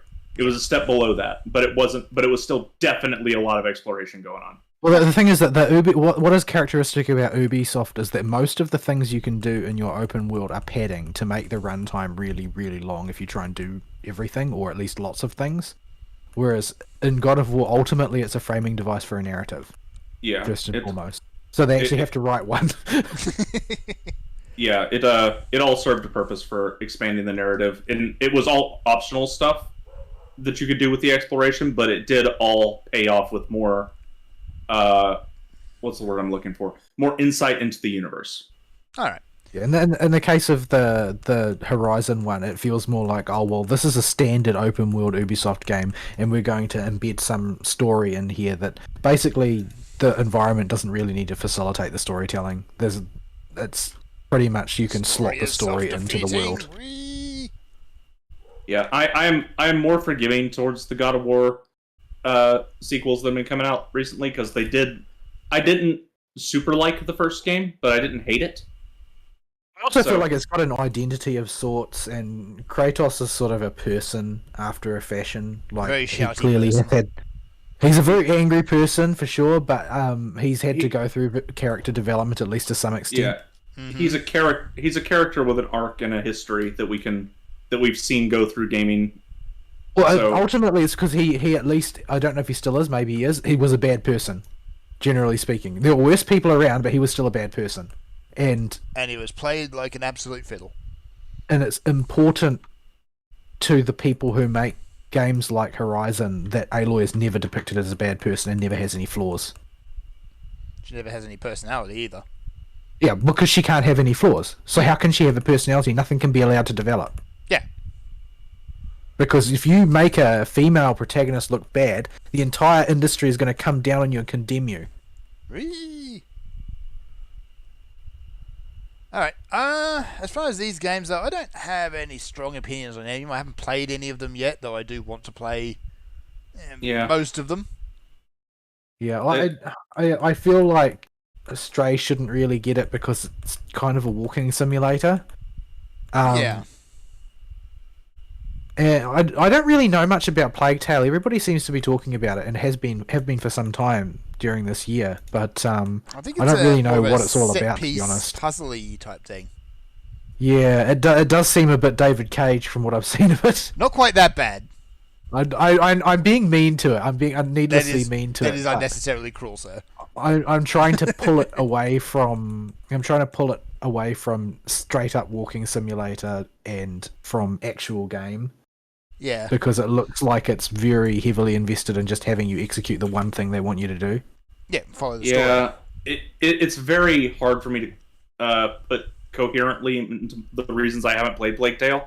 It gives me a bad vibe. Like, it's something about there seems icky that I don't want to touch. Is it all the And rats?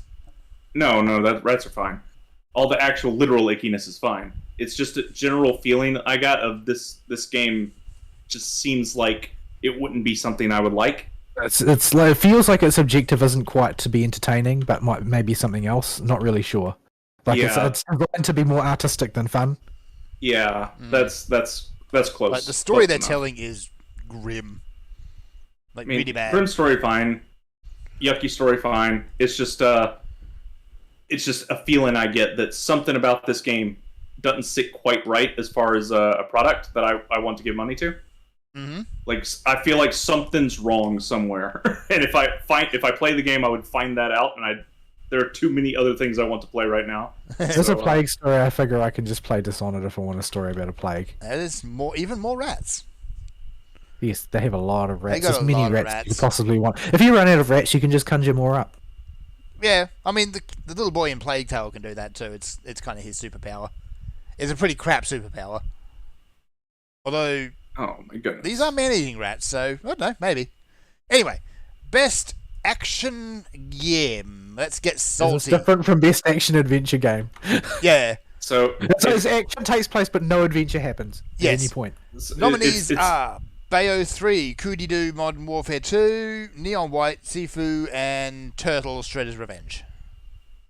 So, okay, well, sure. Is this like an attitude thing, or like there is no adventurous spirit involved in the protagonist? So that's how you can tell it goes So, on this okay, if you must have, through some unwritten law, action adventure and action game as a separate category, I can only assume action games do not have an emphasis on the adventure part and are significantly more focused on the action. That would be the only thing that makes I sense. think that's how they've I'm trying to defined it. pass this out. Like, let's see. In Call of Duty, you're a soldier, so you're not really interested in going on an adventure. You've just got to follow orders, more or less. In Neon White, you're basically some sort of contract killer, aren't you? So For heaven, yes. Yes. So you're not really having an adventure. You're following your orders. But you're doing it with style. Teenage Mutant Ninja Turtles, I guess you're a Ninja Turtle, and so you fight crime because you're a hero, and that's what you do. Unless you play as April, in which case you beat people to death with a microphone. And April's Bayonetta, you hardcore. appear to have destroyed the timeline in some way, so you've got to fix it, or everything will be shit forever. It's a So, literal stage-to-stage game, so... Yeah, but yeah. they're all very... So there's not really a lot of freedom, so to speak. Yeah, all these games Yeah. are very focused on their combat mechanics, their game mechanic. Are we talking about linearity here, maybe? Yeah, I think that's what we're going for. All right, You cannot go exploring and deviate off the path. let's you unleash the just- salt here then, shall we? The winner was Bayo 3. All right, so of these games, I've not played Sifu. I've not played Neon White. I have no interest in hang playing Kudido 2. Yeah. So of I'm the just batch, it looks like they released it again. Yes. I haven't played the new TMNT game, but given the choices here, I think Bayo 3 is probably their best bet. Yeah. The problem is there just weren't very many good action-focused games because they moved Elden Ring to RPG. Yeah. And But there's also the thing, like, it's like Bayonetta 3 is a strictly worse Bayonetta game, but yeah, it might be the best of a bad bunch. It's possible. I don't know how good Neon White is. I know a lot of people talked about it, but I don't know if it's actually good or not. It certainly looks a bit fresher than Bayo 3. But yeah, if it's the best of a bad bunch, that's not really very laudatory, to be honest. Yeah, Bayo 3 is the worst game in a good franchise, but amongst this lot, I think it's probably got him beat. But I think that's just because this category is so weak with the actual entries that it's got. It's action games with an extremely linear narrative, Yeah, with low levels of exploration permitted. yeah. Stay on So- the Although rails, you did say you have to do a certain amount of exploring to trigger secrets in Bayo 3, so Yeah, but it's more esoteric garbage, not so much exploration. traditional video game garbage to you. Yeah, like you need to, like you know how Bayonetta's levels are set up. You go from verse to verse to verse, and sometimes double backing or going around a path instead of in a straight line will trigger 1 or 2 optional verses per mission. That's the same here. And there's the hidden verses where if you jump up somewhere on your way to the next point, you'll find a little portal that'll take you to an optional hidden verse. Mhm. Supposed to be going north, not south. And then, otherwise, you're just going from verse to verse to verse until you get to the boss at the end of the stage and beat the boss. Yeah. And the weird crap for the picture book is explicitly, like, intentionally almost glitch the game out around this verse so that you don't trigger it. Go this far into the level, do this weird bit of random movement, and then go jump off the edge of the map. Yeah, that's completely obtuse. Yeah, it's just obtuse garbage for the sake of being obtuse.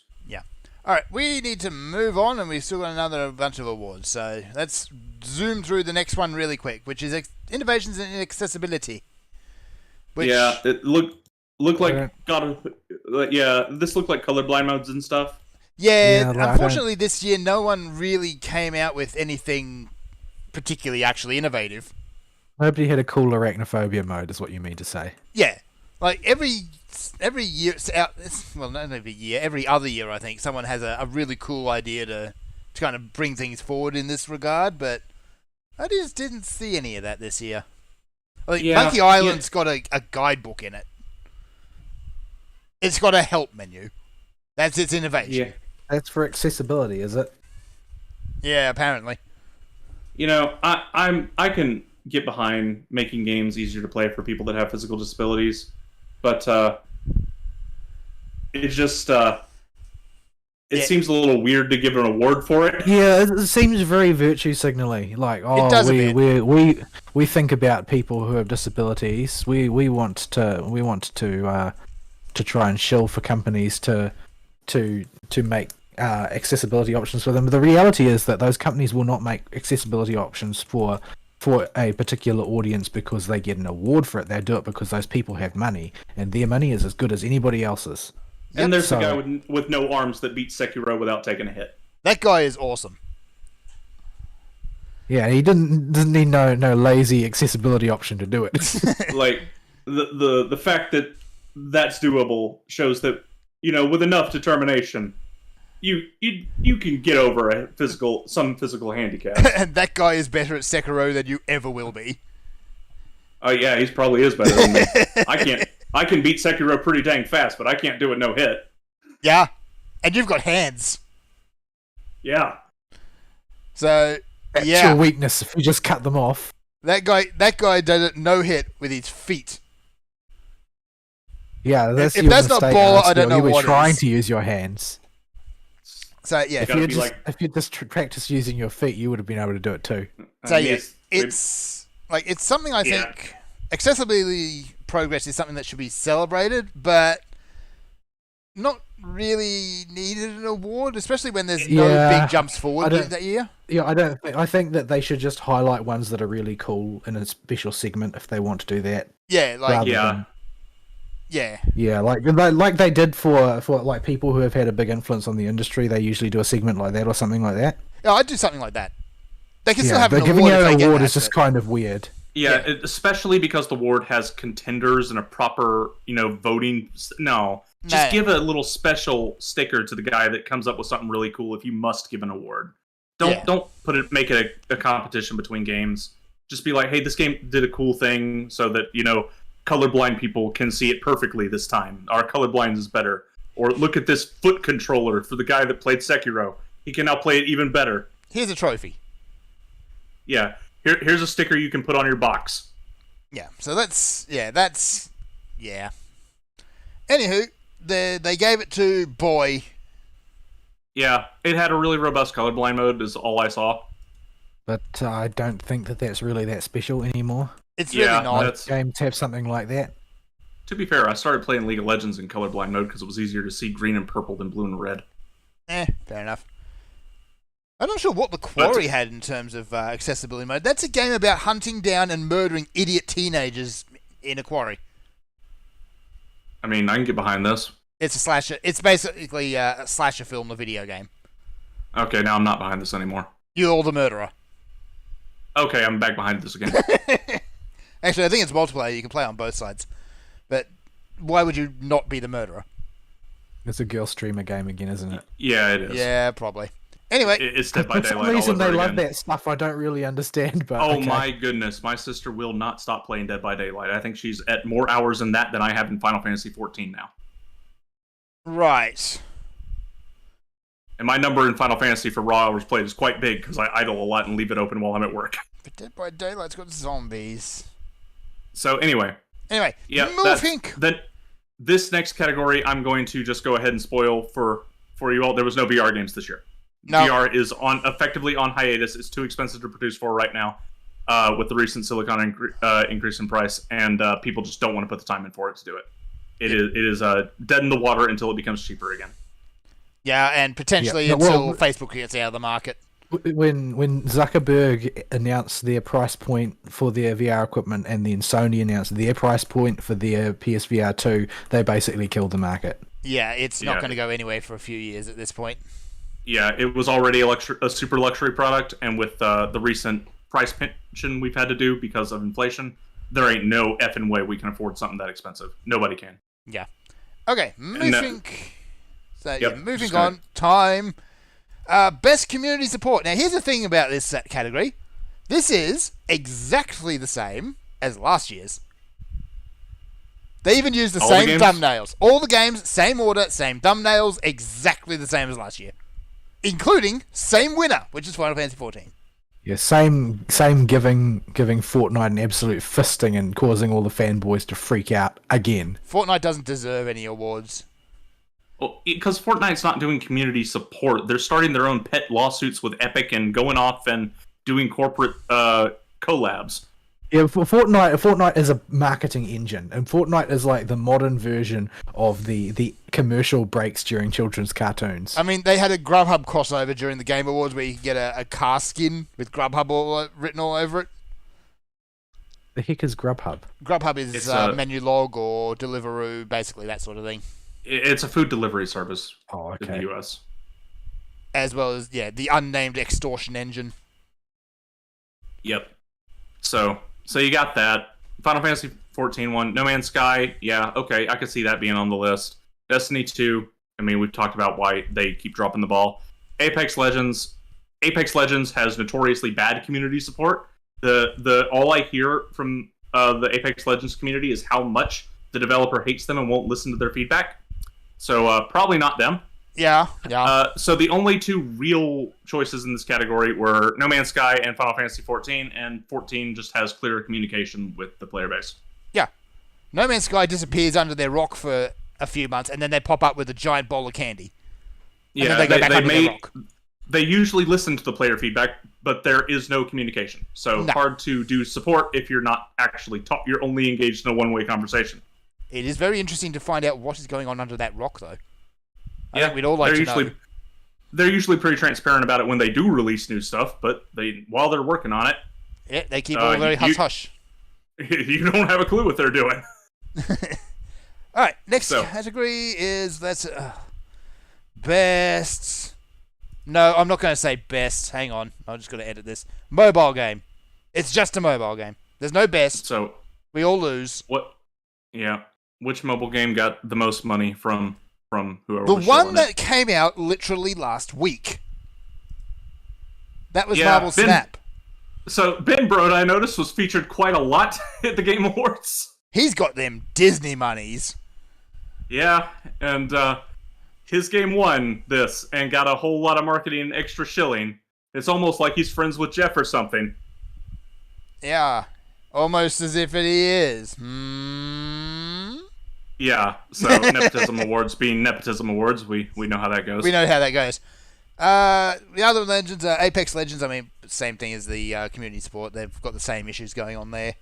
Diablo Immortal. Yeah. If they gave it to Diablo Immortal, I think Jeff was afraid of what people would do.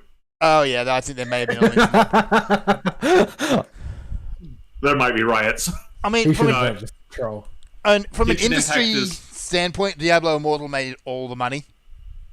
But the fans hate it. I think the game's dead now, isn't it? People have stopped basically talking about it completely. And China, I'm sure it's still got its contingent It's of players. still going in China. It's the only thing that they kept running out there when they had to shut down all of their Chinese operations. Right. Yeah. Genshin is still Genshin. Tower of Yeah. Fantasy is basically Genshin as well. Same story there. Yeah. And Another then, really good game, but it's a mobile gacha game. So of that list, I don't know anything about Marvel Snap, so I can't make It's- details of it anyway. From what I've heard, it's a pretty solid card game, but it's not really that remarkable. And it's only But just come apparently out, it's- so it hasn't matured. Yeah, apparently it's quite easy to learn, quite easy to play, but has a reasonable amount of tactical depth. It's also got the perverted versions of superheroes in it. It's not like Hearthstone where you have to take quite some time to play a game. Apparently, it's supposed to resolve very quickly. The decks are very small.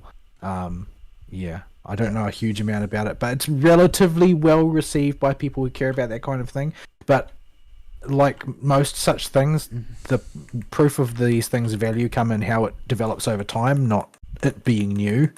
Because a lot of things get received very well on launch, but they might not last. Yeah. They tend to mobile if they don't if they're not established, then they die quick. But at least they're all mobile games this year. Yeah. Well, Genshin is multi-platform, but yeah. Yeah, it's mobile at its heart. It's black with a decayed little heart. All right, indie debut.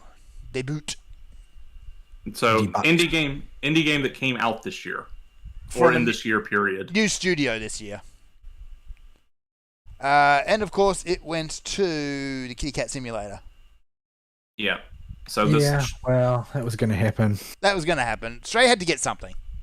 Yeah. it's Neon- too many. It's a darling of too many streamers for it to not get acknowledged. Yeah. Other nominees were Neon White, Sifu, Tunic, and Cult of the Lamb. Neon White I mean, I thought Norco. Cult of the Lamb was funny. It's kind of dark, but it's funny. Yeah, it seemed to get a lot of traction with people. From what I saw, it looked interesting. I didn't play it. Fern, you played it. I Cult just of the watched Lamb. Fortnite. Yeah, you actually read the wrong category. The other debut in nominees Oh, right. were Neon White, Norco, Stray, Tunic, and Vampire Survivors. Right. Gotcha. But we can may as well move on and merge them together. So Heck is Norco? I don't know. I missed Norco completely. But yeah, and the winner for best indie. Where is my buttons? Well, the reason why we got them mixed up is because they've got the same winner. Yeah, which is a bit on the nose, honestly. And most of the same entries. Most of Yeah. the same entries.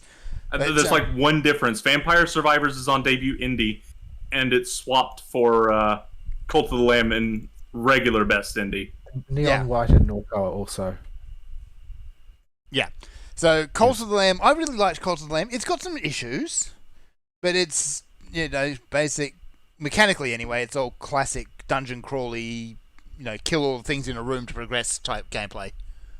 No, it seems like a pretty straightforward roguelite type of thing. Yeah, it is. It's very straightforward. It reminded me a lot of Hades in the way that it plays out. Yeah, it's got a lot With darker tone. except it's got the base building element, of course, which is different. But Yeah. the way the actual action segments play out is pretty much the same as Hades. It's got the same sort of randomized buffs that you pick up from NPCs that you'll meet as you travel through that particular journey down the dungeon, and that sort of thing. It's pretty conventional stuff, and I think that's probably what lost it.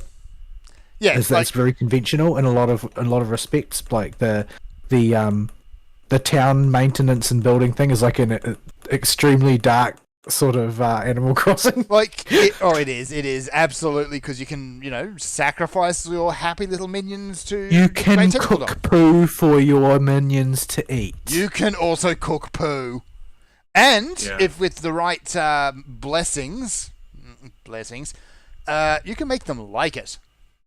Well, this is the thing.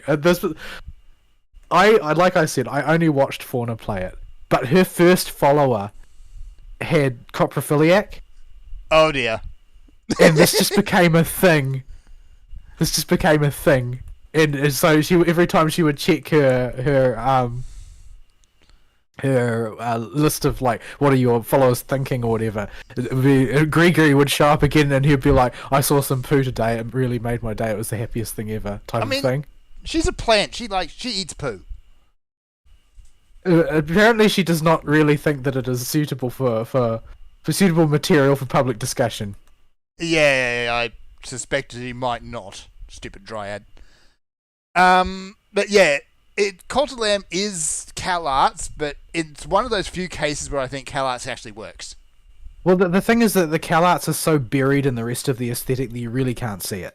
Yeah, Yeah, so until people point it out to me, I don't notice the CalArts bit. yeah, and then that it basically kind of juxtaposes the really cutesiness of the villagers as to what they're actually doing.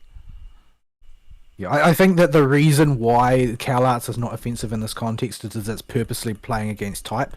Yeah. Because the whole purpose of CalArts is to make things look twee.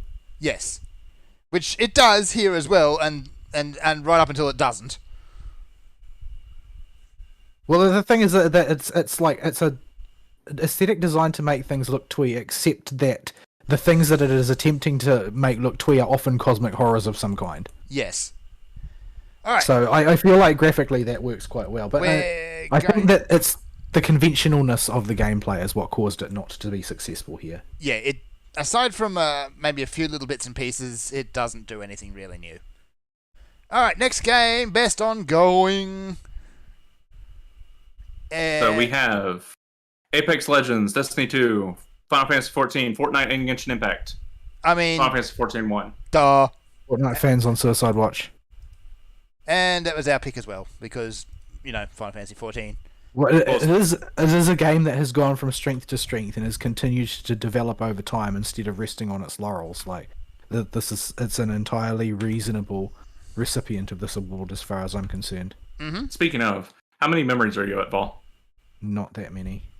10. So I'm a little bit over halfway of this colour. Yep. This is one of the 2 one-time grinds. It's a pain in the butt. Okay. Anyway. Keeping on going, best audio design. This isn't music, this is audio design as a whole. Okay, we're skipping over on my list anyway. Yes! Because I don't care.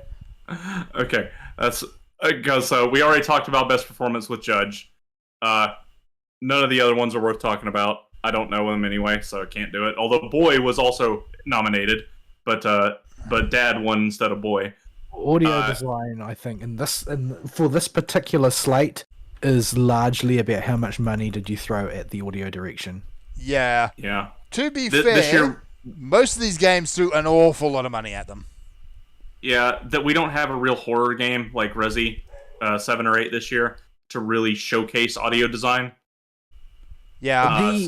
I know that this is sort of a music issue rather than an audio one, but I do have to say that generally speaking, I watch a lot of like professionals from the music industry, like opera singers, composers, and them doing critiques on video game music. It's one of my background YouTube videos of choice is that genre. Mm-hmm. And lots of them have talked about Elden Ring. I don't think I've seen any of them really go into any depth on God of War. Yeah, unfortunately, God of War actually won for best audio design, but I'd say honestly, Elden Ring just beats it out hands down because they did pretty much everything right. Yeah, I think that the reason that it wins is that audio design includes voice acting, and Elden Ring basically has not that much. It's got a little bit, but that's it. There are a few repeated lines from various people and NPCs and that, but it's not exactly a dialogue-heavy game. And half of them mumble and carry on about fingers. I mean, what else we got? Horizon But Forbidden West. it also brought us the Robot Maidenless thing. It also brought us Maidenless. which is I think is going to be an evergreen meme. Yeah. I mean, Gran Turismo, to be fair, they put a lot of effort into making their cars go burr. They did. But They did. there's only so much car burring you can do before Yeah. you're like, yeah, that sounds like a car. The problem Yeah, is... well, that's also the thing is that it has to sound like a car, not actually sound like a car. Well, It has to sound like what people think a car sounds like. More the point, it has to sound like what that specific car sounds like. Yeah. It has sound like a But cool car. there's a double-edged sword, right? Like, I mean, back in I think early 2000s, there was an anime called Noir about a pair of assassins. Very old. One of the things they did in their sound department when they were creating the anime is that rather than using stock sound effects for the guns, they went out and got audio recording of all of the guns that are used in the story. Ah. And people just thought the guns sounded really jank Yeah. because they sound exactly the way they actually do, not the way they do in Hollywood movies. Where they go Yeah, bang, bang. Guns don't go bang, bang, bang, bang, bang. Pew, They go pew. pop, pop, pop, pop, pop. Yes. And that's the thing with the cars. They could go out and actually record what the engines of these specific cars sounds like, but they're going to have to do a whole lot of filtering in order to make it, actually sound... Yeah, it has to sound satisfying. It doesn't. Yeah. It doesn't have to sound true to life. It doesn't have to sound true, exactly. So, yeah, cargo burr, but unfortunately, with Gran Turismo is basically polishing something that they've already polished, they've already perfected.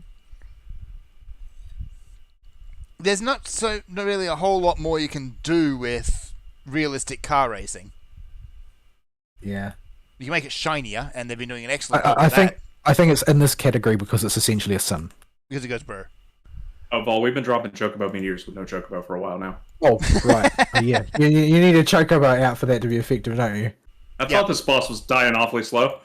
All right. Music and score. Who did the best doodly doots? Guess what? Who won it again? It was Dad of Boy. Maybe it's a good score. I don't know. I haven't listened to a lot of it. It probably is. Yeah. So with best Doody Doot, who did they have? They had Plague Tale, Elden Ring, God of War, Metal Hellsinger, and Xenoblade Chronicles I just 3. You put the composer there. Why did you do that? because whoever made the better formatted list that I had apparently forgot to write the game Okay. So yeah, because I literally copy pasted. again, Xenoblade Chronicles falls into the same trap that all the Xenoblade games do. It is peak anime. I mean, And Yeah. that includes the soundtrack. Well, Final Fantasy is also peak anime. Yeah. But let's face it, Socken can just pump out a banger without any effort, it seems like. Yeah, it's like that's become one of the things I look forward to each patch. Is like what awesome song are they going to bring out? Because every patch for as long as I can remember has had like at least one real banger in it. Yeah. say goodnight. Annoyingly enough, actually, Pokemon is going that way too. Like, there's boss fights in there, and they've just got an absolute banger as a soundtrack. I really wish we would have more experimental, weird vocal tracks as boss fight themes of video games. That's Yeah. just a side note. Token's basically the only one who does it on the regular. Yeah, but it yeah. always turns out really cool. Yeah. I am the end and the beginning inning. Big fat tacos. Big fat tacos so big. They all work. Even genres I hate. Like, I hate the genre that Sephiroth's theme is. Most of the time. But it just... Like 2000s industrial rock, Yeah. metal. Like, I hate that so much normally, but it just works. It just works. It is really trashy, but it's cool. It's cool nonetheless. Yeah. Like, Thol's Bowls, the soundtrack for that fight, is like, hang on, why does this work? And why does this slap so hard? Yeah, whatchamacallit, Titan Maximum, which we've never seen in game because we didn't do Extreme, Titan Extreme, but he's got his own extra soundtrack that's during the second phase that you don't see in normal. Oh, which yeah. is- I would never like that type of music naturally, but for some reason it's incredibly catchy. Yeah. Rearrangement of his regular Under the Weight. It is. a lot of horn It bills. is such a cool soundtrack, that. But yeah, as far as music goes, yeah, Metal Hellsinger, it's a game all about music. Yeah, I think that probably people didn't want they didn't want to let that one win because it's basically it's a metal album, Yeah, so it's a compilation metal album rather than a conventional soundtrack. yeah. Yeah. Elden Ring, it's got a great soundtrack, but It it's not really the I centerpiece. don't think it's got it doesn't have a set piece song. Yeah, that would sell it as an OST, whereas it's pretty clear that God Void. of War has some of that. Even if I think most of the music in God of War is pretty yeah. it's normal. What Yeah. what you would expect, but it's got a couple of like major set piece songs that are ones that are going to get trotted out at every like video game orchestra event. Yep. Oh, right. That also reminds me. I finished, actually, the Pokemon Scarlet. Freaking Ed Sheeran sings a song over the end credits. Really? Yeah. There's something horribly cringe about that. Yes. There it was. I mean, the guy sounds like basically every Oscar bait Disney song ever. Of course he is. He's a ginger. That means he has no soul. Well, I mean, Disney, so yes. But, yeah, it's because I just started tuned out, the game's over, the credits are rolling, hang on, there's actual vocals to this, what's going on? Anyway. We're nearly done. Best art direction. The winner was Elden Ring, because, let's face it, they do everything right, artistically. Yeah, Yeah, they're very. The art think- direction in Elden Ring sells the world. A bunch of their world building and storytelling is done through the art direction. It only makes sense to give it to Elden Ring for They that. do- I think the art direction is actually extremely strong in Stray, but I'll agree with that, yes. I think that the weakness of Stray in the category, relatively speaking, is the same weakness that Metal Hellsinger has in the music category, in that that's basically all it is, Yeah. Now, because it's just visuals for you to look at. yeah, I'll put our crown on the floor. Oh well, it can stay there. Scorn. Now, I've played a bit of Scorn, actually, just out of interest to see what it was. And it's got that really disturbing meat punk aesthetic to it. H.R. Geiger biopunk weird stuff. Here's the problem with it, is that's all it's got. It's just that constantly. And you go numb to it. It loses all of its Yeah. impact after about half an hour.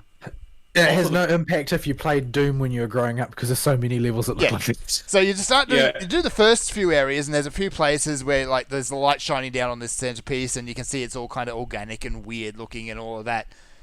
And you look down at your own character, and your lungs are hanging out and all of that. But yeah, after about half an hour, you just stop noticing it. Also, the video game looks really bad. Oh yeah, the game's As- not all that great, honestly. It's actually quite crap. Yeah, it looks like a terrible Gameplay-wise, puzzle game that's too esoteric to wrap your head around. yeah. And then they make you try and do combat in it later on, and the combat is just awful.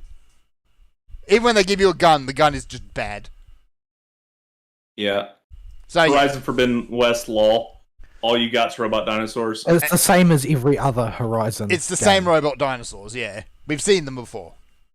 Well, they look cool and all. If this was the first time they'd done it, maybe I would be more forgiving. But no, they're just repeating what they've already done. I haven't seen anything new come out about the new one. Yeah, They all you look the have same. you have like 1.5 games here. You're not allowed to just keep selling your robot dinosaurs and expect accolades for Hold up. art direction here. Stop holding up a robot dinosaur and expecting applause. We've already applauded the robot dinosaur. Go away. So Alright. Next, we're nearly at the end. We've only got a couple left. Best narrative: Plague Tale Requiem, Elden Ring, God of Boy, Horizon, and Immortality. Immortality is a FMV game, I believe. maybe I don't know anything about it. Yeah, I don't know a whole lot about it, unfortunately, either, because I just missed it completely. I'll be Yeah. honest. I thought that they were going to give this one to Plague Tale so that it would get it. Get Yeah, one. I expected them to give Plague Tale something. Yeah, Like at least one of the big awards. I would have expected I mean- Plague Tale to win this one, honestly. God of Boy obviously spent a lot of money, and generally speaking, Dad stories tend to play quite well Yeah, at awards shows. even when your child turns into a dog for no reason. Does Apparent- it turn into a dog in the new one? Apparently, it's a thing. But I wouldn't have been sad at all to see Plague Tale Requiem. Elden Ring, it does have a good narrative thread through it, and especially when you take into account the world building. I don't think think I don't don't think think reading item descriptions counts. No, I'm it more has. just visual storytelling. They're really good at that. But it, again, doesn't take But- center stage. Specifically, we're talking about narrative. I don't think Elden Ring has any narrative that's worth anything. It's actually, if you ask me, is the weakest of FromSoft's Yeah, entries in I terms of think- narrative. I think the credibility of FromSoft storytelling comes from all of the little stories that exist as just a part of the world, and not from their main narrative. I think their main narratives are generally kind of jank, Yes, which they is why nobody can tell that George R.R. Martin was actually involved, because the main story is just so weak and pointless he compared to everything else. he took money to basically appear on put his name on the game. Honestly, Yeah. Like the most Soul style of games, it has good world building, and there's a lot there if you want to dive into it. But the narrative, the story that is being told, isn't very presented well. It's either not there, or it's just a set piece for you to go run around and kill bosses. I honestly don't think that people really want that from them. I don't think they want like an incredibly driven Final Fantasy style storyline Nah. from them. I think people who like the FromSoft games are happy with this level of storytelling. This is the Yeah. amount of involvement they want the storyteller to have in their adventure. there be boss the go only- kill they ass. The only FromSoft game that could ever have a shot at a best narrative would be Sekiro, Mm-hmm. because that actually does tell a coherent, complete story. Yeah, and it does Start- it in the start- game. Yeah, and it is a fairly good story, but it's not on this list. No, it's not. All right, next best direction. Best game direction. This is another one where every year we go, what do they mean? Because there's a lot of... I tend to read it as like how effective have they used their production resources, basically, which is more of a Basically. thing than a direction thing. But yeah, it's like what have you done with the material that has been given to you, Yeah. with the talent that has been given to you? As well as Have you used it how Did you throw coherent. everything on the soundtrack? Yeah, how coherent is the whole thing? Does it come together, or does it look like a whole bunch of things stapled together? Now, there's an A rank smack in the middle of this fight. So I'm glad actually Elden Ring got this one. So yeah, the nominees were Elden Ring, God of Boy, Horizon Forbidden West, Immortality, and Stray. Heard Yeah. those names a lot of times this year. When it comes to bringing together a full cohesive product, I feel like Elden Ring had done it pretty well. But I'm not sure that it was necessarily like categorically better than the others given their particular aims. I think that Elden Ring was the most ambitious and was the most successful at trading on that ambition for success, probably. Yeah, I think it accomplished the best what it set out to do as far as being a video game and the type of video game it wanted to be. I don't think it's just that though, because what they did was that they took what it was and then they advanced it. Because as you can observe quite clearly, it's not the same player base that's playing FromSoft games anymore as a direct result of what Elden Ring did. While still keeping most of what keeps FromSoft games, they brought in a big new audience as well, which wasn't there before. And if you look at God of War, there's nobody who came to the God of War franchise because Ragnarok is so enticing. That's not a thing. Yeah. Like they set out what they achieved, just like the developers of Elden Ring did. However, they didn't go beyond. Yeah. Elden Ring went above and beyond. So, alright, and the final one, the Game of the Year, or as an annoying amount of YouTubers have started calling it the GOATY. Please never say that again. No, Never. that is not a The word you should be grotesque using. response. Because it's No, awfully I- close to something else that is even more unpleasant. Yeah, I think of buttholes when you say that. So please refrain from ever saying that again. Yeah, let's not call it the butthole. So we have nominees: nom. Xenoblade Chronicles 3, Stray, Horizon Forbidden West, God of War Ragnarok, Elden Ring, and Plague Tale Requiem. There are And- a lot of women online right now who are unhappy about it not being struck. Like, this is something that I've observed. Stray got Indie of the Year, and that's where I think it shines. But it's Yeah. up against some big titles. Yeah, it's up against Up against full- real games. Yeah, video games. Video games, yeah. Video games with a capital DYJ. Yeah. Just because Stray has a dedicated meow button doesn't mean it makes it the Game of the Year.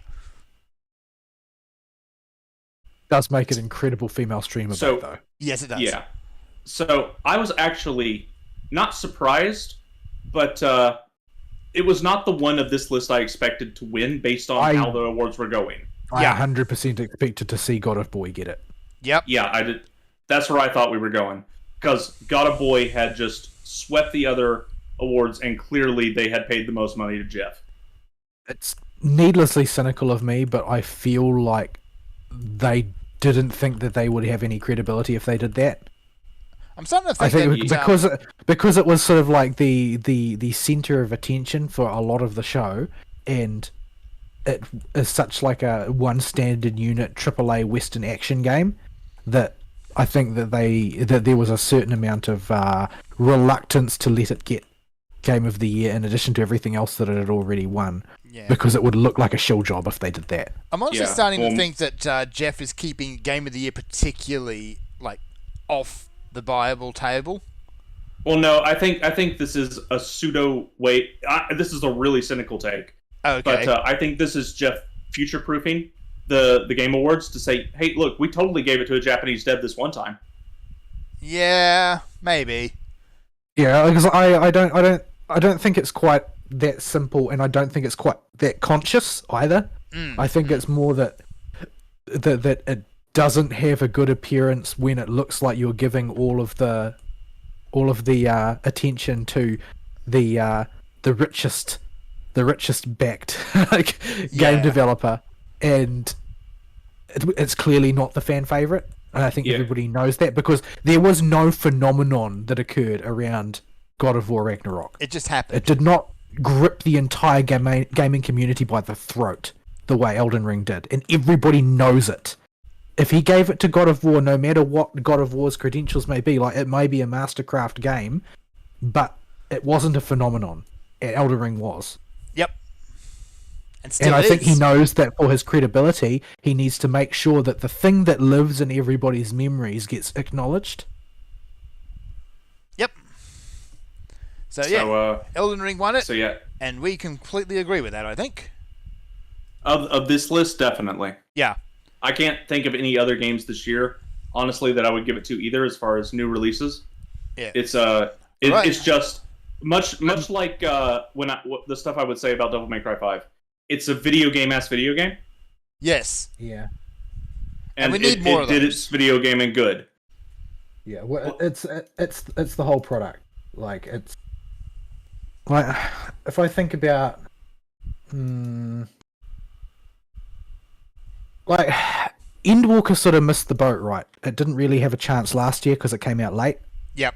and it didn't have a chance this year because it came out early. Yeah, it was Right. just in the wrong window. So, but the thing is that I don't know if I would have given it to Endwalker over Elden Ring, even though I love Endwalker so much more.